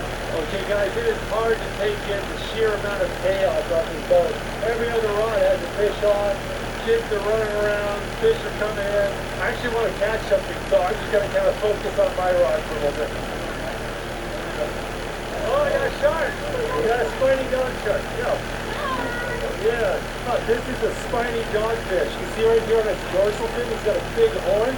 Back here, he's got another one. He's all covered in jellyfish tentacles. The person running sick on their phone. They can get hundreds of sites to be learning to tell got that right. It's just right. Like buttering your auto letters on a budget. Not professional. Its grease cutting cells last 2 times longer, so you can wash double the pots in just one season. New Rose Last Thousand Custom Freshness He has confidence to fight the galaxy where nothing can resist. Thanks, Old Spice. Now I smell super.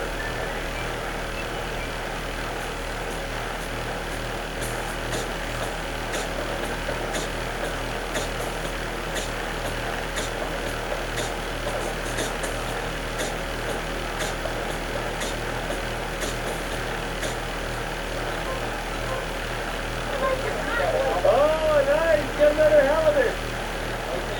Grayson, I think that's the biggest chicken so far. Yeah, right there. Oh, that looks like an arrow tooth flounder. Got him? Yeah. Yeah. You saw it there, get him, mate. No, that's a bullet. It's a bullet. Yeah, don't keep that. Listen good. Oh, you got yourself a dog shark. Nice. So much here I'm not filming. I can only be in one place at a time. Oh, Sharky! Right hand, all it's good right there. Yeah. Tom, you got something going on? You got one? 1, 2, 3, 4, 5, 6. 6 fish on at the same time. Oh, 7.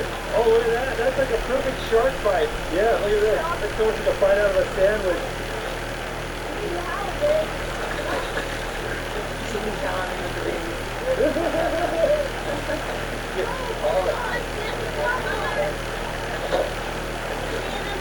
Oh, yeah, that's a bullet. Swifty. He is never, ever, ever going back in the ocean. Jacob, look at your frogfish. Oh, wow. Here, Jake, come here. Oh, yeah, Jake. Good job, buddy. Oh, that's a nice halibut. Oh, there we go. Yay! Yes, you got one? I got one. There you go. I guess you get anything good. Oh, that's a nice one, Jacob. Oh, you got the biggest one of the day, Jacob. There you go. Good job, you got 5. All right. That is fun. Yeah. Oh, yay. It's looking good, baby. There you go.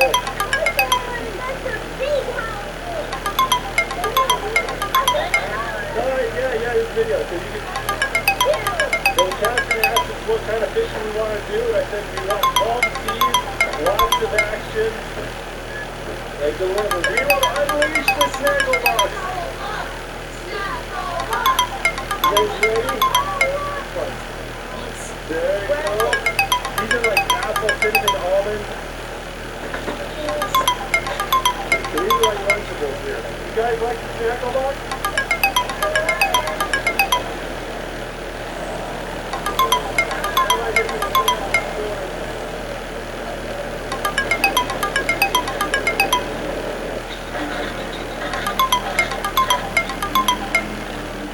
Limited out on halibut, so now we're going to be targeting rockfish. I love rockfish, they're one of my favorites.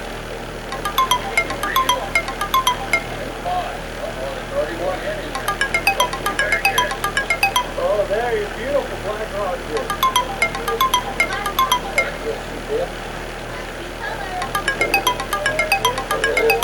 Beautiful black rockfish. Oh, nice. Oh. There you go, Becca.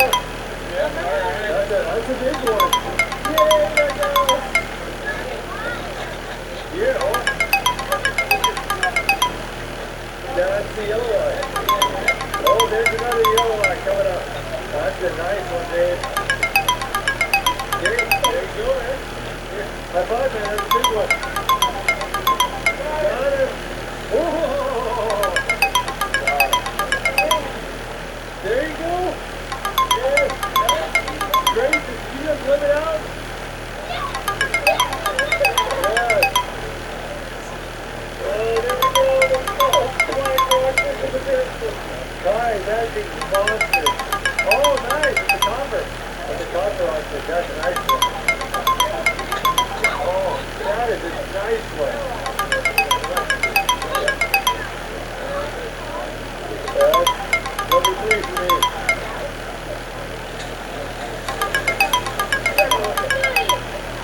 Oh, Jay! Jacob, you looked that one all by yourself, man. Hey, look at it. He's got eels in his mouth. That's what he was eating. That's a... Yes, it's India. Yeah, that's your fish. Oh, look at that. It's a gorgeous little crowbat. All right, we've got 45 rockfish in the box. Time to go get some salmon. What's going on out here? Oh my goodness. Got about 30 minutes and we're going to try to jig for salmon. That's for the salmon. See that? Tommy. Oh, it's a beautiful salmon. Look at that salmon. Is that a chunk? Are they still good to eat? Yeah. I think, especially if you're going to want to smoke them up, John. That would be really good. First salmon. Woo! Yes. Look at that, Tom. Buddy, high five. Yeah. Yeah, you got one. Yeah. You got one? Was that a chun? That sure is. Oh, I love chun salmon. They're awesome fighters. Yes, man. Oh, he's taking some drag. Oh, nice. I think it's a good. There we go. That is a beautiful fish. Oh, Becca, you got one.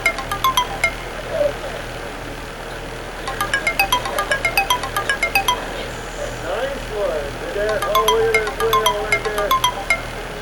Huge. Whoa. Nice. Check pose with it. Out the back. Fast. Yeah, it's your salmon. Well, that's a beautiful fish, buddy. Right at the bottom left. Oh, what a beautiful fish. Five. Go five. Yeah. Oh, you got a halibut.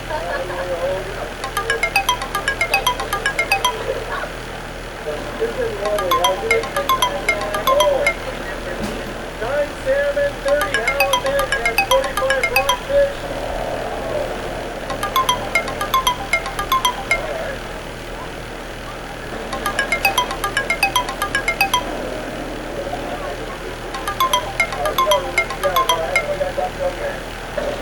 Those yellow eyes, just massive.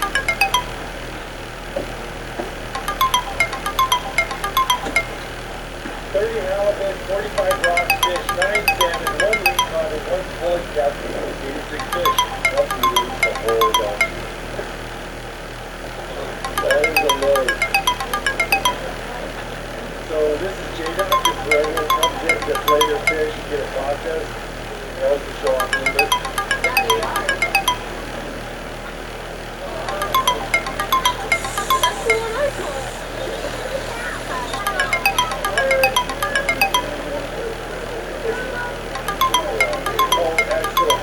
Okay, the ones that are soft here, the ones that are going to go your knife over there.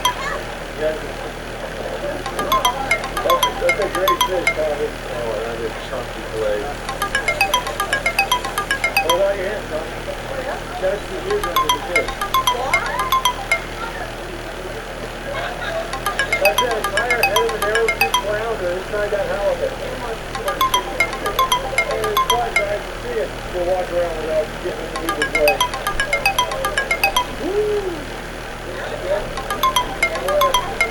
You guys are working hard. Is that fun?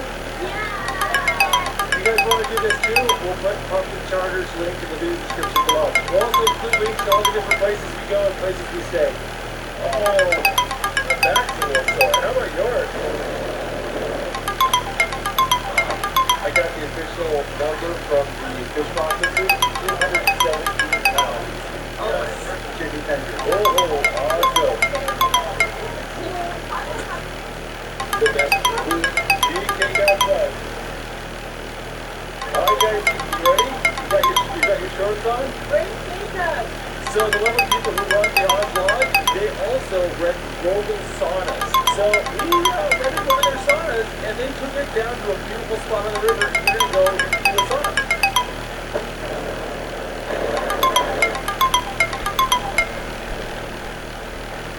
Well, this certainly is a pretty spot. You weren't lying about that. Oh boy.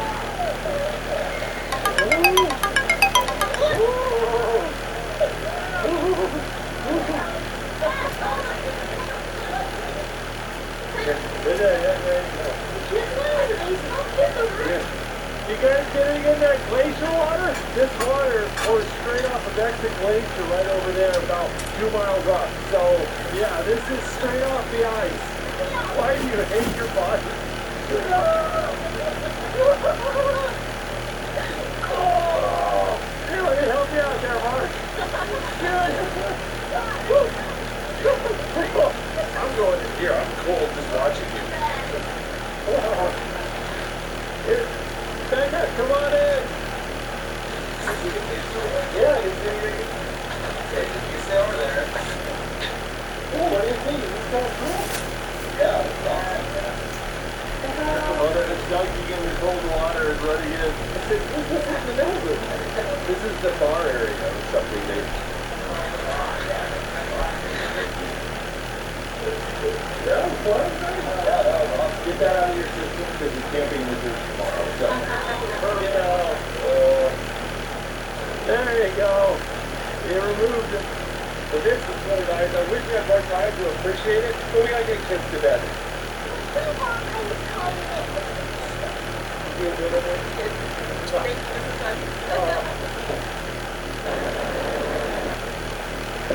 Well guys, it is getting late. We've got to get these kids to bed. We're going camping tomorrow. I'll see you guys in the morning. Good morning.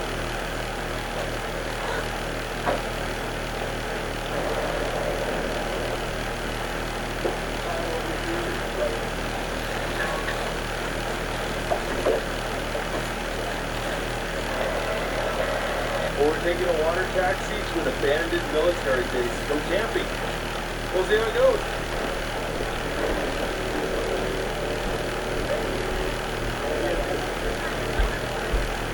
Alright guys, welcome to Derby Cove. Okay, everyone grab something. Wait for it. Now run. Run. There you go.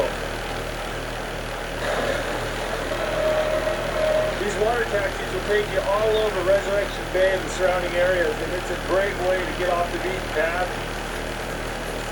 All right. Come on, boys.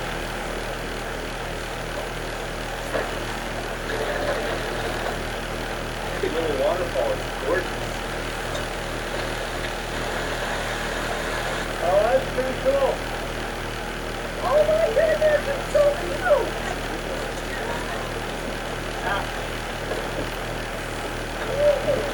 not fancy, but yeah. You like this? You gotta admit, it's hard to find a prettier campsite than this. Are you ready for some late breakfast? Yes. Do you like the parfait? Yeah, I really do.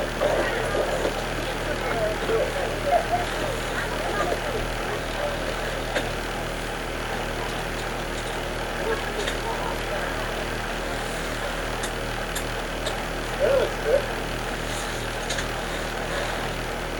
That was our film. I really like that. Good. That's your bag.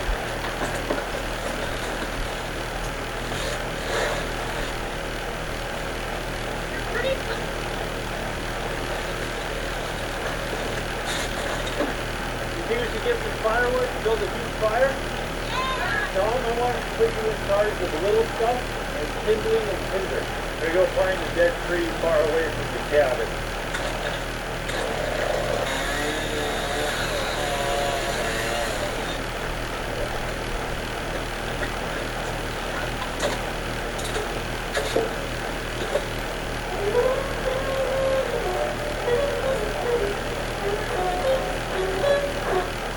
Your credit score is only part of your financial picture. Count on Intuit Credit Card to scan the factor's credit card company's rules and show you approval lines, so you know where you stand today. Download the app to get started. Subclub members can get any footlong for just $6.99. All your favorites packed with crispy veggies and fresh sliced meats. Great bread, great meats, great sauce, great deal. Use this code in the app to get your $6.99 footlong today. Subway, eat fresh, feel good. You could read the book Millennial History with a chip of device not there to keep. Ow! Yeah, ow! I need a boost to feel safe.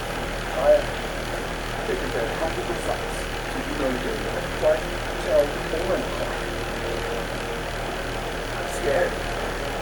Do it together. Kayak. Got that right.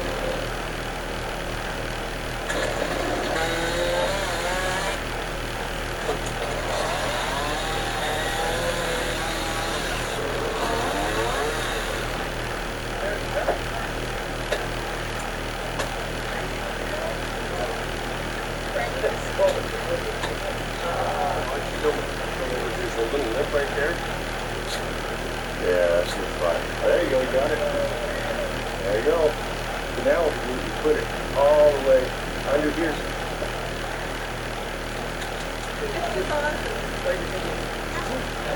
Did I do your pick up, Mark? It's not kissing. I'm going to try to pitch that tarp a little bit so the rain runs off. It's raining hard tonight.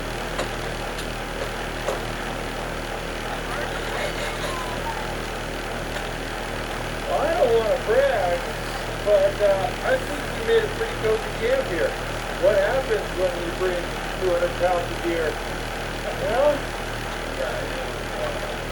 we've been sitting here just chatting while the kids play, and I think it's time to start making some dinner.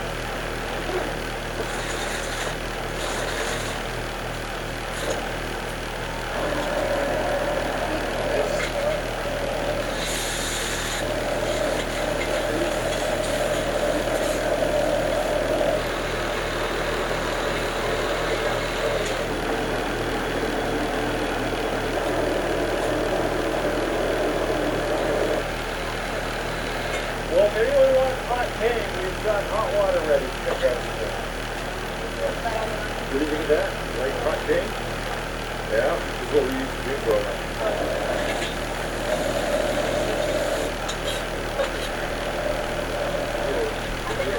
Okay. Yeah? Good?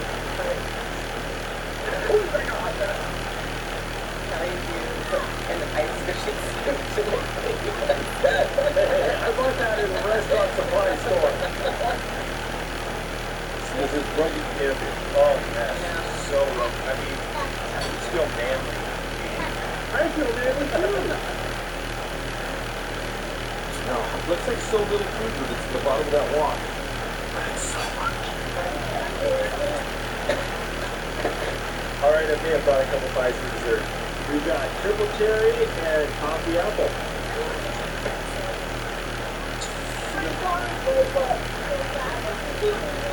Captain, would you like to do some videoing? Yeah. All right, I'm gonna give you a camera. You go around and video what's going on. I'm gonna interview you. What do you like about camping there? S'mores? Kylan, what's your favorite part of camping? Brookie, what's your favorite part of camping? Grace, what's your favorite part of camping? Are you guys gonna make some marshmallows? Yeah, those will work. Okay, you guys ready? Who likes them this way? Who likes real good? Okay. And they're baked. You get some chocolate syrup on there. You like that? This is still good.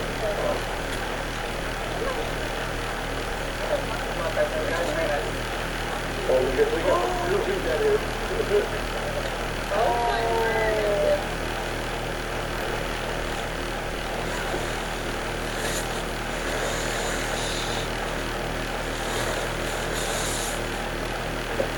Time to be to bed, guys. Gotta get boys to bed. Come on, boys. Bedtime. All right, Nathan. Come with me, buddy.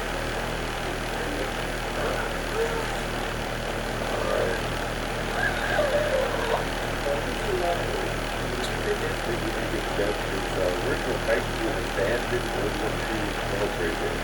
So you guys are playing.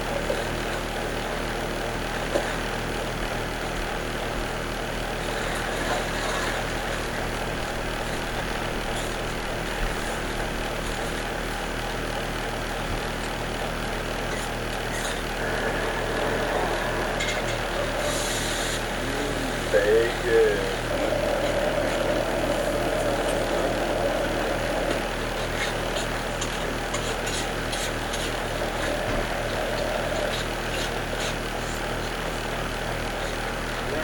I got some breakfast burritos and some ravens going nuts over there. There's a raven robbing the nest over there.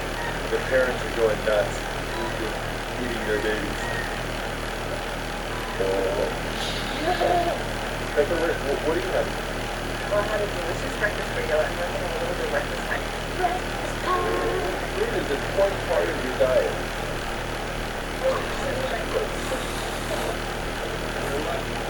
We can't leave until we get the whole campsite packed up, carried out to the roof. That's going to be a lot of work. You guys going to help me out?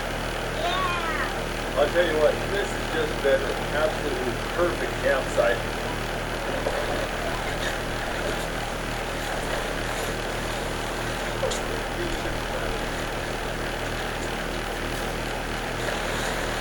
We'll take that to the beach, do a quick walk through, let's see if there's any trash. Where it is, it's cleaned out.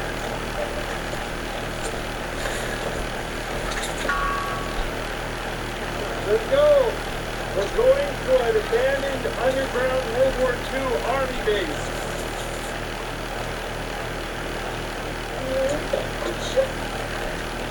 That's the old dock to the military base. They land boats there and unload supplies. I was eating this and then like one popped over my mouth. Oh, look at that, little isopod. These are sea roly-polies.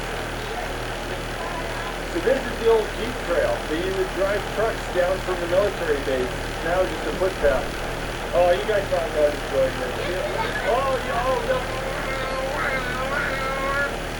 Oh, hey guys, look at this. That is bear food. A lot of bears in this area, but I can guarantee you we are not going to surprise them. Looking over here to the left. Who wants flashlights? Okay, who's going to take? Yeah, mostly headlamps. Oh, look at this. Yeah, check it out, guys. This is an ammo bunker. This is where they would store ammo. Follow me. The city of Seward was an important harbor. They put a bunch of army bases at the mouth of Resurrection Bay, so any ships trying to attack Seward had to make it past the fort. And this is one of those forts. And it was built in World War II after the Japanese invaded Alaska. Oh, look, guys, there's another building. Yeah, there's some nails on the board. Let's keep moving. There's a lot to see.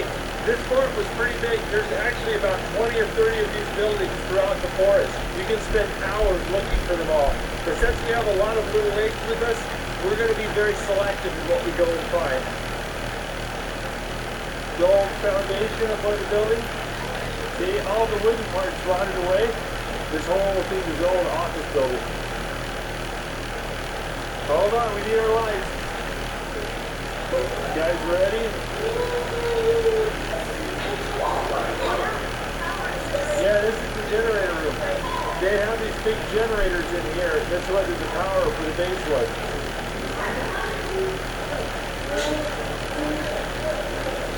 This is the mess hall, see? Come in here in this room. That's where they eat. That's the kitchen. Look at the tiles. Yeah. A lot of the spaces underground is obviously a protection from attacks from ship artillery, but also in the wintertime, it would snow so much that it just bury everything. Alright guys, gonna come?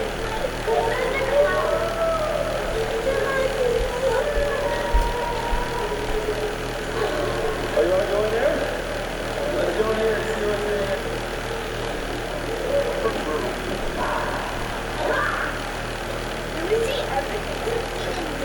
Hey guys, this is the big artillery piece they have. They would shoot in ships to try to come to Seward. There's this Fort Gilbury here, and then there was another one on top of Rugged Island, and there was another one on the other side, Resurrection Bay, and I think there was one at Rocky Point as well. That's a picture of the gun right there. That's what it looked like. The boats are about that big around.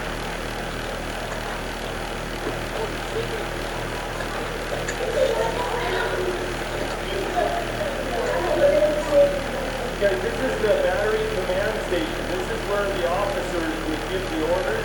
And you can see that he got these bulletproof plates, and they would slide along the rail here and cover up the holes in case somebody was trying to shoot at them. I think these were bunk beds. They go and pull them up and set them, and then you can sleep on them and then pull them away. Was that cool, guys?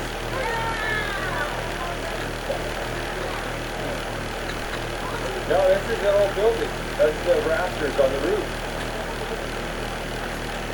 There's another building over there. One of the fun things about this hike is that if you time the tides right, you can hike all the way from Seward to the fort. You guys want some hot dogs?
right, grab the snackle boxes.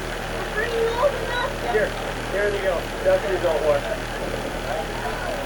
So we got a lemon Wensleydale, a smoked Gouda, a white cheddar, and a dill Stilton, I think. Try the lemon Wensleydale. Okay, you guys want a hot dog? Okay. Hard to beat hot dogs for feeding the group. Just heated up 20 hot dogs in about 3 minutes.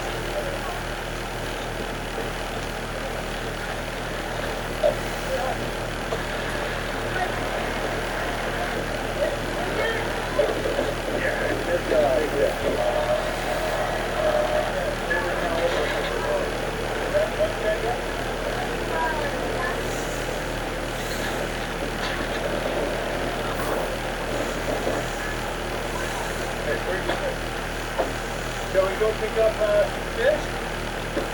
So apparently it's 217 pounds of fish. Hope you guys are hungry. Oh, look at that. How many boxes do you have? 4.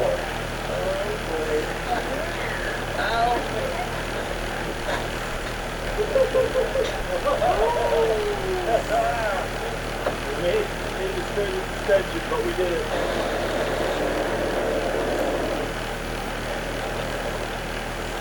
Reese's meets Oreo. Now you meet our Reese's Oreo cups. It's the collab everyone's been asking for. Who knew getting into peer pressure could taste this good? Oh wait, yes you did. I love my curls, but all the curly rules, Only talk the curl. not so much. That's why Aussie made Ultra Wonder. Curl care that combines treatments and stylers into magical multitaskers. Fewer products, less steps, incredible curls. Aussie Ultra Wonder. Style and substance in the GMC Sierra. You'll get a total value of over $11,500 on this Sierra 1500 model in a traded and eligible vehicle.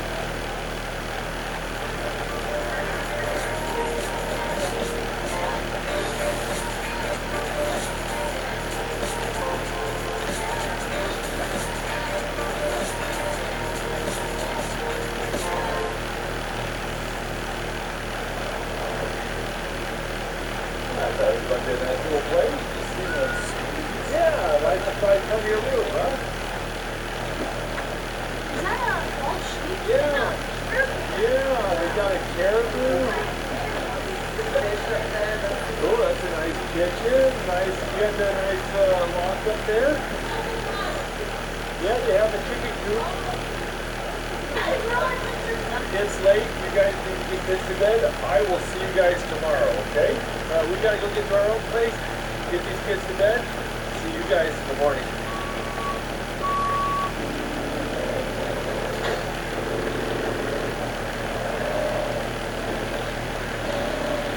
Well, me and Mark and the boys are heading up to my cabin to go do some four-wheeling, and Becca, Liz, and the girls are going to go do some sightseeing. I'm setting a camera with them so they can see their adventures.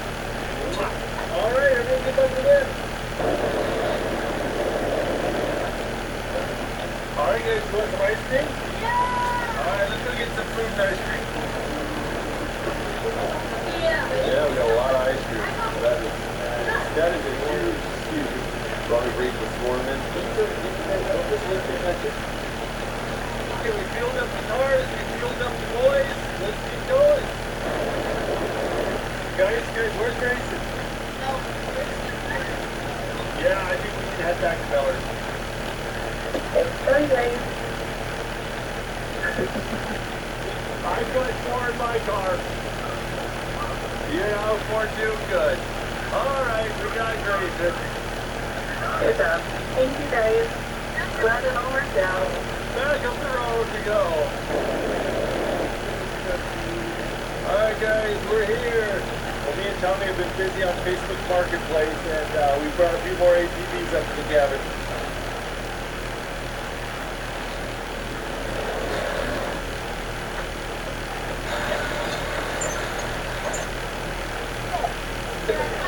Yeah, people can ride inside.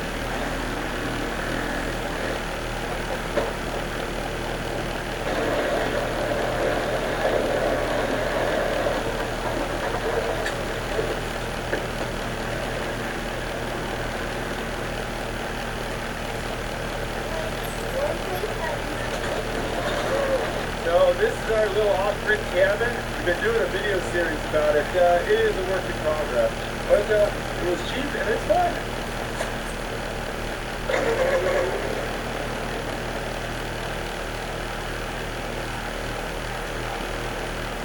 Cabin looks like it's in good shape.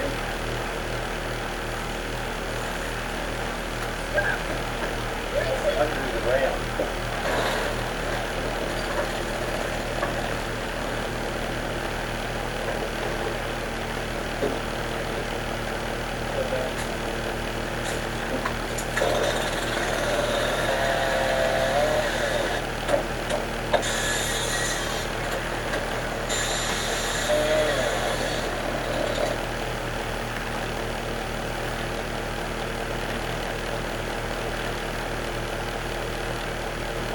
Of the height is right. Alright, we're going to head to the biggest city in Prince of Wales Island, City of Craig. Population 1,200.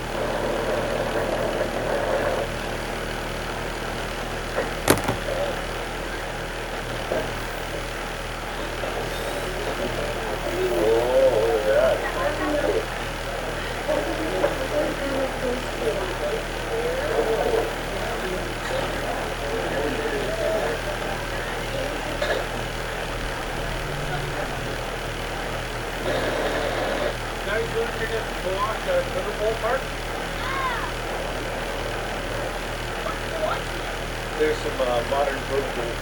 We got a Ranger up here, Coast Guard, Army, Navy, Air Force. These protocols are kind of a big deal. Have a master carver do one of these. It's like $5,000 for every foot.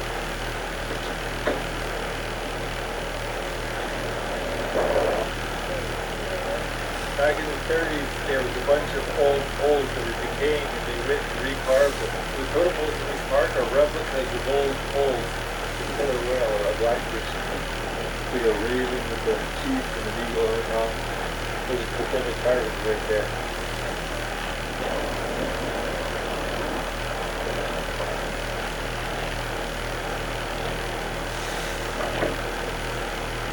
Check it out. These are those poles from the Totem Pole Park we went to a few minutes ago. You'll see there's some trees growing out of them.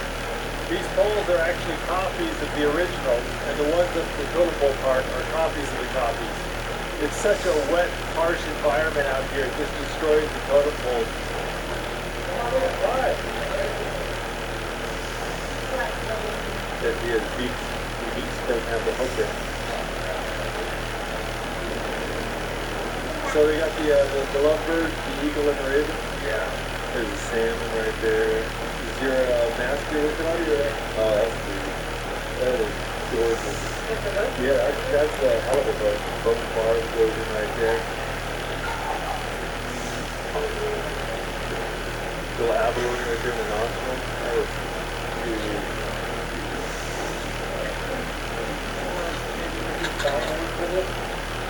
Oh, I have to do the purple tunnel real quick. Thank you. The cedar smell in there is just amazing.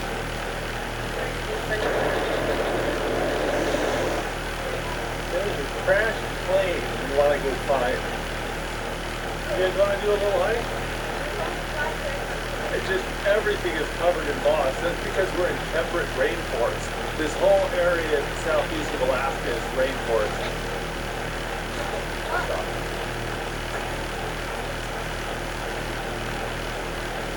Little picnic spot. Yeah, it goes right over there across the water. That's the fuselage of a plane. Just sitting out there in the tidal blast.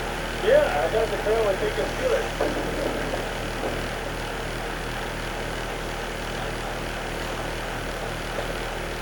Rebecca, would you like to go for a little drive?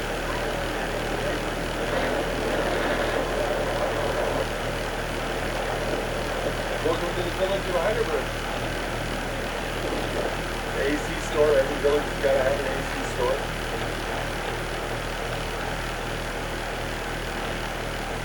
Cool plant house like that.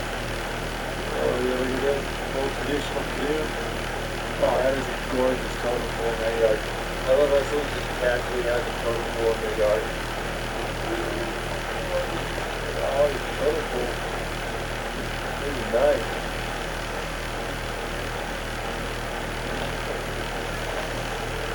There it is. Yeah, you see the bear with the bear prints up the hole.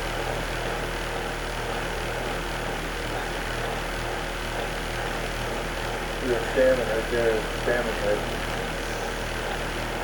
I nerd out a little bit on photoplays. That was a really good one.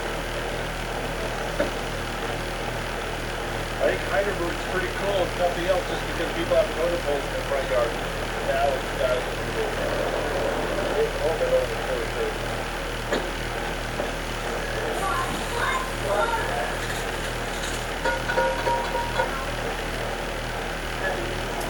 It's been a fun trip, but we are tired. I think we need to get to bed nice and early today. Good morning, and you know what time it is? It's angry o'clock. It's that time of the morning when it's so early it makes you angry. We gotta pack up and get out of here. We got a ferry to catch.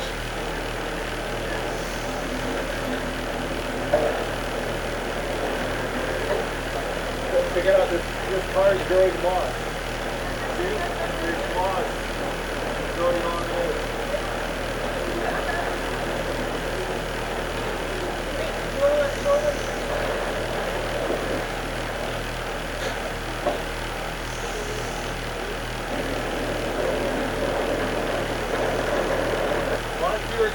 Out today, it's a little quieter. All right, we're back to Catch Camp, and Becca wants to go to the Great Alaska Lumberjack Show.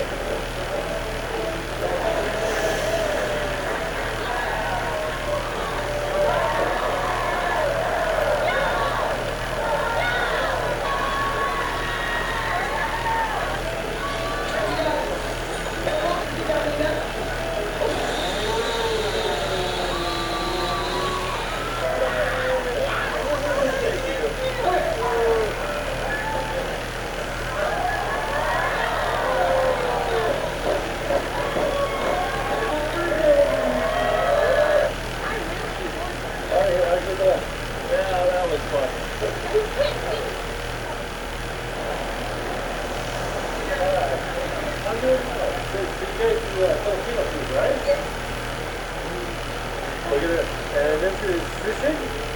Oh, look at that. That looks so good. Mama, there's chicken cancer. Oh, guys, you need to try these raw with you. They're really good. I think it's called Sahin. Or it's like a blonde flavored shave item. So thank you very much. That was delicious. And as always, we'll put links in the video description for all the different places we go and things we did.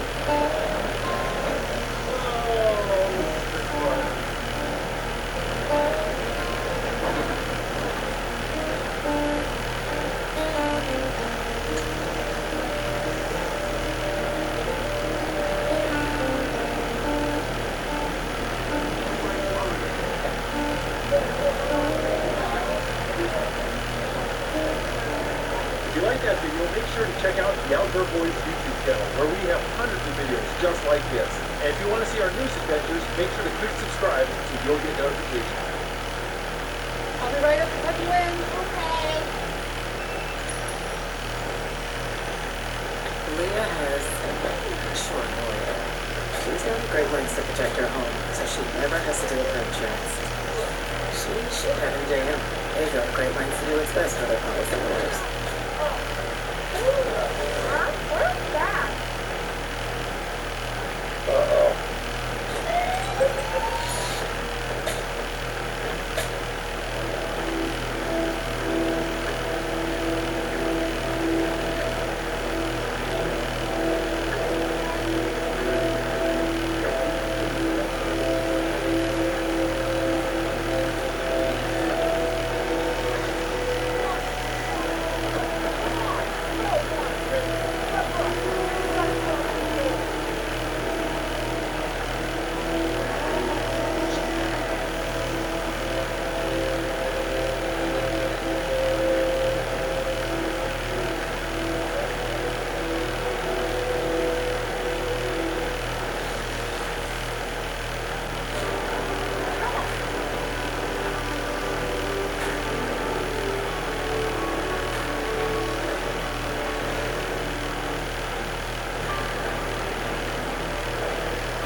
fun things.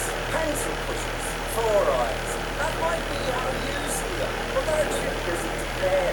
Do you think they're fighting paperwork? No, they're building empires. Crossing continents like Charlotte, keeping companies alive in countries they've never even seen. HR doesn't need a boss. They need a platform that moves as fast as their ambition, and Dio is their champion. And we mean literally, forward for speed, driving growth within and beyond every board. The global infrastructure for work, look at it, the purpose here. Compliance without compromise. So if you have something to say to HR has only one thing to say to you.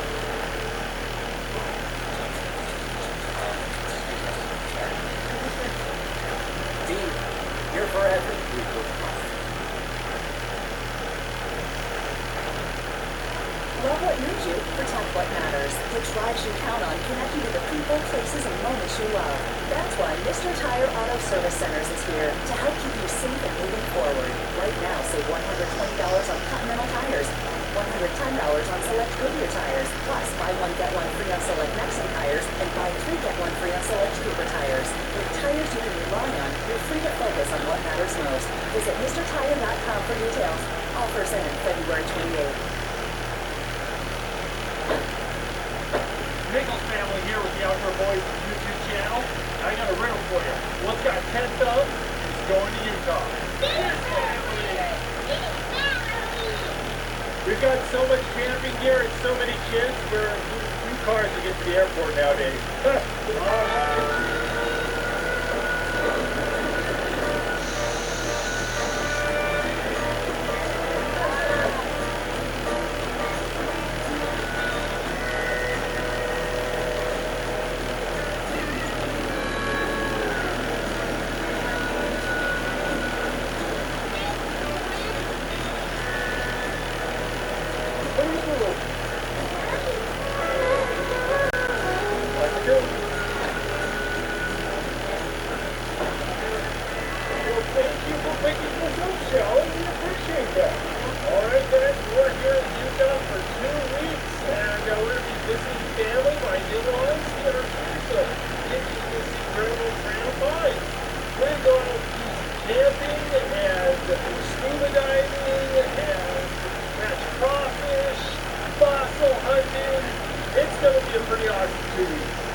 Well, guys, again, it's Salt Lake City, but it's late. I've got a lot of Bambinos to put into bed, so I will see you in the morning.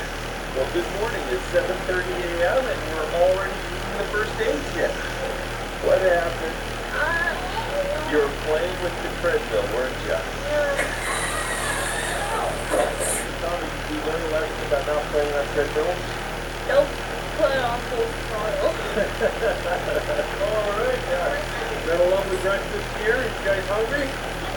Yeah, well, we're going to go dig up a whole bunch of fossils today. What are you, an egg vampire? What are you doing? Nathan, what are you telling your brother? This is your side of the family, Becca.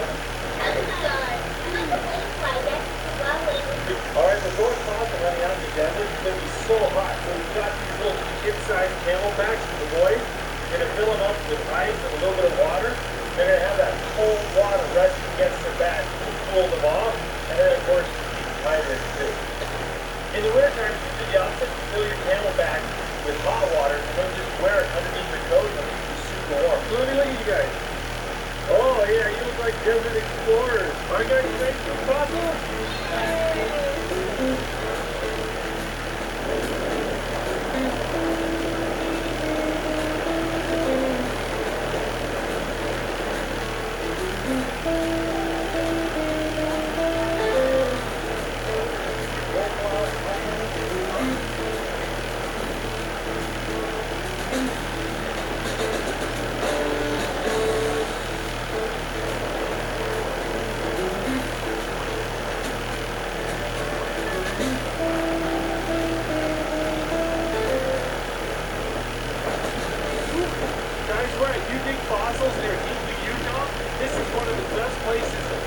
world to find trilobites. And we're going to find tons of fossilized trilobites. These things are 500 million years old. You guys can grab some buckets right over here. Okay, you have your bucket? Yeah. Here's our cheat sheet. Brachiopods. This one was just the shell. This one means that it was very light. Come on, boys!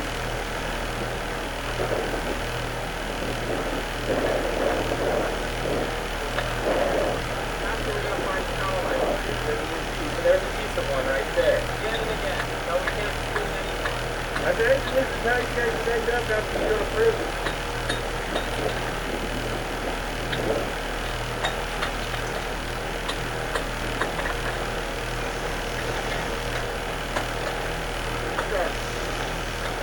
Hey, Doc, can you find one? Good. Oh, look at that. Yeah, this rock is deep. Oh, goodness, Doc. Look at that. Also, look at that one. Oh. Check this out. That one's whole. It's wholly intact. Wow, that's Look at awesome. that.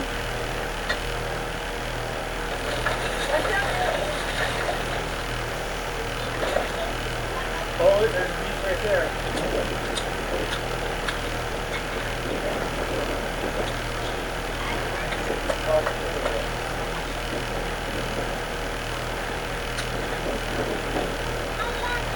There's a little one right there.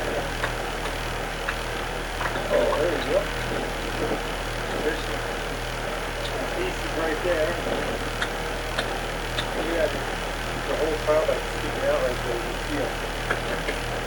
I do. You're down to look at this one. I think it's that big. Yeah, he's good. Yo, Jacob, you found this? Look at that. That's a trilobite shell. When they shut the shells, and the shells get fossilized. Look at that, it's perfect. Look at that, those are pretty. Yeah, there's one right there. This is a whole place. Look slow, but you can see the inside underneath it, and then the skeleton. Jake, you having fun? Tired? You tired, Mama? Well, we got a lot of trilobites. Let's take them over to the table and see what we got. Oh.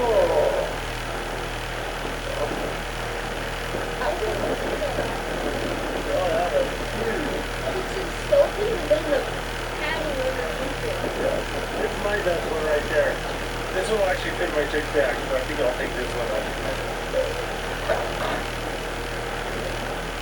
Oh, that's cool. I like to get the symmetry there. Is that the one you want to bring home? Yeah, and then the rest I'm doing is grandma. Ooh, that is... Look at that. That is beautiful.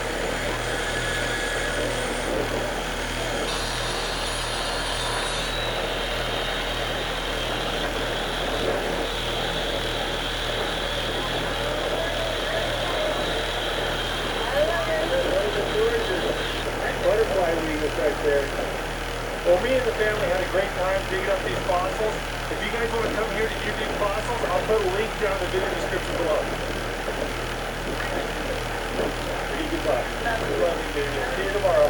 Well, me and Jake from 55 to Mama's Brothers, we're going to head off into the desert to do some camping. Are you ready? We are going to go check out some cool stuff. We are going to be camping in lava caves.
Get on that fence, okay?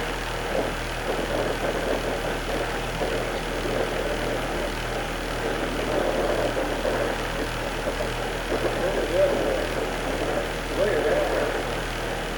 That's great. You get a little lighter to it? I don't get too close to the edge, okay?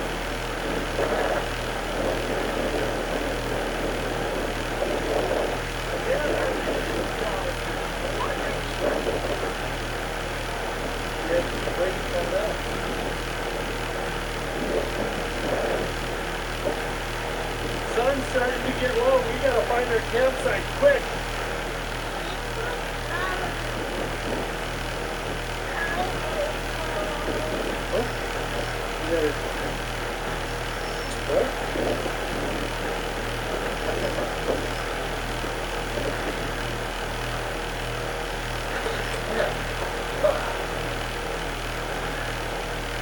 Alright, let's go to the tunnel. Well, this ceiling looks pretty solid up here, and you can see there's no rocks on the ground, so nothing's fallen off the ceiling in a very, very long time. So I think this is where we're going to make camp. Alright, let's, alright.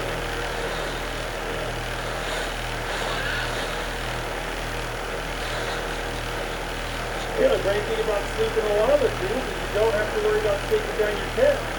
Heck, the only reason why we're using the tent here is so that we don't have any scorpions or snakes or mosquitoes biting us in the middle of the night. I see one. I would want to Oh.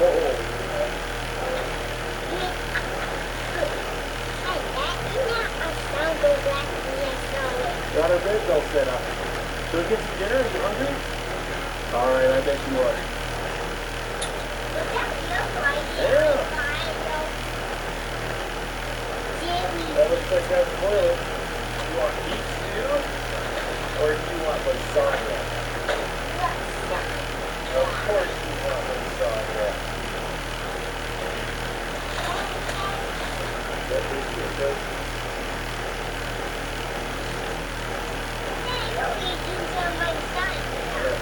You did? Looks like you roasted marshmallow?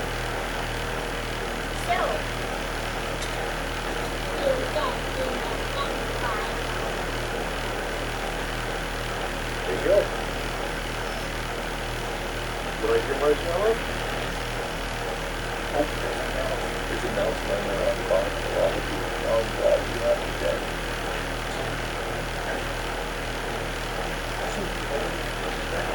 Everybody, let's get ready for bed, okay?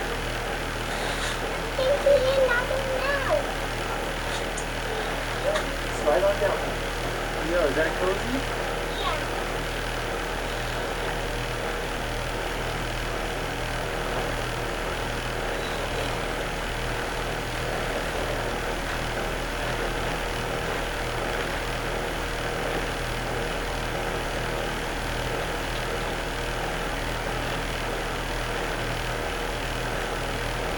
Well, other than all those creature noises, we had a good night's sleep. Woke up a couple times because we hear a mouse chewing on a log, and the bats would come in, make a little squeaky noise, and they'd be clapping right above the tent. Well, I'm going to let Jake sleep in as much as he can because that boy needs his rest. As soon as he's up, we're going to eat a quick breakfast, and then we're going to go check out some really cool stuff. There's some sand dunes, dried lake beds, some cool rock features, and even some historical sites nearby. We got a full day of exploring the desert before we can go back home.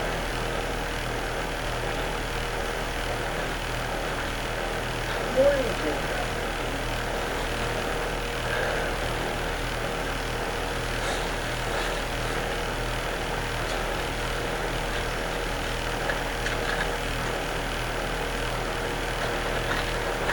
Got some blueberry granola with milk. Excited for some breakfast? Yeah. Here you go, bud.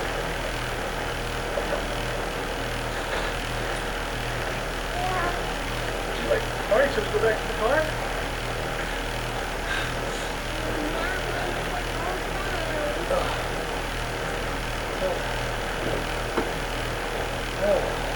We got a couple hours of serious 4x4 to do.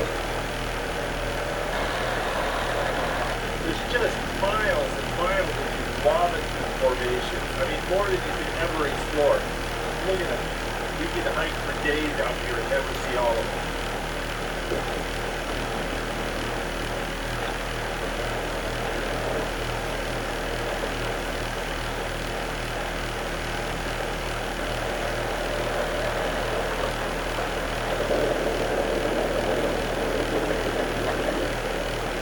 My two oldest boys, Tommy and Nathan, they're in school still, so that's why it's just me and Jacob camping out today.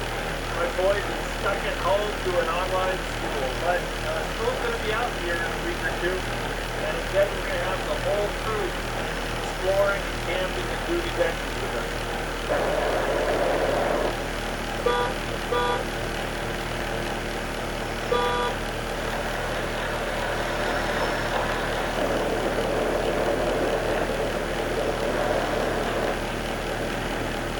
This whole desert we've been exploring is part of an ancient lake called Lake Bonneville. And it used to be the size of about Lake Michigan. And right up there, that hill is an old volcano, and that's what caused the lava tubes. About 15,000 years ago, it exploded.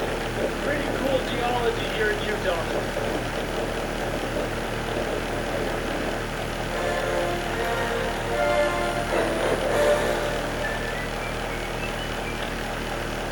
Sunflower Beverage can get any footlong for just $6.99. All your favorites packed with crispy veggies and fresh sliced meats. Great bread, great meats, great sauce, great deal. Use this code in the app to get your $6.99 footlong today. Subway, eat fresh, feel good. Love what you do, protect what matters. The drives you count on connect you to the people, places, and moments you love. That's why Mr. Tire Auto Service Centers is here to help keep you safe and moving forward. Right now, save $120 on Continental tires, $110 on select Goodyear tires, plus buy one get one free on select Nexen tires, and buy three get one free on select Cooper tires. With tires you can rely on, you're free to focus on what matters most. Visit MrTire.com for details. Offers end February 28th.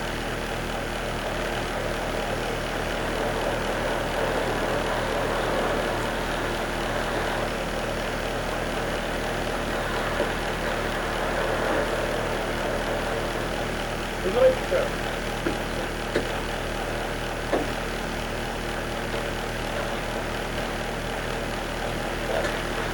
It's a new deer antler. Nice one, too. Yes, deer.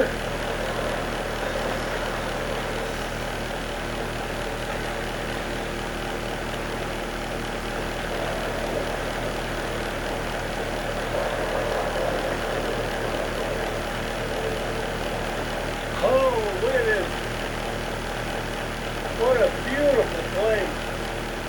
Just saw this little rock formation, decided to go up and check it out. I'm so glad I did. All right, let's keep moving. Hey, look, a little cottontail rabbit. Right there. Hey, buddy.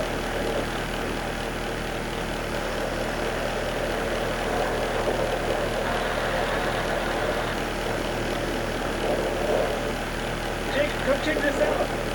Right up there is a big pile of sticks. That's the nest of a golden eagle right there. See, look at that? The little jawbone of some animal the eagle ate. And the bones of little birds and mice and stuff from the leftovers from the eagle's death. Tell you what, that was pretty cool.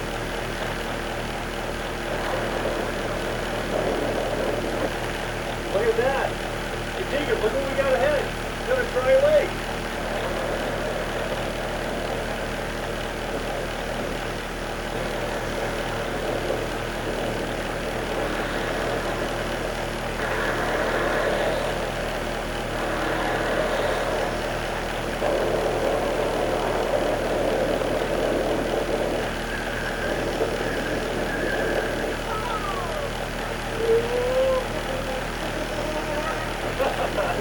Oh, that's fun.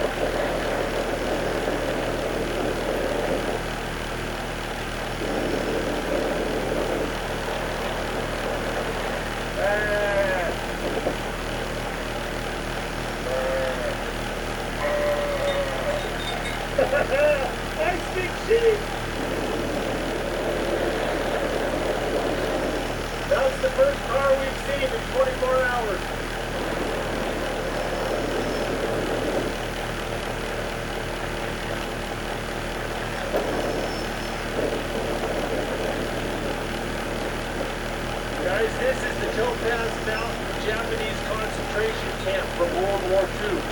On this location, thousands of Japanese Americans from the West Coast were taken from their homes and relocated to the desert here in Utah and forced to live under guard and barbed wire for the duration of World War II. This is where the internment camp hospital was. You can see kind of the old road, and it's all set out in the grid pattern to see with the size of a small town.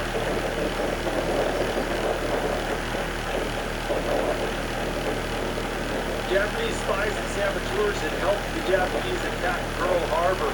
So when World War II started, the U.S. was afraid that Japanese spies would do the same thing on the West Coast.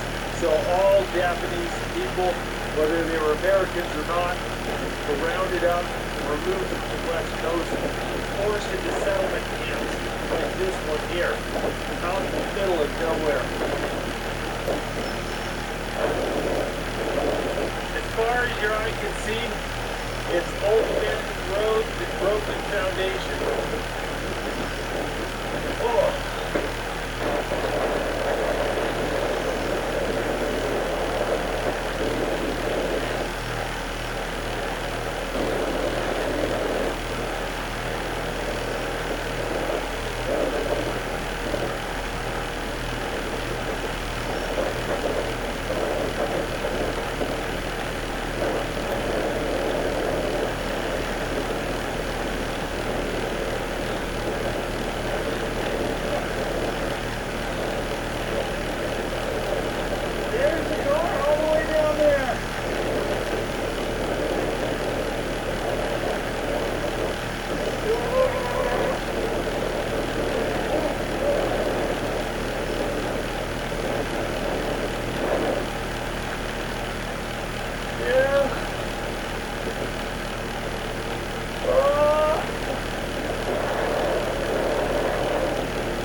Well, this is taking a lot more time than I thought. It's getting late. We need to get headed home. All right, we're back. You guys have fun walking around? Tommy actually took the GoPro and did some videoing at the farm. So we decided to stop by his store to do their farm, so we could just keep some animals and run around and play. Well, we're here exploring the farm while Luke and Jacob are camping. You gonna help you run a ride on this? Yeah. Okay. Bye! Choo-choo! Let's get right in the way! Woo! Oh, look at the cow! Look at the turkey! Is that a baby donkey? Yes, I was. It's a pretty cow. Oh, man, that was so much fun with that! Nice work. I literally just saw 3 cars. So we're gonna go meet up with Luke and Jacob. And go get some dinner. You guys ready to go to dinner?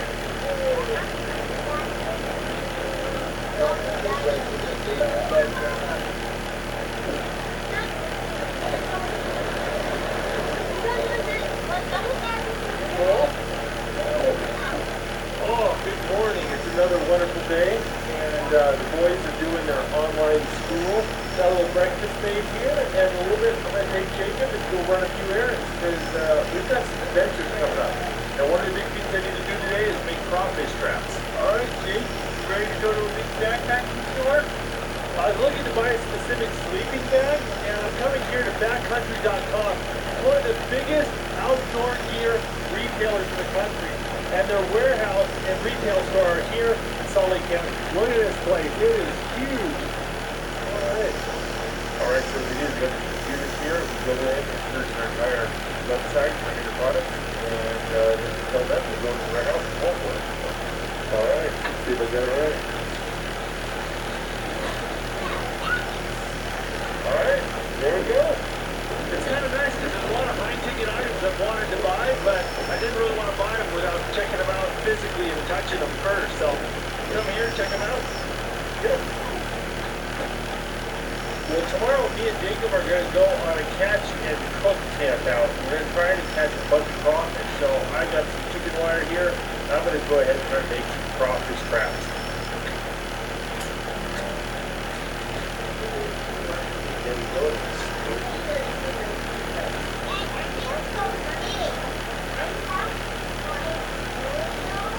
Wait, you like cereal? Well, there we go. That's a pill crawfish trap. Takes about 4 minutes to make. Super cheap and easy. We're going to use these to catch a lot of crawfish. There we go. All done. Are you excited to get that coffee? Yeah. All right, guys, let's get in the car. Come on, everybody. All right, since we're in Utah, we're going to go take the kids down to Brigham Young University and show them me and Mama's old stomping ground. And we're going to go meet some family for dinner. All right, guys, welcome to Provo, Utah. Yeah, this is all good. So that's White Mountain with a big Y on it. When I attended BYU, whenever it would snow, I would go and rent skis and hike to the top of White Mountain and ski down. Follow me? Yeah, this is nostalgic because me and Becca met at BYU. Yeah, we'll have to blame BYU for those three. BYU is a massive private university. It has 34,000 students currently enrolled here, and it's about 556 acres. Very compact, very walkable, and it's one of the most affordable universities in America.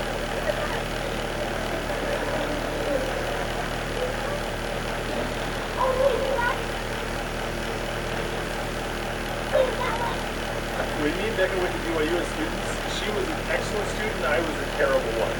We met when we were both sophomores, and by the time I graduated, she'd been teaching here for 3 years with her master's. Bob, you've been going to college for 7 years. I know. They're called doctors.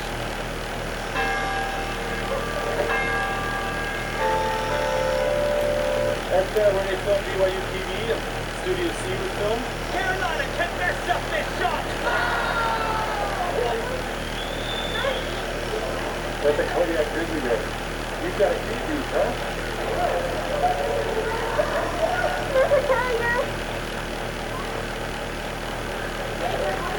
That's a crocodile, yeah.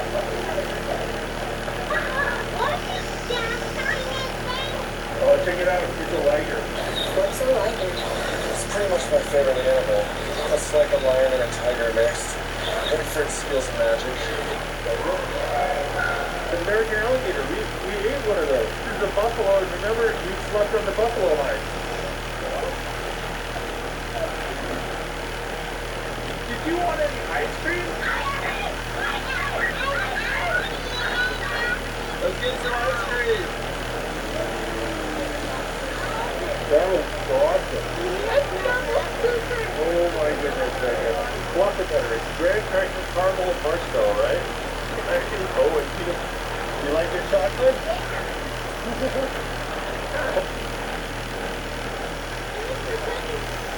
Oh, that's where Mommy and Daddy met, right there. Hey guys, look at the playground. You want to play on the playground? Okay. I'll pull it over. All the things we do, all the adventures we go on, they like this for. Let's go have dinner in Wisconsin, shall we?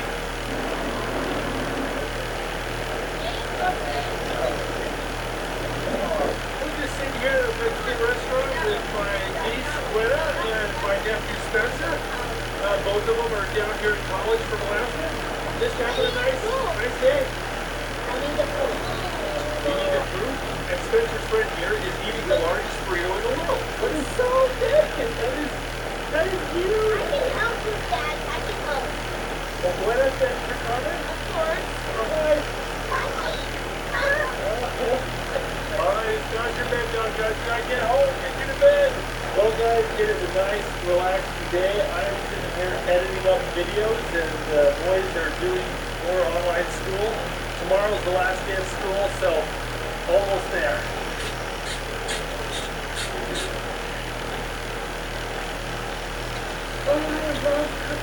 There we go.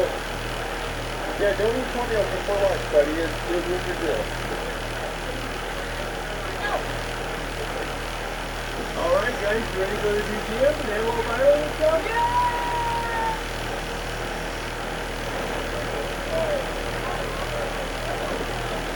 Tommy, you excited?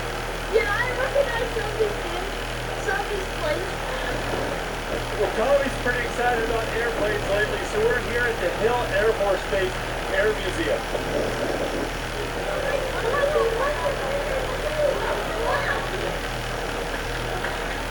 F-150, that's cool. That's the Gatling gun. Look at the size of that bullet. Look at that.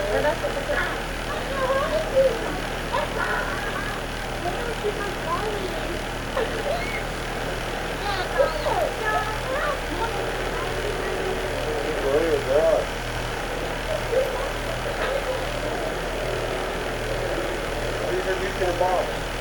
That's a replica of the first atomic bomb ever.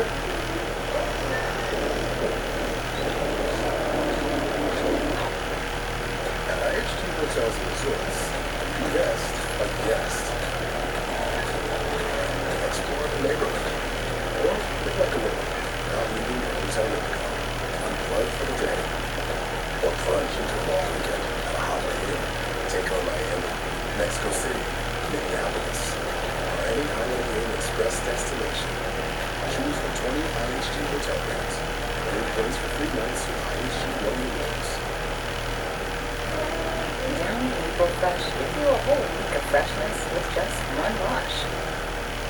Now this, Biowash Hydrosource, is none of the bad BS and all of the good BS. Biowash Science. Microdosed to give my hair exactly what it needs. Biowash Professional Wisdom.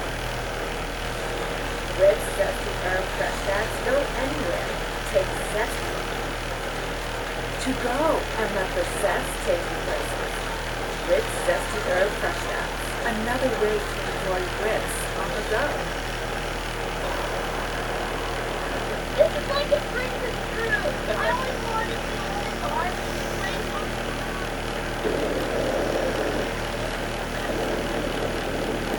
We're heading out to Antelope Island, which is in the Great Salt Lake. And we're going to go check it out. It's a bite. You can see where the water is all receded. The water used to be all the way up to the causeway. And in case you're wondering, the Great Salt Lake smells like Nathan's farts. Not good. If you want to go swimming in the Great Stinky Salt Lake, do that. Yeah, but the water's receded so much, you got to hike pretty far ways before you get to the water. And then you have to wade out even further before you get deep enough to be able to sit down in it. All right, guys, who wants to eat a buffalo burger? Try the buffalo burger, Becca. It's like burger. Yeah? You want a giant corn dog, bud?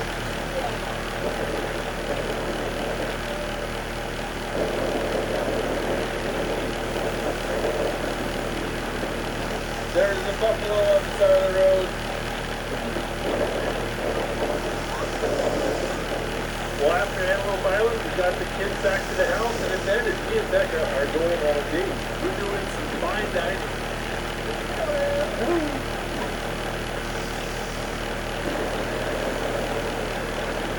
All right, guys, we're here at Long Haven and Mill Creek Canyon. Look at this scenery. Ah, beautiful place.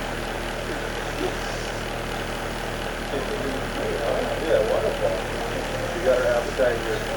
Cream fried cauliflower. Look at that. Oh my goodness. Okay, that cauliflower. I'm so gonna figure that recipe out and try that at home. Oh, Becca, that is quite the deal. Look at the pork chop, the bacon Brussels chop. That elk steak with corn jam. Look at the beef. That's so good. Good. I really like the bacon Brussels sprouts. Hey, did you enjoy that? The company was the only thing that was missing. Let's go!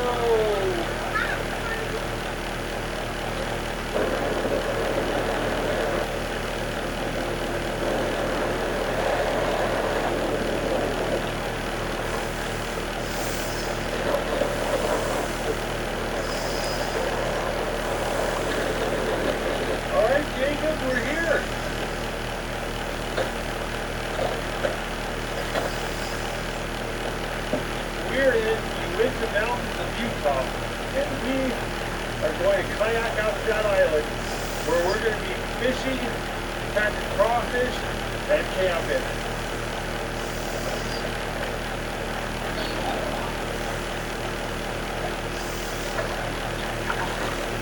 Oh, this water is crystal clear. Look at that.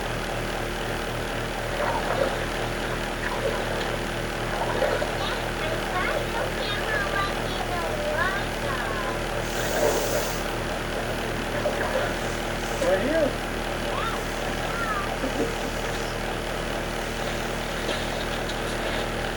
First thing we're going to do today is set out for crawfish traps. And I've got these baby carp here. And we're going to chop those up and use those for steak. We also have some chicken legs for steak.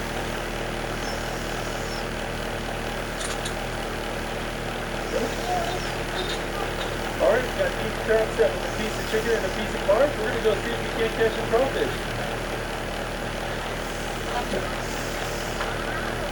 We should be able to see them in the rock. Oh, there's one, see him? Oh, there's a bunch of them right there.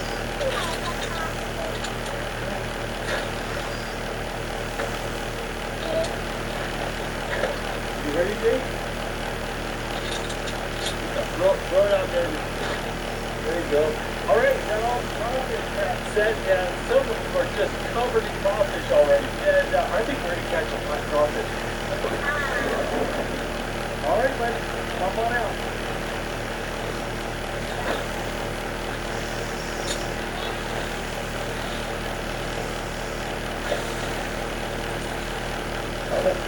Uh-oh. I think I fixed the tent on top of my cooking pot. Yep, that's right. Jake, you want to fish? All right, you got the biworm? Put it right here.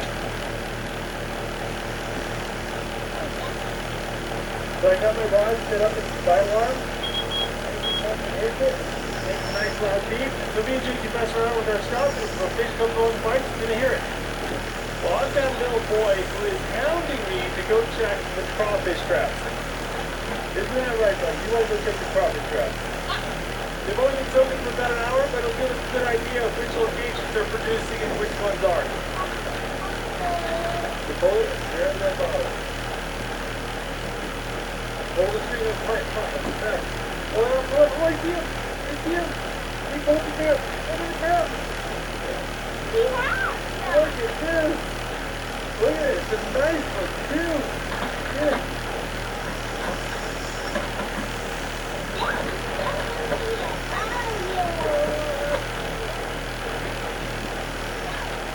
Pull up. All right, look at that. There we go. Just grab the bottom. You gotta pull it up. Pull them up.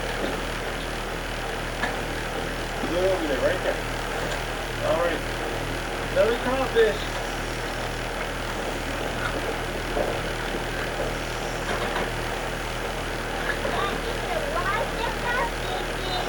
Are you excited to eat them?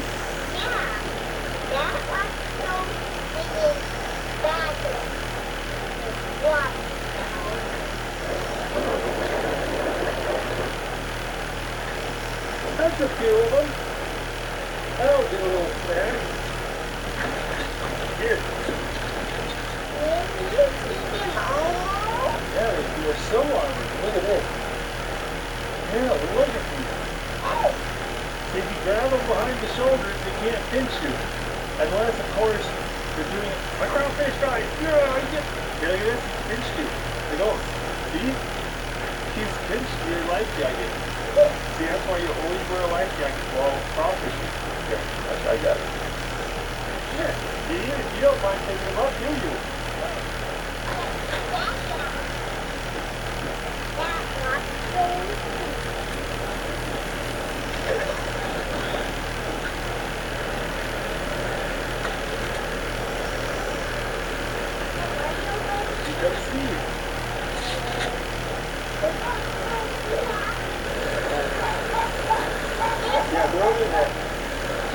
There you go.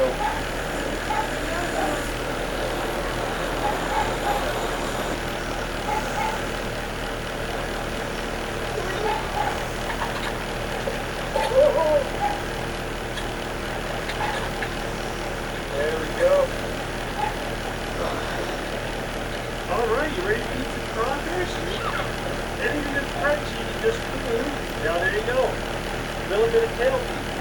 Think you want to try it? For really hardcore, you suck the mustard out of the head. Good. That's the precious secret you'll find in Utah. Wait for it. That's good. We're eating their butts. I'd like to catch a ton of crawfish on this trip. So what I'm going to do is I'm going to let the traps soak until right about bedtime. Then we're going to go on the kayak and pull the traps, rebait them, throw them out, and hopefully tomorrow morning we're going to have a ton of crawfish. Well, we got a couple hours before bedtime, so I think me and Jake should digest in the tent and watch part 2. Sit down and we'll take your boots off so you don't get your boots on the sleeping bag. You're an earthworm?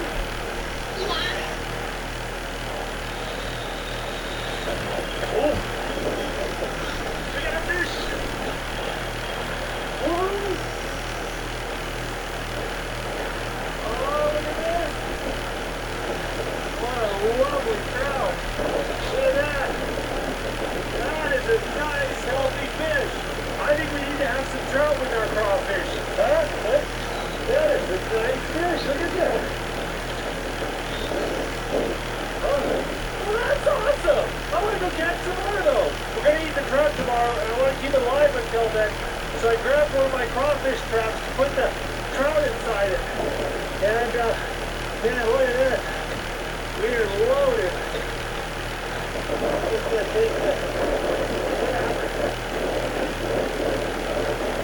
There we go. There we go. That should work. There's a fish. A fish. Oh, yeah.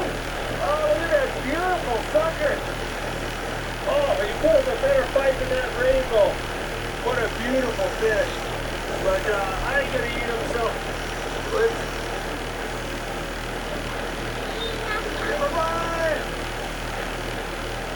Oh, that was awesome! Camping with Jacob on a beautiful day, kayaking, catching crawfish, catching fish. Nice! Alright, the sun's already set. We're gonna go pull all the crawfish traps and rebait them and see what we got.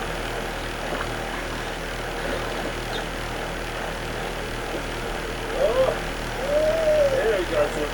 We got a few in there. Go back in. Fish. Oh yeah, there's even one on the string. Oh,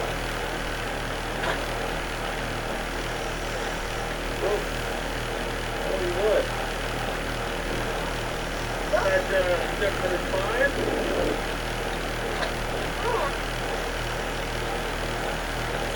Oh, but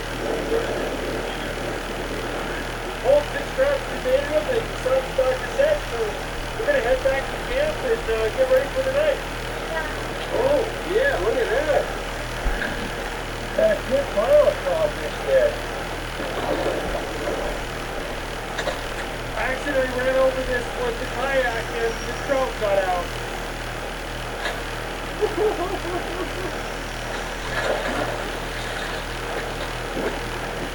Alright, buddy, hop in your bed, okay? Supposed to be in the 30s tonight, so we'll see how we do. But I think we'll be in pretty good shape. This is so scary! Oh, thank you. Well, I'll tell you what, guys, it is really cold right now. It is getting colder. I am doing everything just sleeping bag. And I'm considering putting on some numbers. We'll see how it goes. Oh, I just realized another decision that I haven't realized.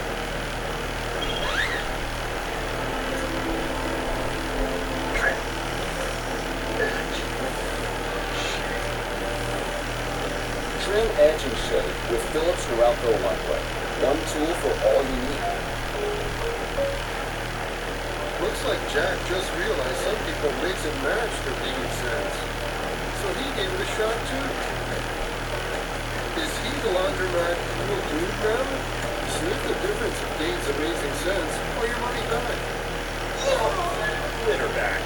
When cat litters are so heavy it hurts. If you suffer from litterback, try Tiny Cats Lightweight. Now with astounding 21-day order control. At the Tiny Cats Innovation Lab, we've got your back. Tiny Cats Lightweight. Oh, Saturday, you are simply glorious. That's right, Max. It wakes us up with joy. No matter what. You bring a friend, play with Blair. That's what I call a easy. So good. Players of every kind. Oh, Saturday, you were made for soccer. This is why we do it on Saturday. And now, with Walmart Saturday Showdown, you just became legendary.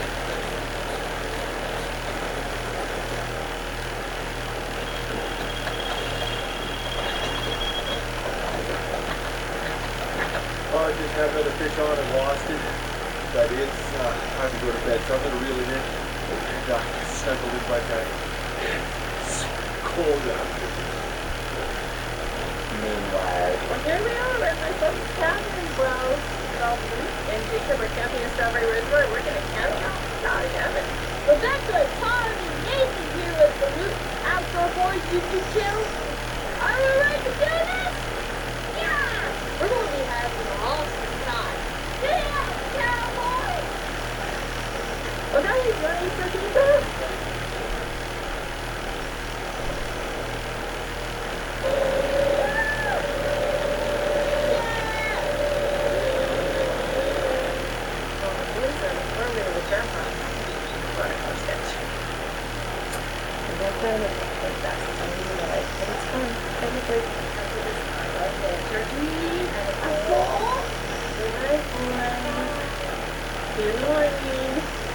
The next day. Oh, good morning. It is a beautiful, beautiful day. I can hear little man starting to stir the tent.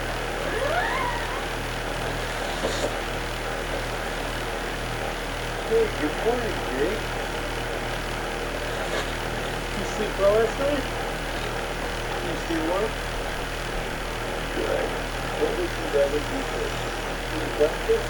Then check the crawfish trap. I thought I'd do the idea. Gonna go get crawfish in our jammies. How cool is that?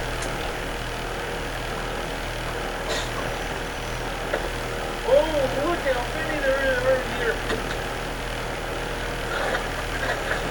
Oh, man.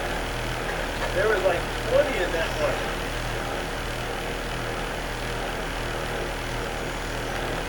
There we go. It's pretty good, bud. Oh, this one is pretty good. Oh, beautiful and calm today. Exactly what we need.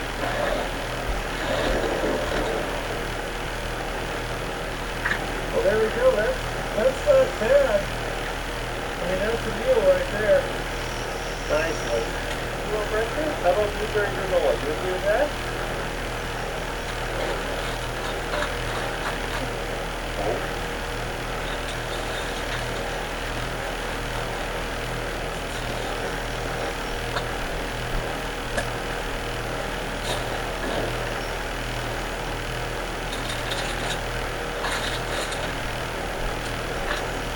Well, I called my wife and my in-laws to tell them that we got some crawfish etouffee coming their way, and all of them gave me a resounding no thank you.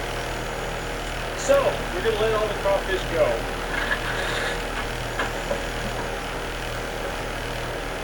Those are cool. What a neat place. But we're going to go home and go see Mama.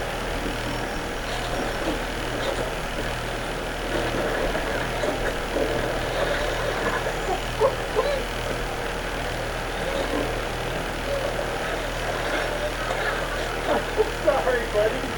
You okay? Okay. Well, I'm going to do it again, but I'm going to try again, but this time Daddy's going to be more careful.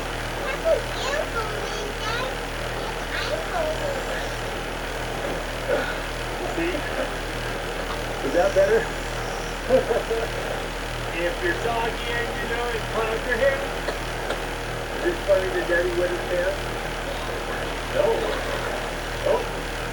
Well, that's it. We're on the bottom. Here, I'll get up. There you go, bud. Jake, you have a fun time. even though I dumped you in the water. Well, we made it back to the house, and my oldest boys are done with school, so it is the beginning of summer break for our whole family. I'm going to just be hanging out at their house for the rest of the day. I got a bunch of editing to do, but we've got more adventures to do. But this time, you get to bring the whole family. You know what time it is? Yeah, it is. Taking a little editing break to make some fajitas. Oh, yeah.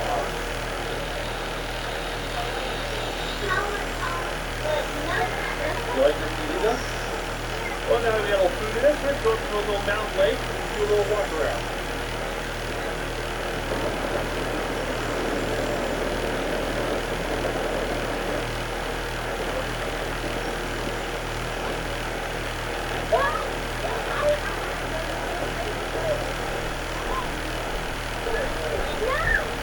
Over 100 degrees down the valley, and there's a patch of snow. Yeah.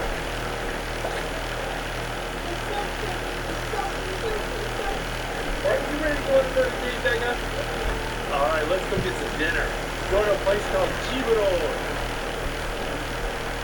Pork belly, onions, and some green thyme. Oh, Becca, what do you got there? Chicken with grapes. Look at that lamb with the blueberry with dark sweet. Oh my goodness. That was delicious. Stick with me, baby, you'll get fat.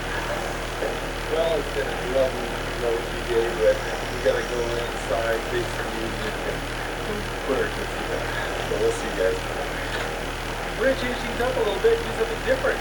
Becca's going scuba diving.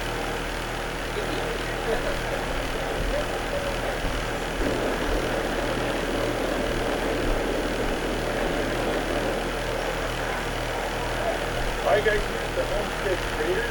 This big mineral deposit that makes a hollow dome. And inside is a heated hot spring. And we're going to go snorkeling and scuba diving inside.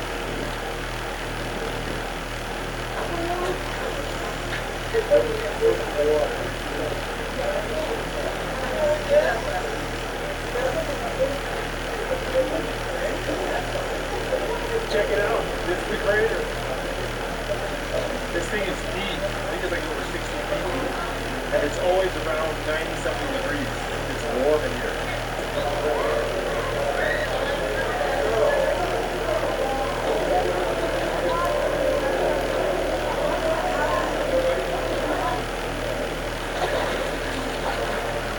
This is the deepest water you've ever swam in.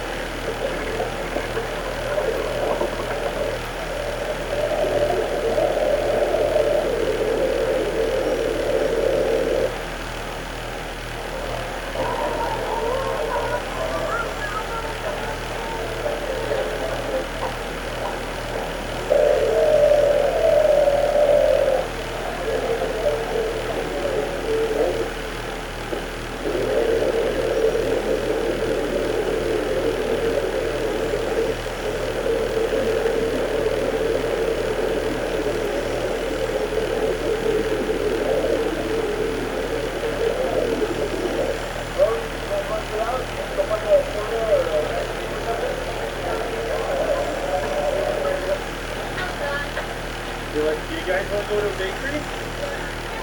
There's a place over here that sells pistachio eclairs, and it's closing soon, so we're going to try to go get one for Becca before she's done with her scuba class.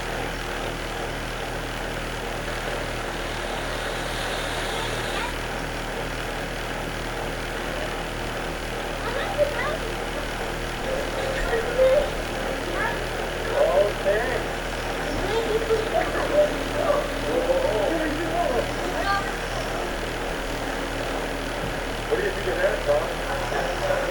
Like that? That's actually not called ice cream, that's called gelato. What? It? That is good stuff. Hey, babe! I did it and I passed! Did you have fun with your scuba class? I had a good time. It was really fun. Oh, great! I'm glad you had a good time. You look good. You think you know what you're doing? Very bubbly. Like it.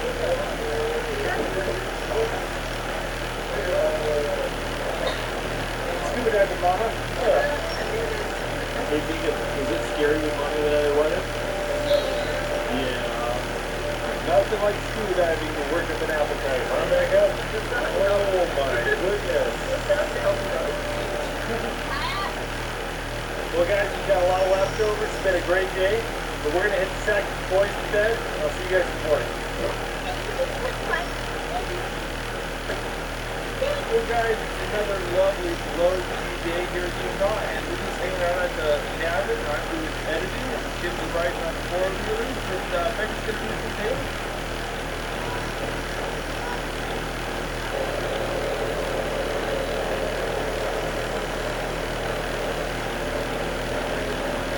Grab a plate, grab your food.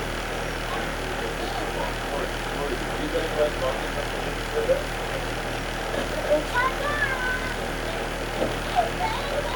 Alright guys, well we had a lovely time, but we're packing up the car and heading down out of Canyon because we are going to a drive-in movie.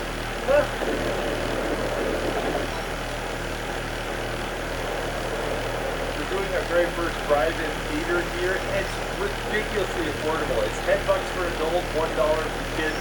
Jacob's free. So $22, our whole family is doing a Saturday night movie. They got the parking lot slanted up so you can angle the car like that. We're going to pull down the back seats, get out the camping gear and the pizza. The kids are going to sit here and watch movies up after bedtime. Wait, you guys want some snacks?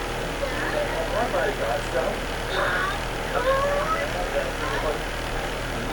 I like it those, huh? Good as I remember. Nice. I wish we could do this every week. Alright, so we just tuned the radio to 95.9, and once the movie starts, we should be able to hear the audio over the car speakers.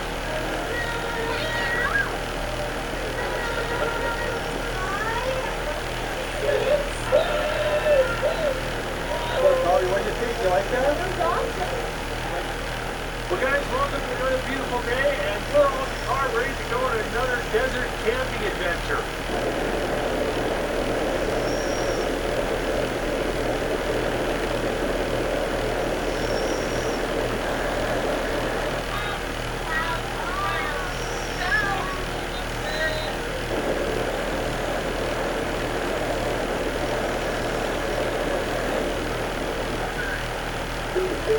Alright guys, we're here at Bickel, Utah at the Sunslow Motel and Cafe where they have the famous pickle and pinto beef pies.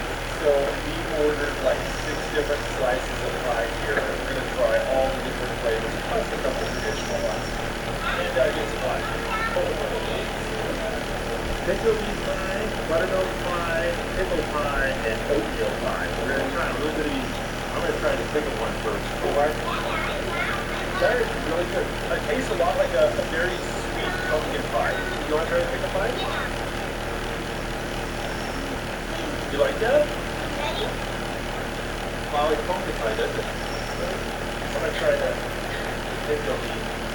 Let me get my head around it. That beef pie is really good. It tastes like a coconut cream pie almost, but with like a mild flavored taco or zucchini. The oatmeal pie is good. Do you like oatmeal cookies? Do you like oatmeal pie? This is buttermilk pie. Ooh, the buttermilk is almost like lemon meringue pie if you took out all the lemon flavor. That's good. Ooh, beef and buttermilk are my favorite. What's your favorite so far? Buttermilk.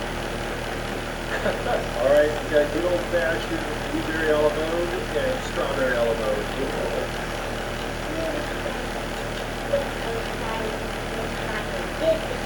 Oh, so many leftovers.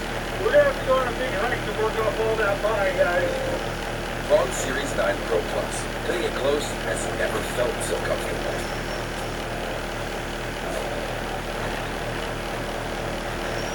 Welcome to Lego Brick Site. Some club members can get any footlong for just $6.99. All your favorites packed with crispy veggies and fresh sliced meats. Great bread, great meats, great sauce, great deal. Use this code in the app to get your $6.99 footlong today. So eat fresh, feel good. Love what moves you, protect what matters. The drives you count on connecting to the people, places, and moments you love. That's why Mr. Tire Auto Service Centers is here to help keep you safe and moving forward. Right now, save $120 on Continental tires, $150 $110 on select Goodyear tires, plus buy one get one free on select Nexen tires, and buy three get one free on select Cooper tires. With tires you can rely on, you're free to focus on what matters most. Visit MrTire.com for details.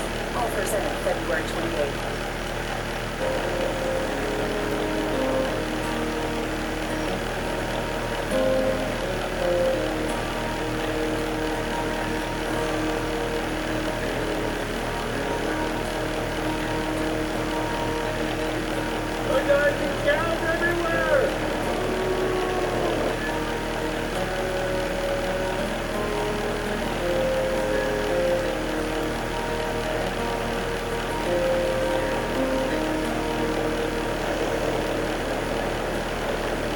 Check it out. It's one of the few places where you'll have a cliff on both sides of the road. But we are now in Escalante National Monument. And check out this view. Look at this canyon. Holy mackerel. Escalante National Monument is kind of the unknown hidden gem in southern Utah. But if you want to get away from the crowd, this is the place to do it.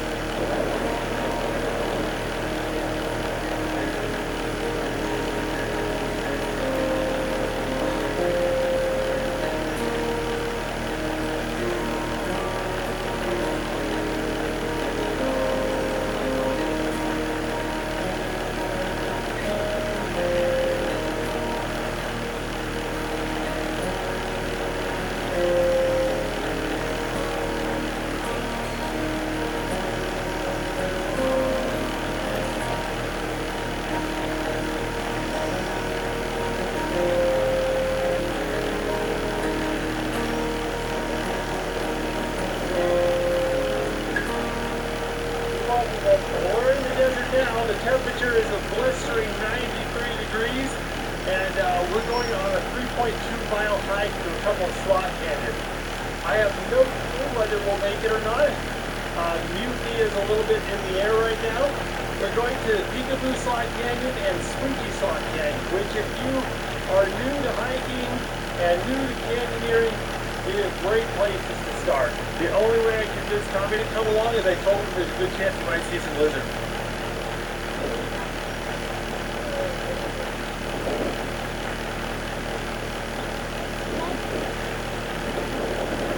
Alright, we've been hiking for only 8 minutes and Tommy's asking if we're there yet and Nathan wants to take a break. This is not a good sign. Hey, look at this, guys. It's cow poop. See, there's not much firewood around, so they've used buffalo poop and cow poop as their fire. Here, Tom. Are you tired? Okay, I got something that will help you out, okay? Run with a rocket to it. Hey, run faster! You do need to... Ah! Not yet, run! We're having family bonding time! How you doing, Becca?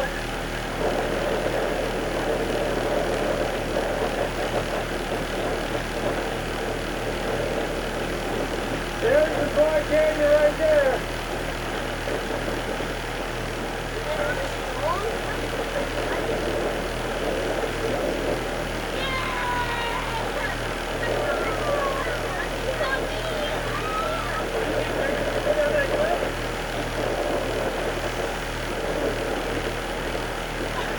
Well, we came to the spot in the trail where there's a bit of vertical, and decided no.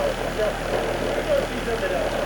Well, I'm a little disappointed we didn't make it all the way to the Slot Canyon, but honestly, I'm just really excited Becca's going camping with us, so I really don't care.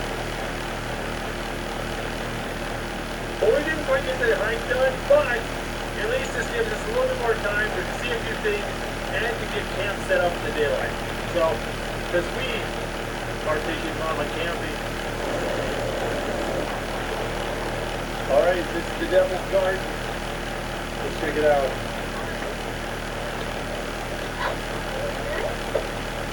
Hey, do you see me?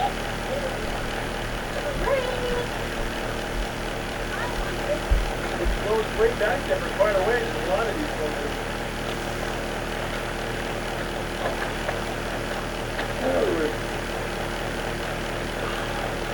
This is cool, wasn't it?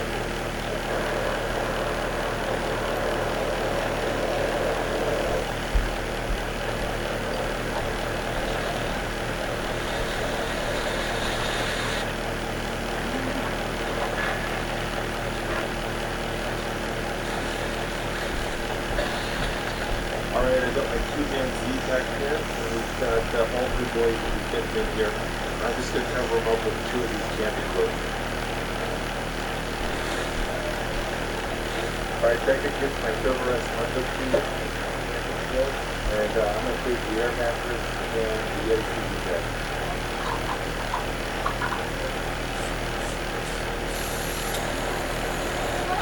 Yeah. Okay, anybody take it?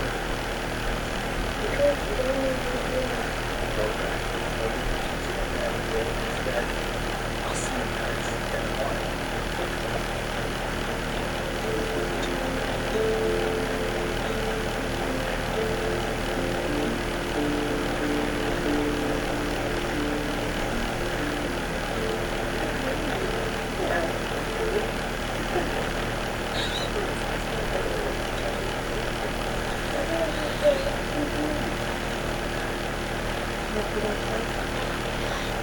Not like that.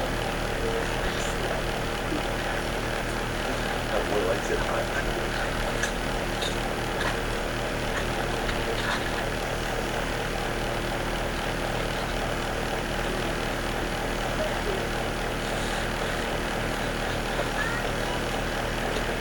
They can give them peanut butter? A little bit. Yeah? There's us. Beautiful place. Alright guys, ready to go to Goblin Valley? We're going to go to Goblin Valley. You want to go? Oh, it's super scary.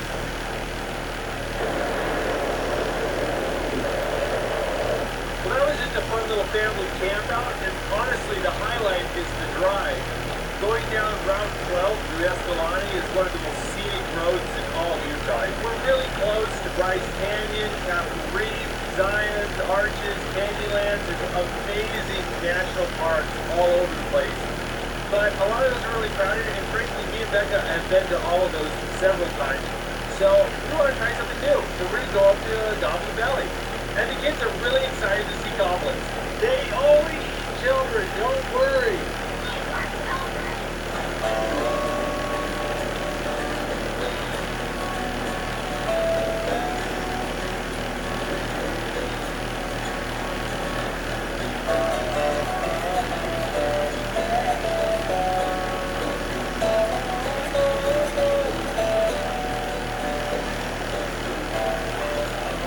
Right as you're free to Utah, there's a bunch of petroglyphs up on the cliffs. If you're up there on the cliffs, there's things running to people and stuff.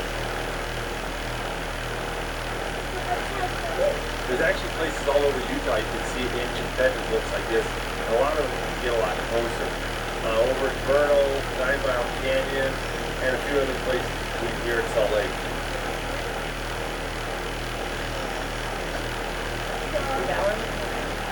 It's like 88 degrees outside. Want to take this off? We like heat stroke.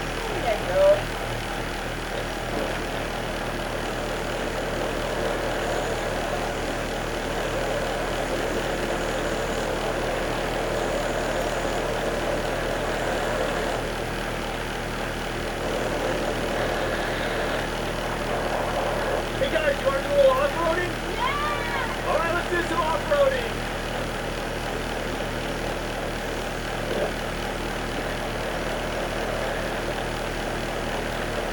If you like off-roading, there's plenty of places to do it here in Utah. Look at this. Well, this is pretty cool. Should we keep going to Goblin Valley? Alright, let's go to Goblin Valley.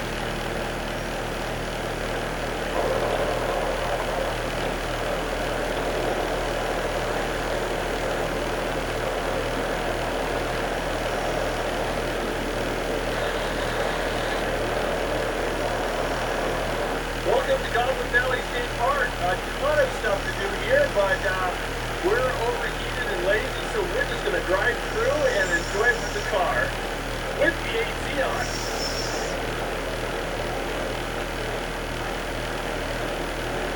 All right, guys.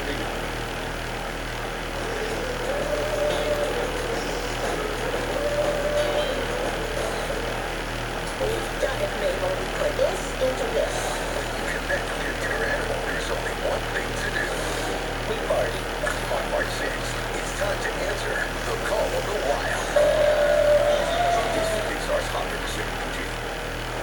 here at the Outdoor Boys YouTube channel, and welcome to Ketchikan, Alaska. For the next week, me and my family are going to be having all sorts of adventures. We're going to go fly fishing for cutthroat trout, fishing on the ocean for rockfish and halibut, meeting native carvers and learning about the indigenous people, and having a great time.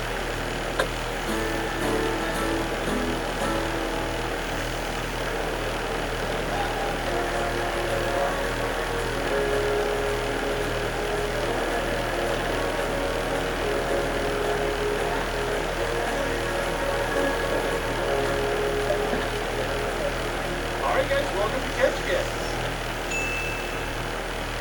The airport's on an island, so the first thing you need to do is take a ferry into the mainland.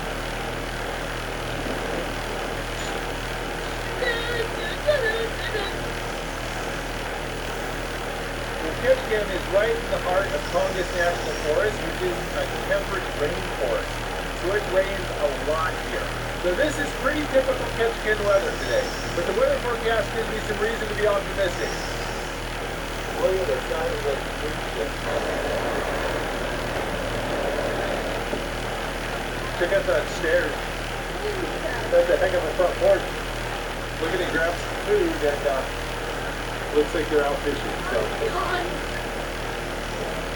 You want to see it? Oh, thank you. All right, try now.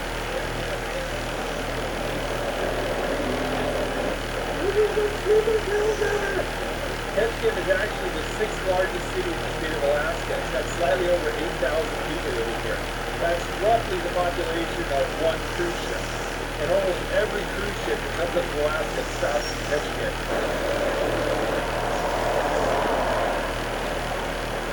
Hi guys, this is Totem by Skate Park. Do you remember this place, Jacob?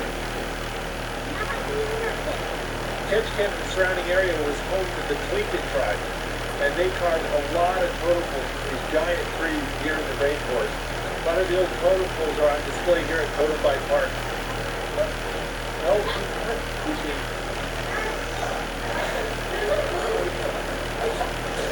there's a clan house. They would build a big fire in the middle. The smoke would go out the ceiling. Isn't this cool?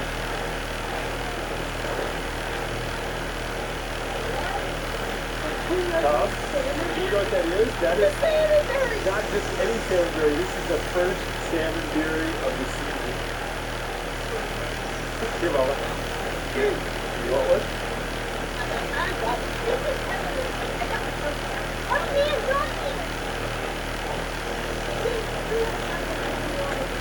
Oh, look at the size of that.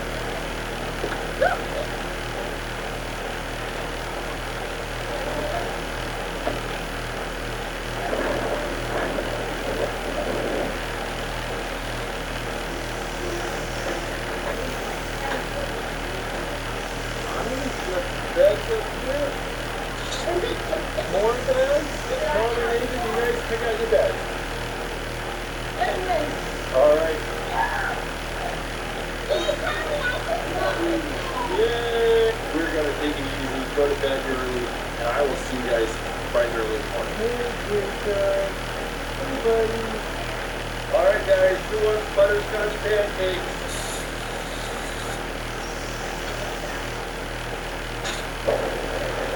There you go, Becca. Would you like blueberries in yours? I would. There you go. You guys like the pancake? You good? Run to the door! Run to the door! Alright. Well, it's Sunday, so me and the little heathens are going to church.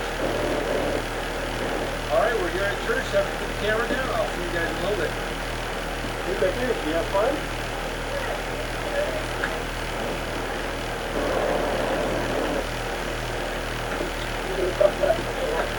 We got invited to dinner by some people we met at church. You guys want to go over and play with friends? What a wonderful way to spend the Sunday.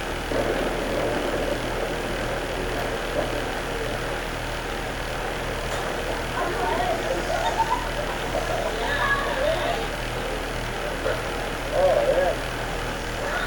Yeah, that's gorgeous. Oh, you saw Killer Whale today? Oh, you guys got high shoes? Oh, my goodness.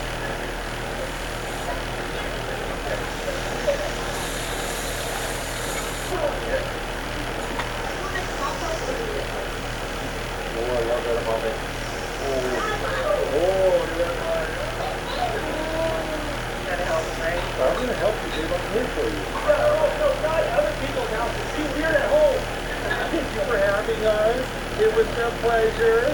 Thank you so much. Oh, that was fun, wasn't it? Alright, we gotta get you guys to bed. We're getting up early. We're going fishing. It's late. Time to get kids to bed. We'll see you in the morning. Alright. Yeah. There was an improved football season in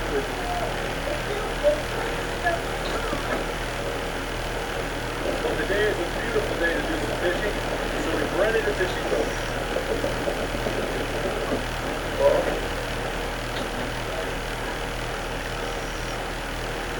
And we need a little bait, so we're going to pull over this bring that thing that got in the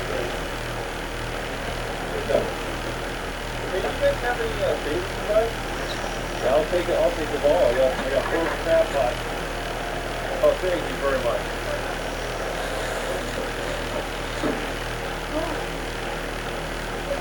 And there's a rock right there.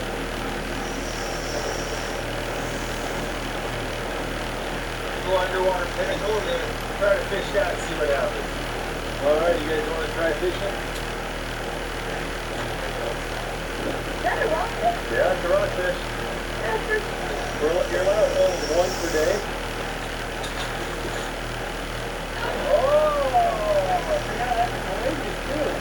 These are 5 a day.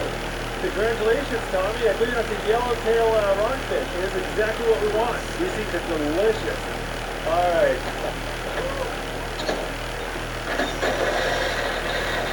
Oh, you got a rockfish? Yeah, it's a quillback rockfish. We're only allowed 1 of those a day. Yeah, that's a dusky, I think. Here, come here. Oh, wow. Oh, yeah. I think that's the duskies right there. That's another keeper.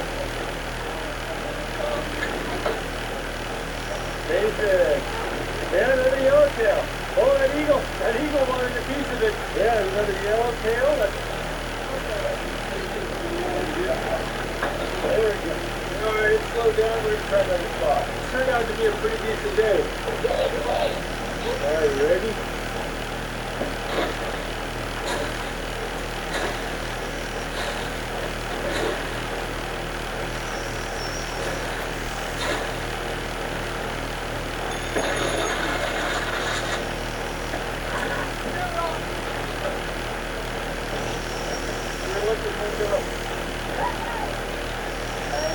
Oh, you got a little rockfish.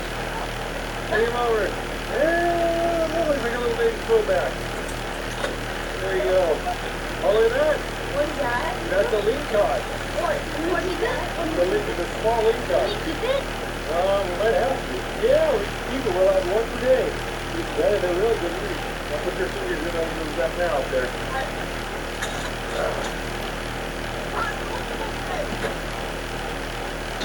All right, guys, should we take the crab pot? Let's take the crab pot.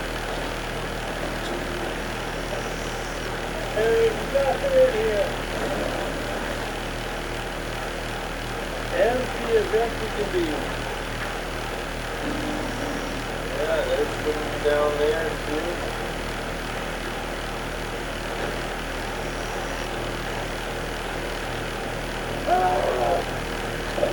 Ran over the line.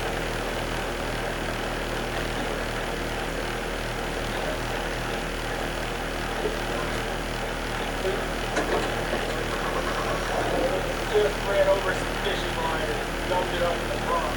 The engine's so big I can't reach the pond. I'm gonna have to lift it.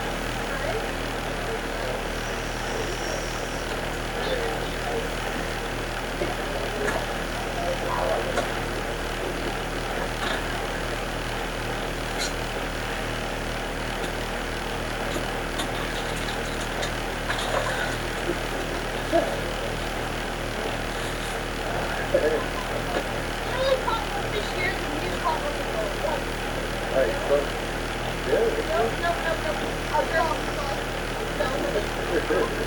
Alright, boys, I think it's time to get going. I think you guys had more fun on the dock than you did on the boat, is that right? Yeah. Not scum, had a good time. Yeah, it's not a bad day. It has been a long day. Honestly, I'm just feeling not good. We're going to go to bed and get some rest. I will see you guys in the morning. Good morning.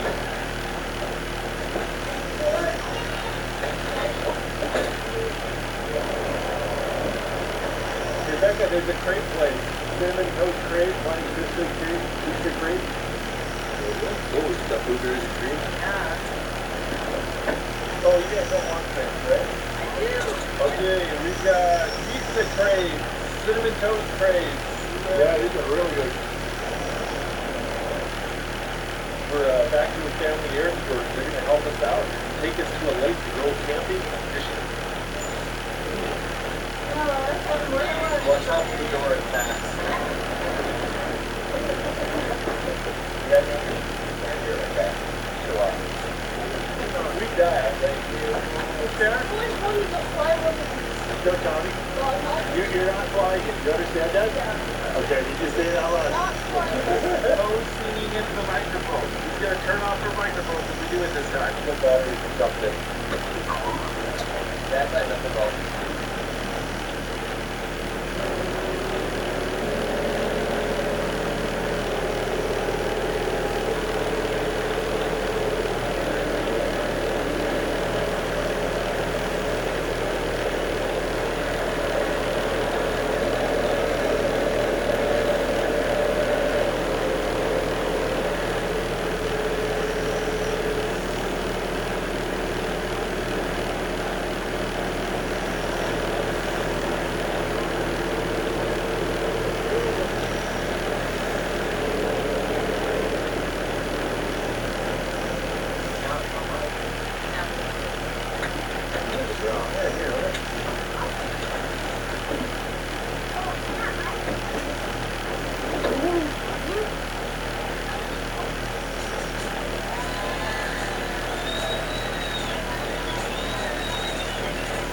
Now that you're getting older, you might be curious about certain things.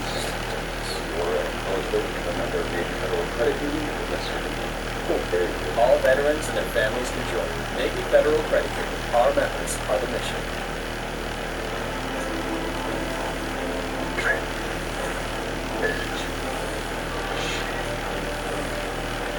Trim, edge, and shave with Phillips New Outdoor One Blade. One tool for all you need. Grab an all-new fever racket and serve up more Mario Tennis action with more characters, more game modes, and more courts. Available now exclusively on Nintendo Switch 2.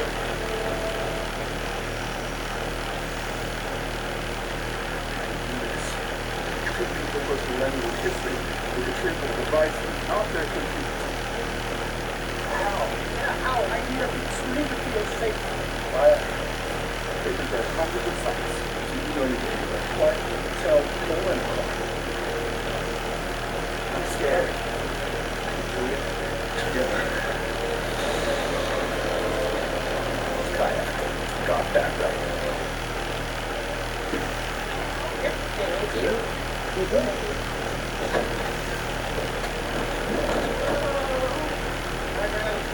Thank you.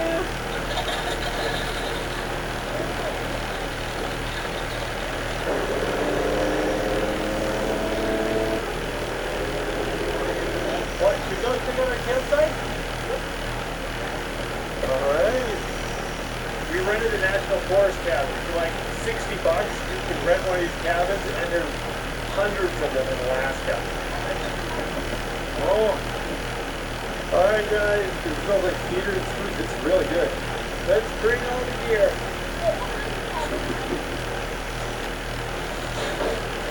Most of these cabins have no road access, no electric, no water, but they'll keep you warm, dry, and safe, and they're just a great way to see Alaska.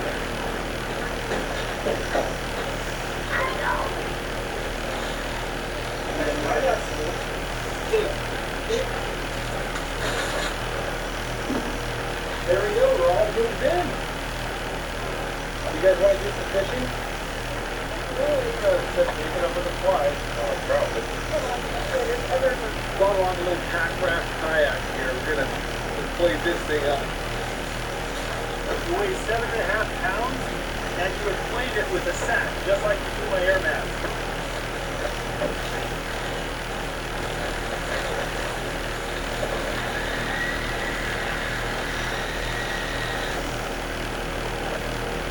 There you go. David, bring it to shore. I don't have waders. Come here. Bring it over here to the back of the boat. Huh? Jason! Oh my goodness. Here. You film. You film? Oh my God, it's Look at a it. trout! That's a cutthroat trout right there. Yeah, it looks like it's bleeding on his It's just how it is. back. What? Oh, David, high five. That is a beautiful cutthroat. That's why we came here. There's some amazing trout fishing around Ketchikan. And this part of Alaska is one of the few areas that has cutthroat trout. I've never caught a cutthroat trout in Alaska, so hoping to do that this trip. Well, we are off to a bang-up start. Okie doke. Alrighty. Got that. I got my bear spray, and I got my bear popper. It's basically a flashbang grenade launcher for grizzly bears. And for you literary majors out there, yes, this is Chekhov's gun. Why don't you hop in there? Oh, it's moving away.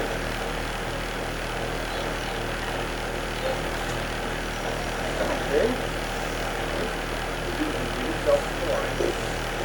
Season 2. Let's strip. 1, 2, 3. Strip. 1, 2, 3. Hey. Right in here. Oh, there we go. Oh, looks like leeches are the thing. Nice, good.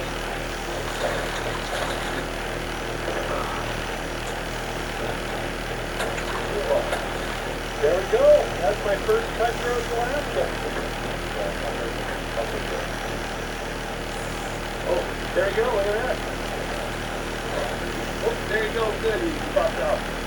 Oh, got one. Oh, maybe you got one. Oh, that's a nice one. I saw him. Yeah. Oh, this is a catfish. Bring it here. See, he's got the little tag on him. There you go. Congratulations. As a statistician, that's pretty cool. You're getting a recapture fish. Tom's going way out of the fish. We gotta go pick them up. These Alaskan boys in the beaches. You're on the way. No, you're getting blown away. Backward, get up.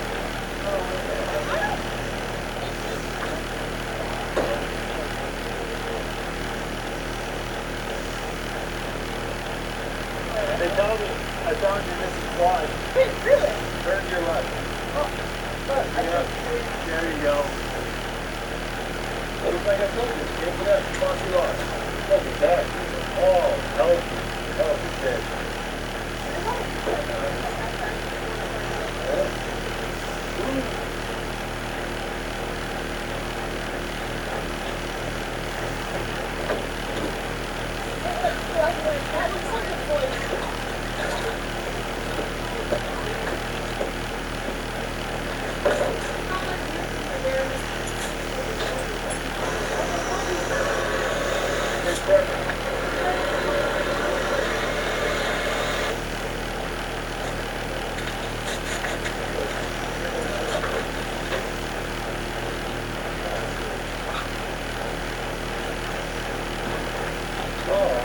I need to find some hot dog sticks.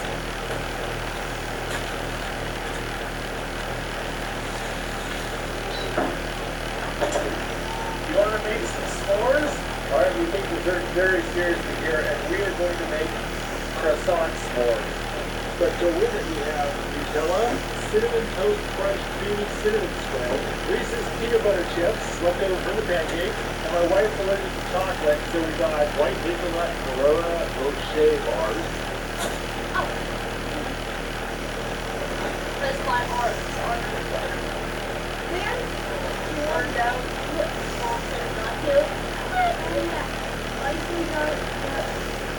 Okay, there we go. Dad, take a bite of that.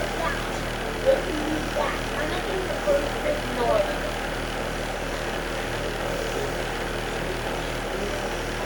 Oh, yeah.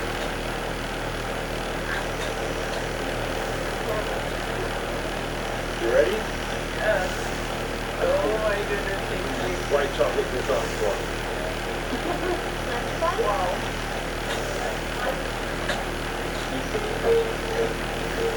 Hi, Mama. Where to go catch fish?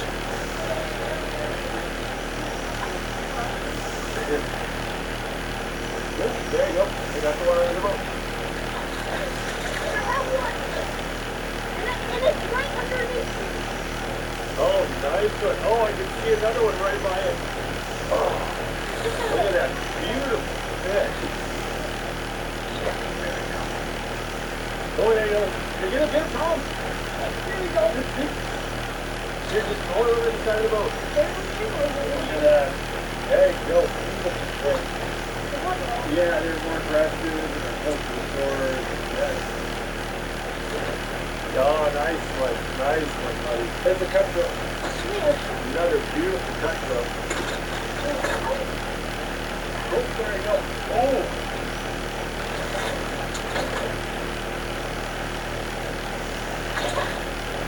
There you go. Oh, another drag fish. There you go. Oh, nice.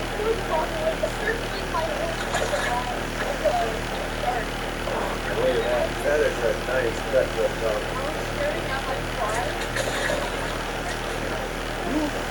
These are healthy cutthroats. They are nice. Oh, there you go. Oh, there you go. You got it.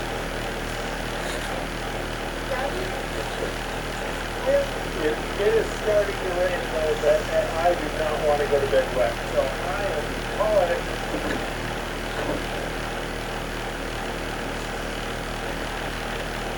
Look at that boy, fishing all by himself. I remember when he used to cry if I let his fish go.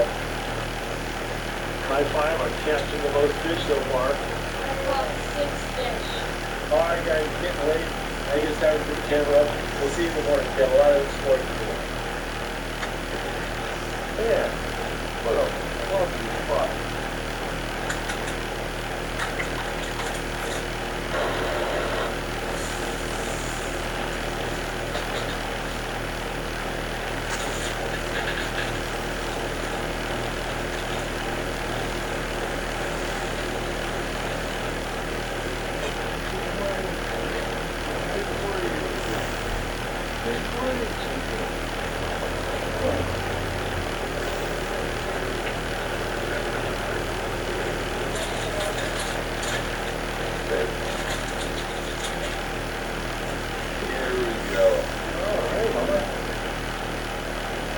Chicken, like the burrito? It's so good. You want chicken? All right. I want to film you catch one.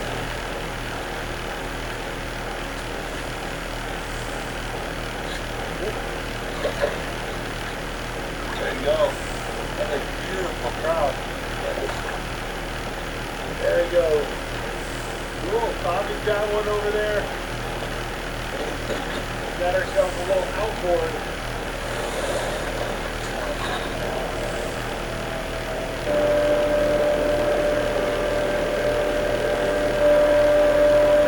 You tell me when you can see the bottom.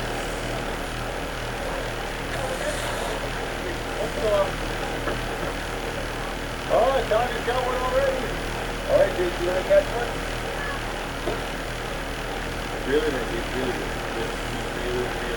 Jacob's got one. Bring him over here. Oh, over here. Stop him. Hey. That is a beautiful trout, Jake. High five. Oh, Becca's got one right off. Oh, Tommy's got another one over there. I think Nathan and Tom want to get picked up and try another spot. All right, hop in.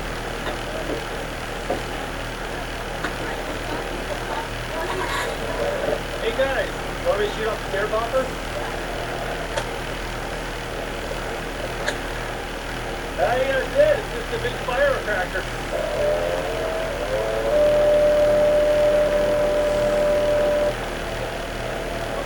Gotcha. They're going to be there. There you go. Tom's got one. Lift it to the... Yeah, there you go.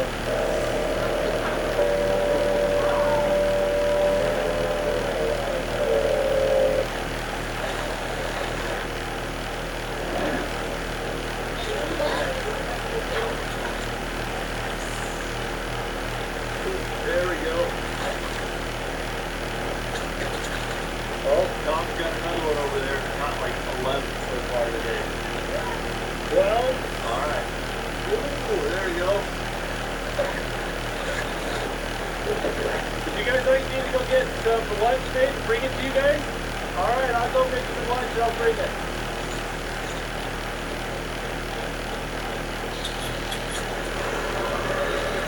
Well, for lunch, I'm going to make nachos. Alright, there we go. Got some of this barbecue meat, we're going to warm that up too.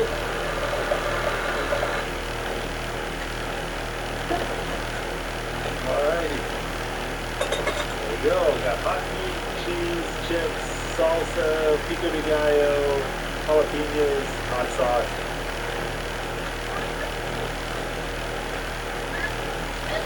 Tommy, you hungry? Okay. This is probably the prettiest place I've ever eaten nachos. Yeah, Peter. I'll go my boat and then I'll go. Yeah, I got one. Oh, nice. Another beautiful tagged fish.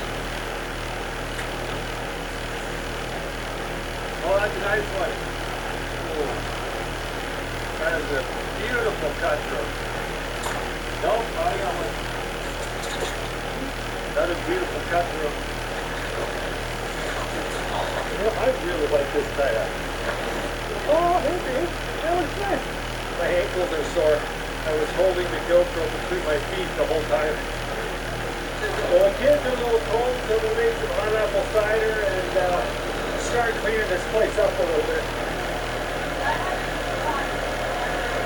Yeah, why don't you go take that over to the table? You like the Cinnamon Toast Crunch bread?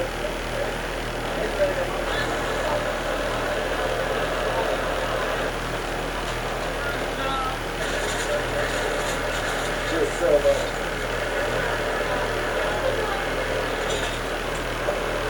Got some top ramen.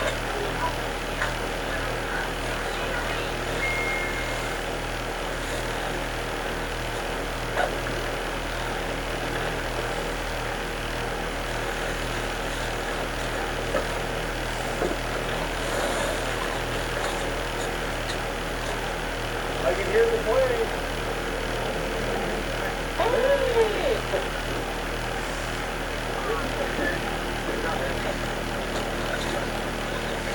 You guys get like this?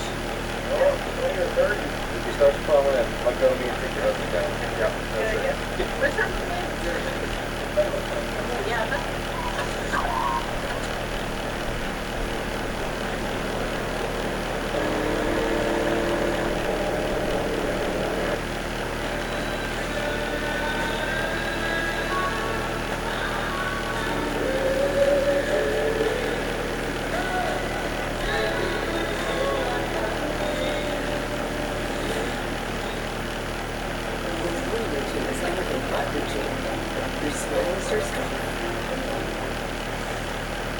Safelight can do just about anything your windshield needs right in your driveway.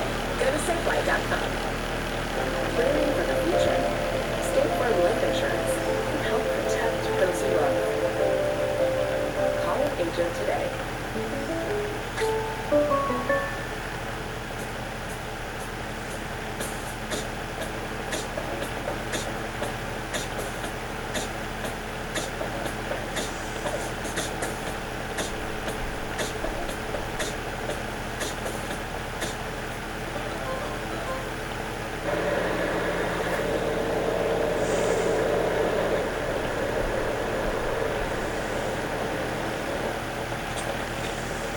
Oh, that was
This is my personal Donald Trump refusal to guest. And put two words. You're gonna be turning right to the future of this right there. You know, remember so much what you're like to do so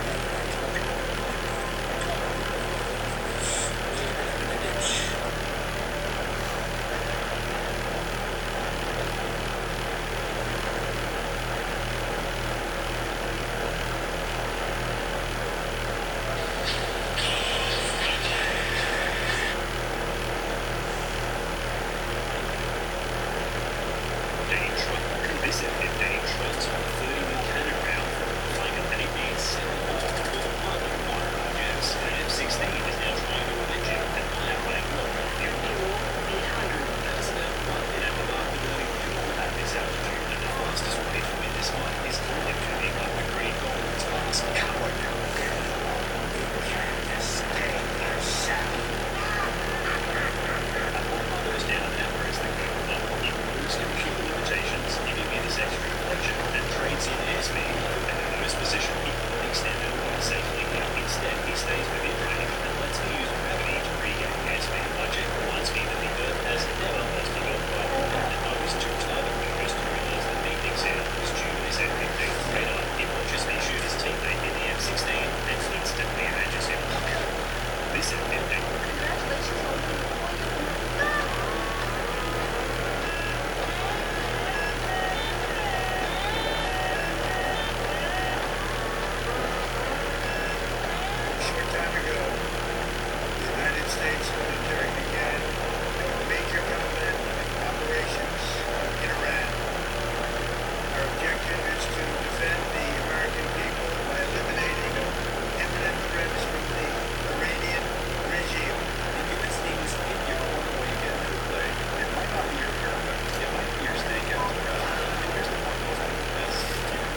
This is Bill, and bye.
Wayfair, we bring style to every get-together. Well, wings.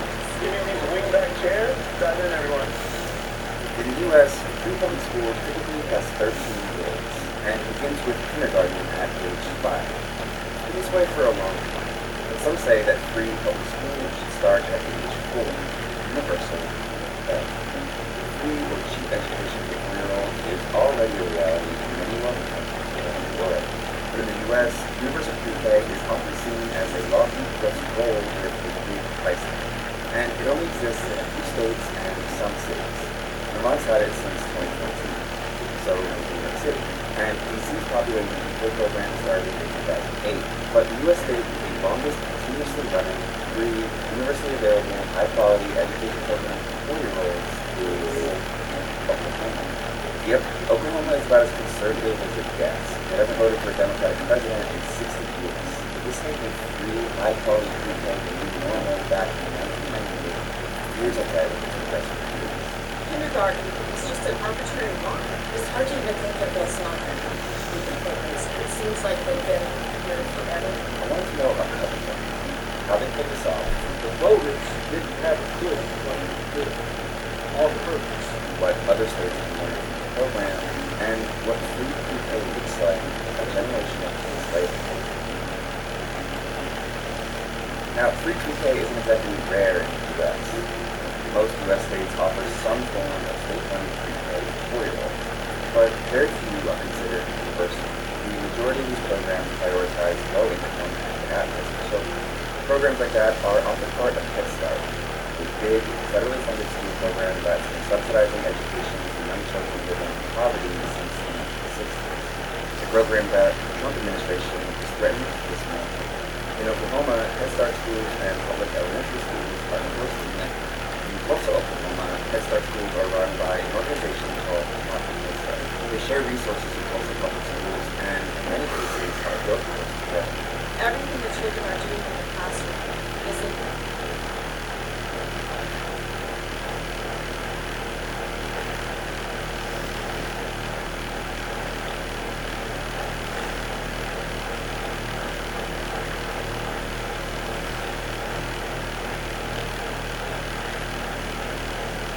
I'm Dr. Pasha, functional urologist and surgeon. A functional urologist and surgeon? What's a dysfunctional urologist and surgeon? Is that like meaning he's stable? Number one, let's talk deodorant. Okay. Original brands like Dove, Old Spice. I actually use Old Spice. Contain aluminum, which is a known neurotoxin.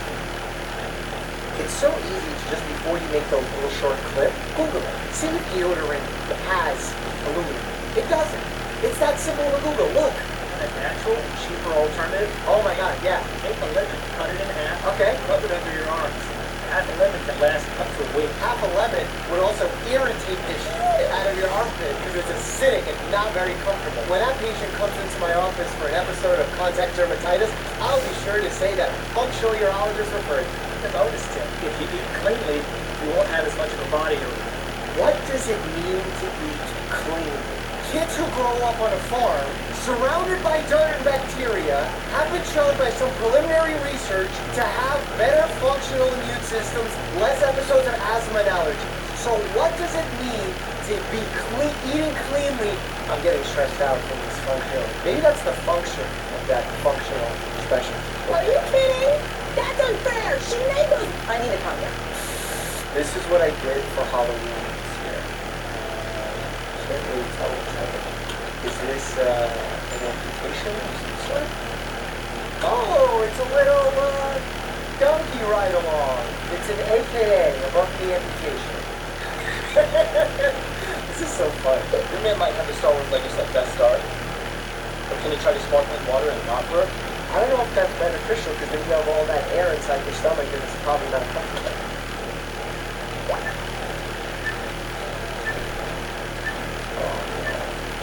Oh my gosh. What do I do? Oh! Not expect that. Yeah, don't do that. You're gonna get some acid reflux situation. And the worst form of it, by the way, is not if it causes heartburn, but if it shoots all the way up to your oral pharynx, causing laryngopharyngeal reflux. Which is actually a unique way that some people have a chronic cough and sore throat and mucus in the back of their throat, which they think is caused by a virus or bacteria, is actually as a result of acid in your stomach. You killed someone, but your Pilates instructor saw you. Yeah, don't round the back. You're gonna put a lot of pressure on those discs. Germs when you drop food on the floor. Whoa, whoa, whoa, whoa. No, they don't say whoa. Oh.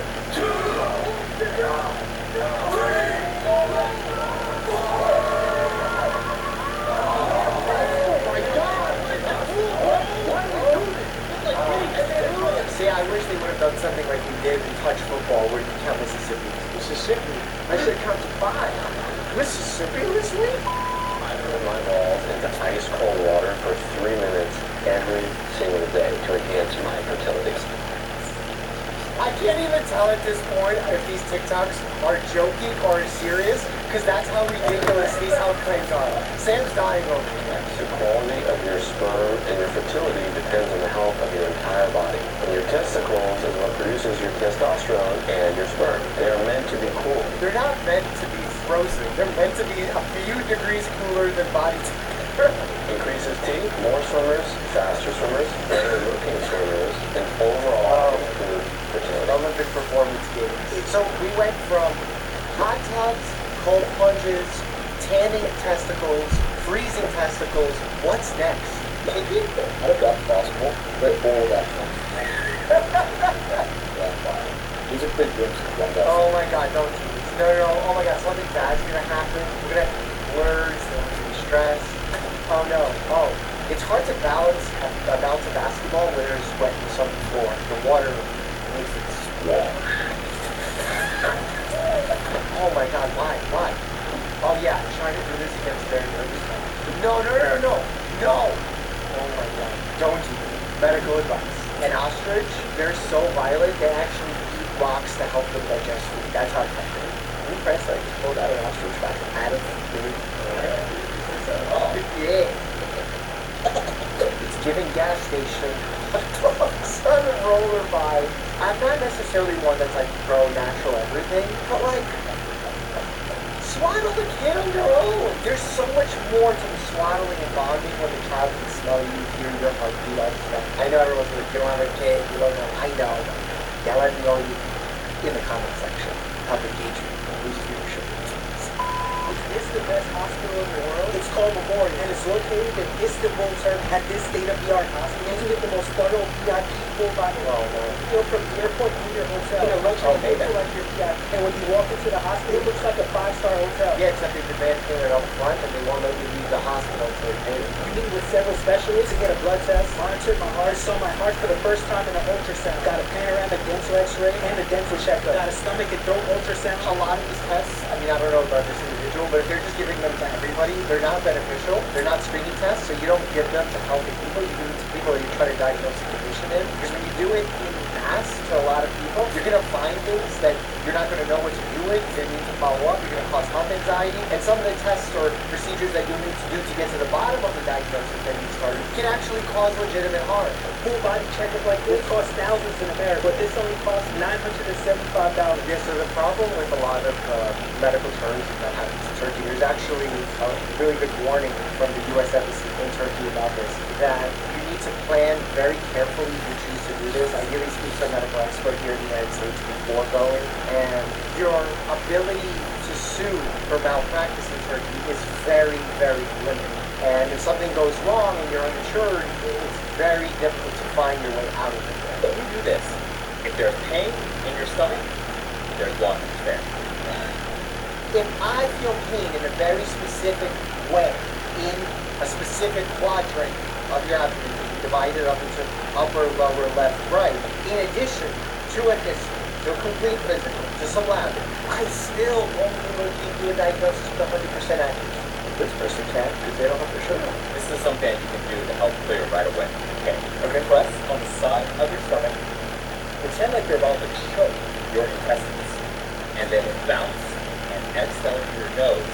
Just live a balanced lifestyle, stay well hydrated, exercise, live your life, enjoy. If something goes wrong, see a physician. And if you like doing Zumba-esque movements while squeezing, actually, I don't even see a need to do this. You're failing leg extensions, but remember you're in med school. That's a legitimate patellar reflex. That's why whenever I do that, I try to stand away from my patients so they don't just reflexively kick me. During moments where the patients are having sciatic pain, like nerve pain radiating from the back, you can have such severe pressure on the nerve or damage to the nerve that it can actually impact the integrity. And yeah, it's not going to be strong enough for the What? Oh, this is pretty fun. Oh, that's cool. Okay, so I'm trying to think who's showing more strength. I think it's probably the person on the bottom, because the person on the bottom is exhibiting very strong eccentric control, where they're able to actually allow the muscle to lengthen while under pressure. And interestingly enough, the more eccentric exercise you do, the more sore you get. So, for example, if you run downhill, where you're actually exerting pressure to lengthen the muscle as you go down, you will become more sore than traditional. Same thing that if you prioritize not just pushing up on the bench press, but slowly lowering it, you're going to develop a lot more soreness. When you are broke, but you want like, I don't recommend that. You can create open tears in the skin, get a really mean infection. There's actually something called cat scratches. It's a serious condition. Every time I try and grab a healthy snack, everyone's grabbing a banana. Oreo, not very healthy. I wonder if this is how Dr. Country feels when he says things that like, if you're eating grapes, might as well eat chocolate. Might as well. Animal days are here. Get 10% off feed and forage, plus big deals on supplies, treats, and care from the brands you trust. Bring your leashed pet for a treat and join the fun at your local Tractor.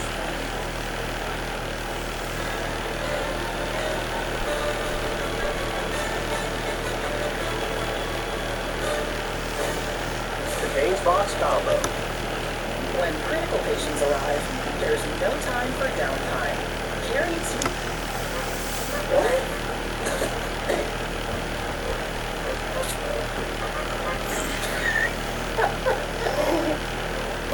This is literally what has to be happening after this. I mean, like, are we hiding some secret ingredient to make candy healthy? Like, whether or not you have high fructose corn syrup or cane sugar as a sweetener, the problem is still the fact that it's a sweetener and we're overeating the thing. I'm stressed and I'm sweating. Clearly I didn't eat clean. It smells and I used my lemon. Page 217 of Screenbacks Supply Coffee. What's Screenbacks? Ease into the day with a single screen during breakfast.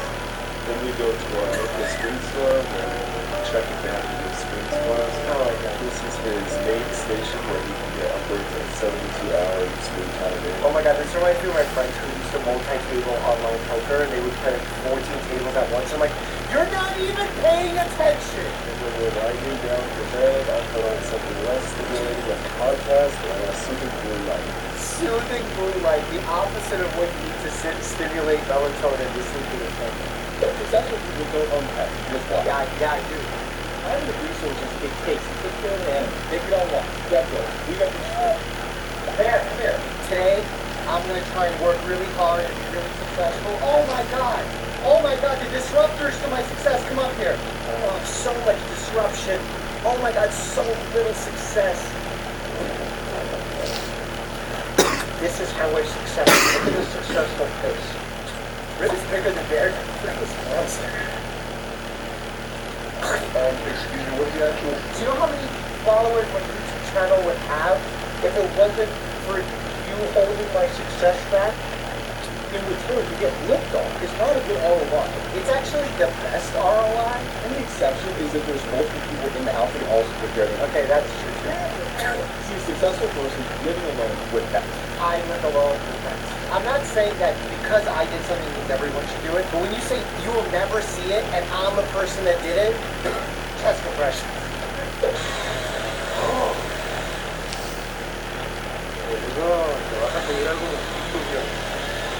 What am I witnessing here?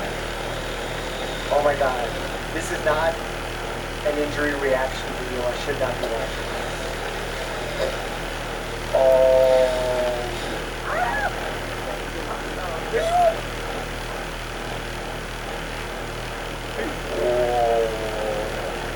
Don't do it.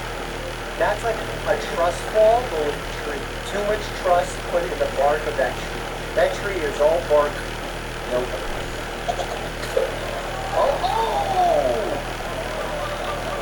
He could have been permanently damaged by that. An injury that high up in the cervical spine, if the spinal cord were to be damaged, that's a lethal condition. Oh, she got hit right in the face. They're gonna need a rhino rocket. When you are bumped on the nose, be it by a ball or a wall or the hand of a man, it's over quickly, but the pain is terrific.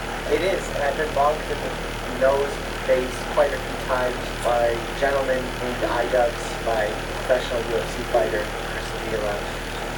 When you are bumped, your nose momentarily retreats backwards into your head, displacing your brain. For an instant, your brain floats vertically, like a sleeping whale. Something make it stop sink to the bottom. Your worldview becomes clouded by darkness.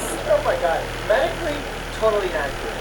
Psychologically, very well accurate. When all returns to normal, your brain is permanently wonky, off balance. When you have a concussion, you do have some axonal injury and shearing force. So that does exist after the fact. But it's not because the brain doesn't want to trust. You cannot trust medical advice from medical professionals. That doesn't mean that you don't have a great doctor that you should listen to. But that's actually exactly what he says. You need to take control of your own health care. Okay, I'm going to do this live, right here, no break. You shouldn't trust pilots on an airplane. You should take control of that airplane and fly the plane yourself and land it. Do you see how insane I sound? That's exactly what's being said in this clip. You should not let experts who spent decades studying and researching the thing you have a question about, and instead this person is saying you should go on Google and just figure it out off the internet. As Chris Tucker once said, Did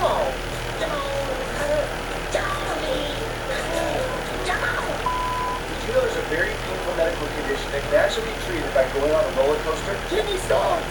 I'm pretty sure this was published in the Osteopath Journal.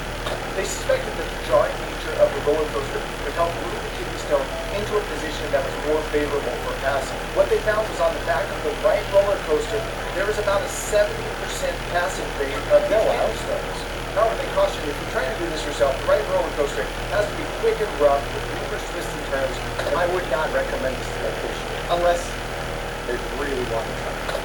Helping out the ORT on your first day as a medical student. Honestly, most of the time you're just holding retractors. Retractors are those big medical devices that you're either holding skin, fat, bones out of the way in order to make the visual field cleaner for the surgeon.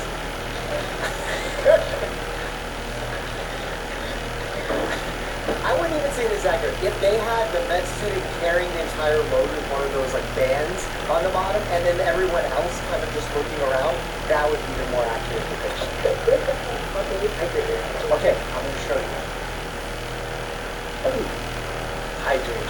If you are drinking cold water, then it's probably not possible. You probably not. Sometimes if you just drinking a ton of tap water, it can be actually just cleaning your body out of electrolytes and minerals. If you're only drinking tap water, not consuming any other substance on the face of the earth over a long period of time, maybe. I really recommend filtering your water. Tap water can be filled with a lot of extra added weird stuff. Weird stuff. That's why we have organs to clean out weird stuff. Are you electrolytes? Oh, we're selling electrolytes. Electrolytes I'm not even against. They just have to be used with a purpose. So unless you're sweating a lot, you don't need significantly added electrolytes. In fact, most people are over-consuming electrolytes, aka sodium in their diet. I like to add some colostrum. This is great for immunity and gut health. It's pretty good across the bag burner. Yeah, because if they ate non-grass-fed, the colostrum would be so non-untoxified.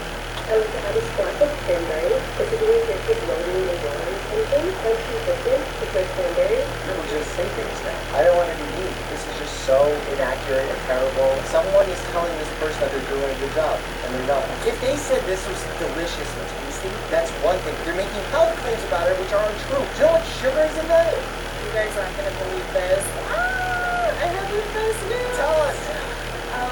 So my surgeon and my infectious disease doctor spoke regarding my last surgery's results, and everything came back negative again, of course. And so your girl is going off the meds. Woo! No more antibiotics for you. Talk about a great way to end it. In fact, if you haven't seen my interview,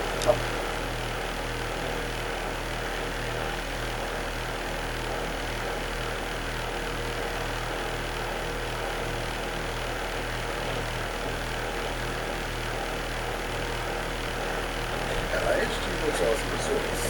Be best a guest. Explore the neighborhood. Or live like a local without needing your hotel income. Unplug for the day. Or plunge into a long weekend at a Holiday Inn. Take on Miami, Mexico City, Minneapolis, or any Holiday Inn Express destination. Choose the 20 IHG hotel brands. Earn points for free months with IHG One Year loans. We begin at the end of World War I. After the defeat of the Central Powers, harsh conditions are imposed on the vanquished. Austria-Hungary and the Ottoman Empire are dismantled. As per the Treaty of Versailles, Germany loses its colonies and many territories. This particularly benefits Poland, which is recreated and obtains access to the sea, cutting Germany in two. The German army must be limited to 100,000 men without heavy weaponry or an air force. Finally, Germany and its allies are held solely responsible for the war and must pay all reparations. The German people see the treaty as humiliation. The only consolation for the country is, as there was no fighting on its territory, that its infrastructure and industry are attacked. Meanwhile, the victors do not unanimously agree on the treaties. In Italy, public anger mounts because the country does not obtain all territories promised by allies, in addition to suffering a high death toll of 600,000 soldiers. In the United States, the Senate goes against the wishes of President Woodrow Wilson and does not ratify the Treaty of Versailles, resulting in the U.S. not joining the new League of Nations. This international organization is tasked with preserving peace and developing cooperation between nations. However, Russia, which became the USSR after the Bolshevik Revolution and the Civil War, is excluded from the League of Nations. Weakened and frustrated by the loss of European territories, Russia finds itself isolated as the West fears an expansion of communism. The United Kingdom focuses on its immense empire, which covers almost a quarter of the land surface of the planet. France, the northern regions of which are particularly hard hit by war, finds itself without strong allies in the effort of upholding the Treaty of Versailles, which is rejected by the German people. In Germany, high debt and speculation on the market causes hyperinflation. The country slows down payments for war reparations. In reaction, France and Belgium, which count on these payments for their own reconstruction, sent troops to occupy the Ruhr, a rich industrial region. Hyperinflation reached its peak. $1, which in 1914 was worth around 4 marks, in November 1923 traded for 4,300 billion marks. Some banknotes become less valuable than the paper on which they're printed. The United States and the United Kingdom propose a plan to adjust German debt and grant credit to the country so that it can revive its economy. The United States then lends to Germany, which receives payment of war indemnity from victors, which themselves are indebted to the United States by buying arms and equipment on credit during the war. The United States thus becomes the backbone of the world economy. After a year of reforms, Germany returns back to growth. Tensions ease, and the country is even admitted to the League of Nations. The global economy boomed. In the United States, the way. The abundance of raw materials and the development of assembly line working factories accelerates production and lowers prices. In Italy, Mussolini's fascist party obtains full dictatorial power by banning all other political parties. In New York, the Wall Street crash takes place and causes the most severe economic crisis of the 20th century. Its repercussions are global. Germany is badly hit, with 30% of its population rendered unemployed and poverty exploding. The government in power is held responsible for the situation, fueling the rise of extremism. In the legislative elections of 1932, the far-right NSDAP, also known as the Nazi Party, wins. Its president Adolf Hitler is placed as head of government. In a short time, he eliminates all opposition and seizes absolute power. The Weimar Republic is replaced by the Third Reich. Hitler's ambition is to unite the German peoples, who he considers superior, into a great nation. He wants to annul the Treaty of Versailles and annihilate Jews and Marxists. The country leaves the League of Nations, stops war reparation payments, and reinstates compulsory military service. In reaction, France and the United Kingdom muster weak protest. Hitler sees this as an opportunity to massively revive German military industry. In 1935, Italy launches a policy of colonial expansion. Its armies enter Abyssinia, an independent country and member of the League of Nations. Despite occupying its capital, Italian forces face continued resistance, and the exiled emperor of Abyssinia would never sign an armistice. Spain, a civil war pits Republicans against the nationalists of General Francisco Franco, who has the military support of Italy and Germany. The two countries take the opportunity to seek a rapprochement and become allies by forming the Rome-Berlin Axis. Germany also signs an alliance with the Empire of Japan, which invaded Manchuria in 1931. Japan now takes advantage of the civil war in China with the nationalists against communists by declaring war on the country. Japan seizes new territories and massacres the population. In Austria, the local Nazi party, after exerting much pressure, succeeds in officially annexing the country to Germany. Hitler now wants to seize Sudetenland, the Czechoslovak territory where 3.5 million Germans live.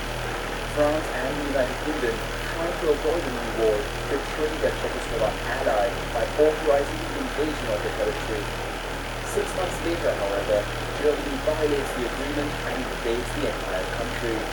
Slovakia becomes a German satellite state. Hungary, which lost 2/3 of its territory after World War I, allies with Germany. Hitler now eyes a Polish corridor. An ultimatum is issued to Poland, which rejects it. France and the United Kingdom then announced they would support Poland in case of a German invasion.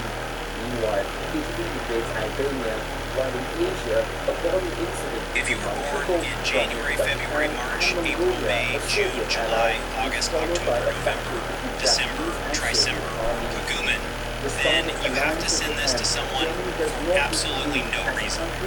If you Germany even signed a non-aggression pact with the USSR, a secret protocol which limits the sphere of influence of the two powers in Poland and in Eastern Europe.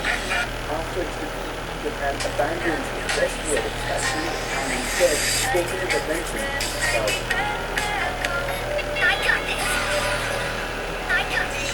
On September 1, Germany attacked Poland without informing that it was war. In reaction, France and the United Kingdom declared war on Germany. Polish armies are quickly overwhelmed by Germany's new combat strategy known as the Blitzkrieg.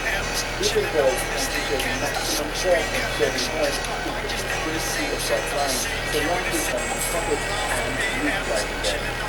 Despite German forces being concentrated in the east, Allies did not take advantage and remained stationed at the borders, instead preparing for attrition warfare as it did during World War I. The Soviet Union, in accordance with the Molotov-Ribbentrop Pact, invades Eastern Poland. The two powers prevail and occupy the country. The USSR then focuses on Finland. When the latter refuses to negotiate the border, which Russia considers a threat to Leningrad due to its proximity, the Red Army begins an invasion. But it faces greater resistance than expected, and despite its clear numerical superiority, the USSR struggles to win. Finally, peace is signed and the border is put back. But the Winter War proves to be a fiasco for the USSR, which does not go unnoticed by Hitler, who sees it as a weakness of the Red Army. In the West, the Allies threaten an important iron supply route which passes through Norway and supplies 50% of German industry. In reaction, Germany invades Denmark and Norway. Maintaining its momentum, the Reich launches an invasion of Benelux. French and British, who feared a new treaty plan similar to World War I, send quickly a large part of their forces to the north to form a common front with Belgian and Dutch armies. But Germany, as it did in Poland, launches a blitzkrieg. After massively bombarding the weak point, its Panzer tanks pierce the front line and head to the sea, which they reach in a defeat. 1.5 million Allied soldiers are surrounded. In a few days, more than 330,000 British and French troops are evacuated via the port of Dunkirk, which is taken over on June 4. German armies then charge Paris. Italy takes advantage to declare war on France, opening a new front in the south. The new head of the French government, Marshal Pétain, is forced to ask for an armistice, but General Charles de Gaulle, exiled in London, calls on the French to continue the fight. After signing the armistice, Pétain's government moves to Vichy, with southeast and French colonies remaining under his control. Germany occupies the north and the Atlantic coast. The British begin to capture and destroy French ships. In the east, the USSR, still in alignment with the Molotov-Ribbentrop Pact, seizes Baltic countries and Bessarabia without any batteries. Hitler now wants to invade Britain, but the island is too well defended by the Royal Navy, so aerial attacks are launched. The British RAF and the German Luftwaffe regularly clash, causing heavy losses on both sides. But the British fleet regenerates faster than Germany's, forcing it to review its strategy. British Air Force installations then become the target of bombardment. On the night of August 24, a German plane misses its intended target and bombards a district of London. In retaliation, Britain bombs Berlin the following day. Hitler is furious. The battle takes a new turn. Both camps begin targeting cities. Despite London being regularly bombed, the Germans do not succeed in dominating the war. Hitler then plans to abandon this front to shift focus to the USSR. On September 27, Japan joined Germany and Italy in signing the Tripartite Pact. Despite their alliance, Germany and Italy are not fighting the same war. Mussolini concentrated his forces in the conquest of new colonies from Libya to Egypt, he carried East Africa to Somaliland, and from Albania to Greece. But it is a failure for his troops who retreat against the British and Greek armies, while the Royal Navy dominates over the Italian fleet. Germany is forced to intervene to prevent the Mediterranean basin from falling entirely into British hands. Another aim is protecting Romanian oil, which is vital to Germany. The German army is sent to Libya, while another heads to the Balkans. After Hungary, Romania, and Slovakia, it is now Bulgaria's turn to join the Axis. Yugoslavia and Greece have then invaded within a few weeks. At IHG Hotels and Resorts, every guest a guest. Explore the neighborhood, or live like a local without leaving your hotel room. Unplug for the day, or plunge into a long weekend at a Holiday Inn, Tacoma, Miami, Mexico City, Minneapolis, or any Holiday Inn Express destination. Choose from 20 IHG hotel brands. Earn points for free nights with IHG One Rewards. You okay? It's different, but you'll love it. Now go save some money.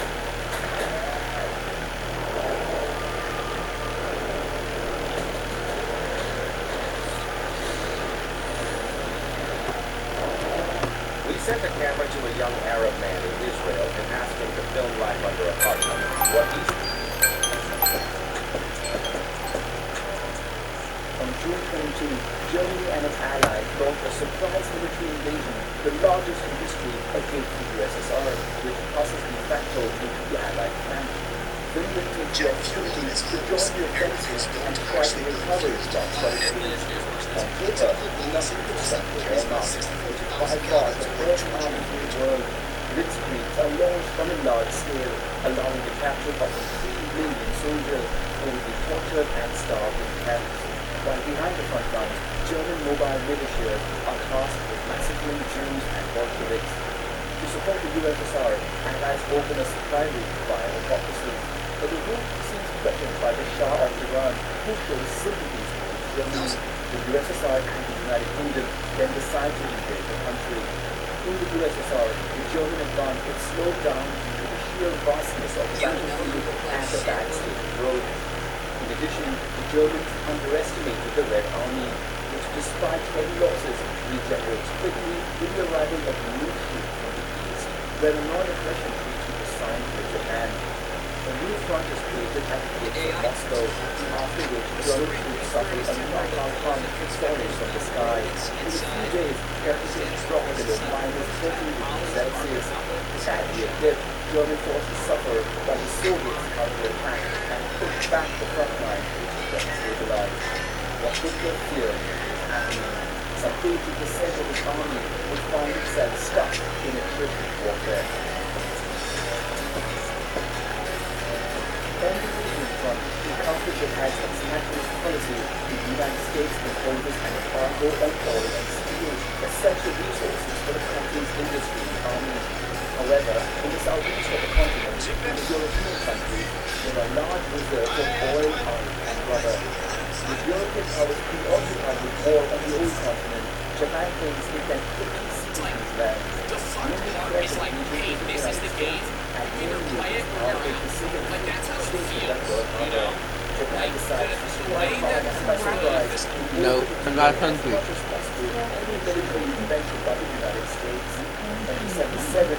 What? But I'm not hungry.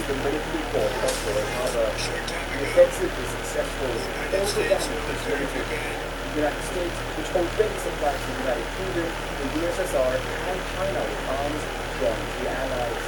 But they would need a few months to repair their fleet, accelerate their arms race, and enter the Pacific. Japan takes advantage of this delay to successfully begin its conquest of Southeast Asia.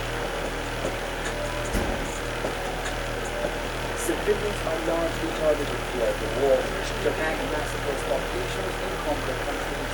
In Europe, Nazi concentration camps, initially intended to lock up political opponents, become killing factories.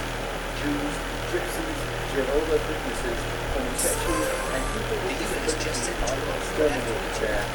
Along private entities as well as in Germany, pockets by resistance organized. In Western Europe, resistance is mainly non-violent, protesting riots, strikes, refusing to collaborate, propaganda, sabotage, intelligence. In the East, in Poland, Yugoslavia, Greece, and in occupied Soviet territories, military led guerrilla warfare in the Atlantic Ocean, German submarines called U-boats attempted to blockade Britain by seizing commercial ships that supplied the island. The United States, for its part, secretly embarked on research to develop atomic weapons. In addition, he now gets ready to engage in the Pacific. In 2 months, two decisive battles against the Japanese expedition. On the Eastern Front, the prolonging of the offensive, this time focused only towards the south, targeting the important oil resources, Caucasus, and heading off the Allied supply route. Axis troops quickly reached the gates of Stalingrad, but the industrial technology fiercely defended by the Soviets. In the South Pacific, Allied forces, with the United States in the lead, launched a counterattack, the objective being moved from island to island all the way to Japan.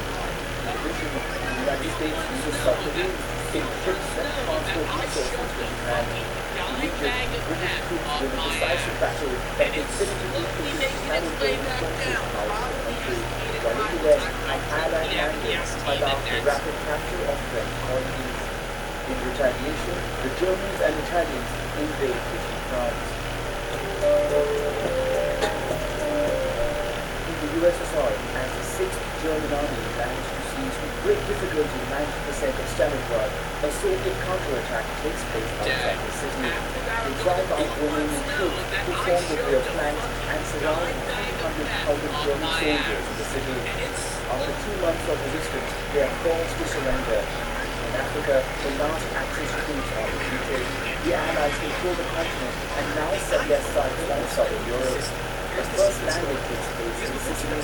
On the Eastern Front, Hitler tries to maintain the upper hand by launching a new offensive on the coast, which leads to the biggest tank battle in history. Under pressure, Stalin urges his allies to open a new front in the West. The Union and the United States first want to weaken and demoralize Germany by intensifying bombing of industrial centers and cities. Hamburg, the country's second city, is largely razed to the ground. In Poland, despite their losses, the Soviets prevailed and gained the upper hand over the Germans. In Italy, after the fall of Mussolini, a British landing threatened the country. The new government signs an armistice with the Allies, but the Germans anticipated the scenario and quickly took control of Italian territory. With an Allied victory now seeming possible, Stalin for the USSR, Churchill for the United Kingdom, and Roosevelt for the United States meet in Tehran to prepare for the end of the war. The three leaders agreed to coordinate better, to soon open the second front of Europe via two landings in France, and to provide military support to the communist resistance led by Tito in Yugoslavia. In the east, the siege of Leningrad ends after 817 days, claiming the lives of at least 1 million civilians. In the west, after the bombing of German factories, which is home-based credit fuel, Allies are now ready to open a new front. The biggest military landing in history allows troops largely from the United States, the United Kingdom, and Canada to play a foothold in Normandy. While the USSR goes part launches a huge offensive, which in 2 months pushes the Germans back by 600 kilometers.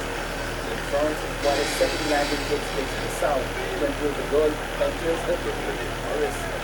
On multiple fronts, Allied advances liberate countries one by one. Only the Yugoslav resistance drives out German troops of the whole of origin. Again, Stalin, Churchill, and Roosevelt come together to prepare for the force war in Europe. Roosevelt obtains the future creation of the United Nations, which would replace the League of Nations.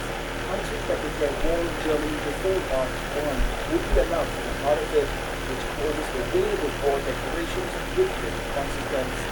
It is also decided to recreate Poland, but Stalin refuses to cede Baltic territory.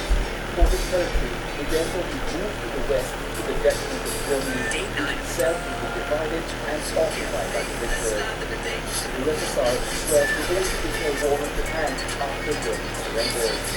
The last 4 months of the Reich proved to be a dead years. In concentration camps on battlefields and among populations, on average 30,000 people died every day. Berlin was finally surrounded by the Soviets. Hitler, who had taken refuge in his bunker, committed suicide 3 days before the fall of the city. The capitulation of the Third Reich was signed in Nantes on June 7 and ratified in Berlin the following day. Potsdam, the British decided the fate of the language, including with colonies. Germany, as expected, was divided and occupied, while the east of the country becomes Polish. The new frontiers of the continent will result in large-scale occupation. Polish and German minorities would be driven to their new country. Finally, an ultimatum was issued to Japan, demanding its unconditional surrender. Japan ignored the ultimatum. The country is heavily bombed by the United States for several months. More than 60 large industrial cities had already been devastated. The United States then drops 2 atomic bombs on the cities of Hiroshima and Nagasaki, while the USSR begins invading Manchukuo, southern Sakhalin, and the Kuril Islands. Finally, on September 2, Japan surrenders.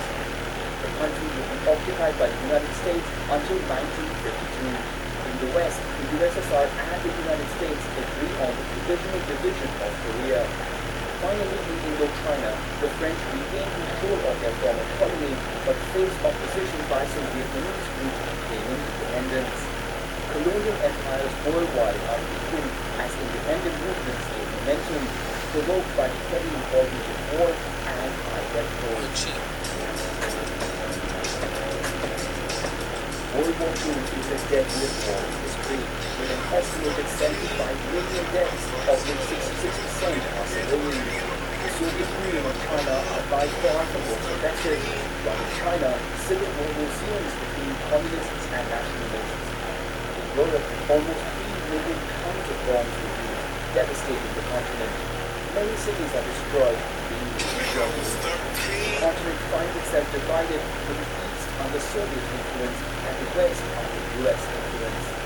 For the first time, Germany and France will come together to revive the economy and preserve peace by creating the European Coal and Steel Community, the predecessor of the European Union. At the international level, the United Nations was created and tasked with preserving peace. Other international organizations such as NATO, the IMF, and the World Bank are also created. From an energy point of view, the great powers begin a nuclear race and scramble to control global oil resources. Rivalry accelerates between the USSR and the United States. The 2 superpowers will embark upon a Cold War.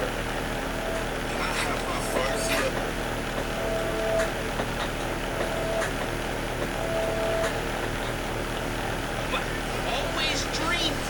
Wow, you were set. Doesn't care to hold this man because there are homeless women too.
By that maniac Silver Tongue and matures into degenerate. You're a wannabe.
ask God to protect all of our heroes from harm's way, and we trust that with His help, the men and women of the armed forces will prevail. We have the greatest in the world.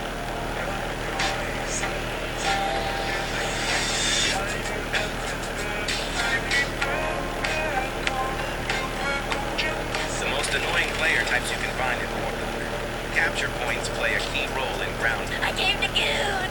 Horsey, a bitch can't lose. She tried to win the peanut butter house. I came to Goon! Horsey, a bitch...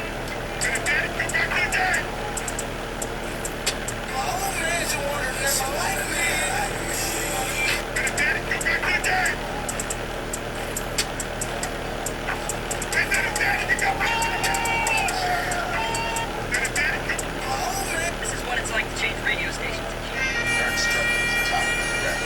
Real-world experience. Every mission aspect will be expected to master. What he has to teach you. You're very welcome to different. When people gather, big picture. All sides. Africa.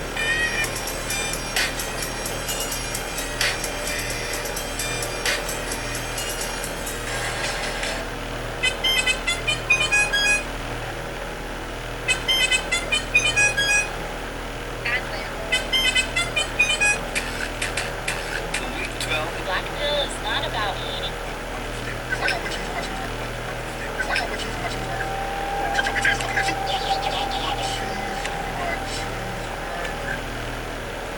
Why did we celebrate Charlie Kirk's death?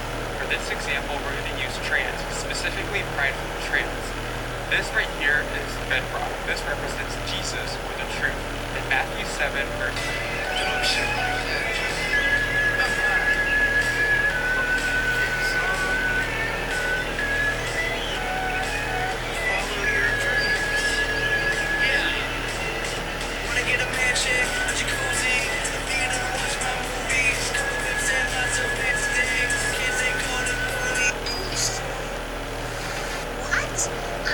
Short time.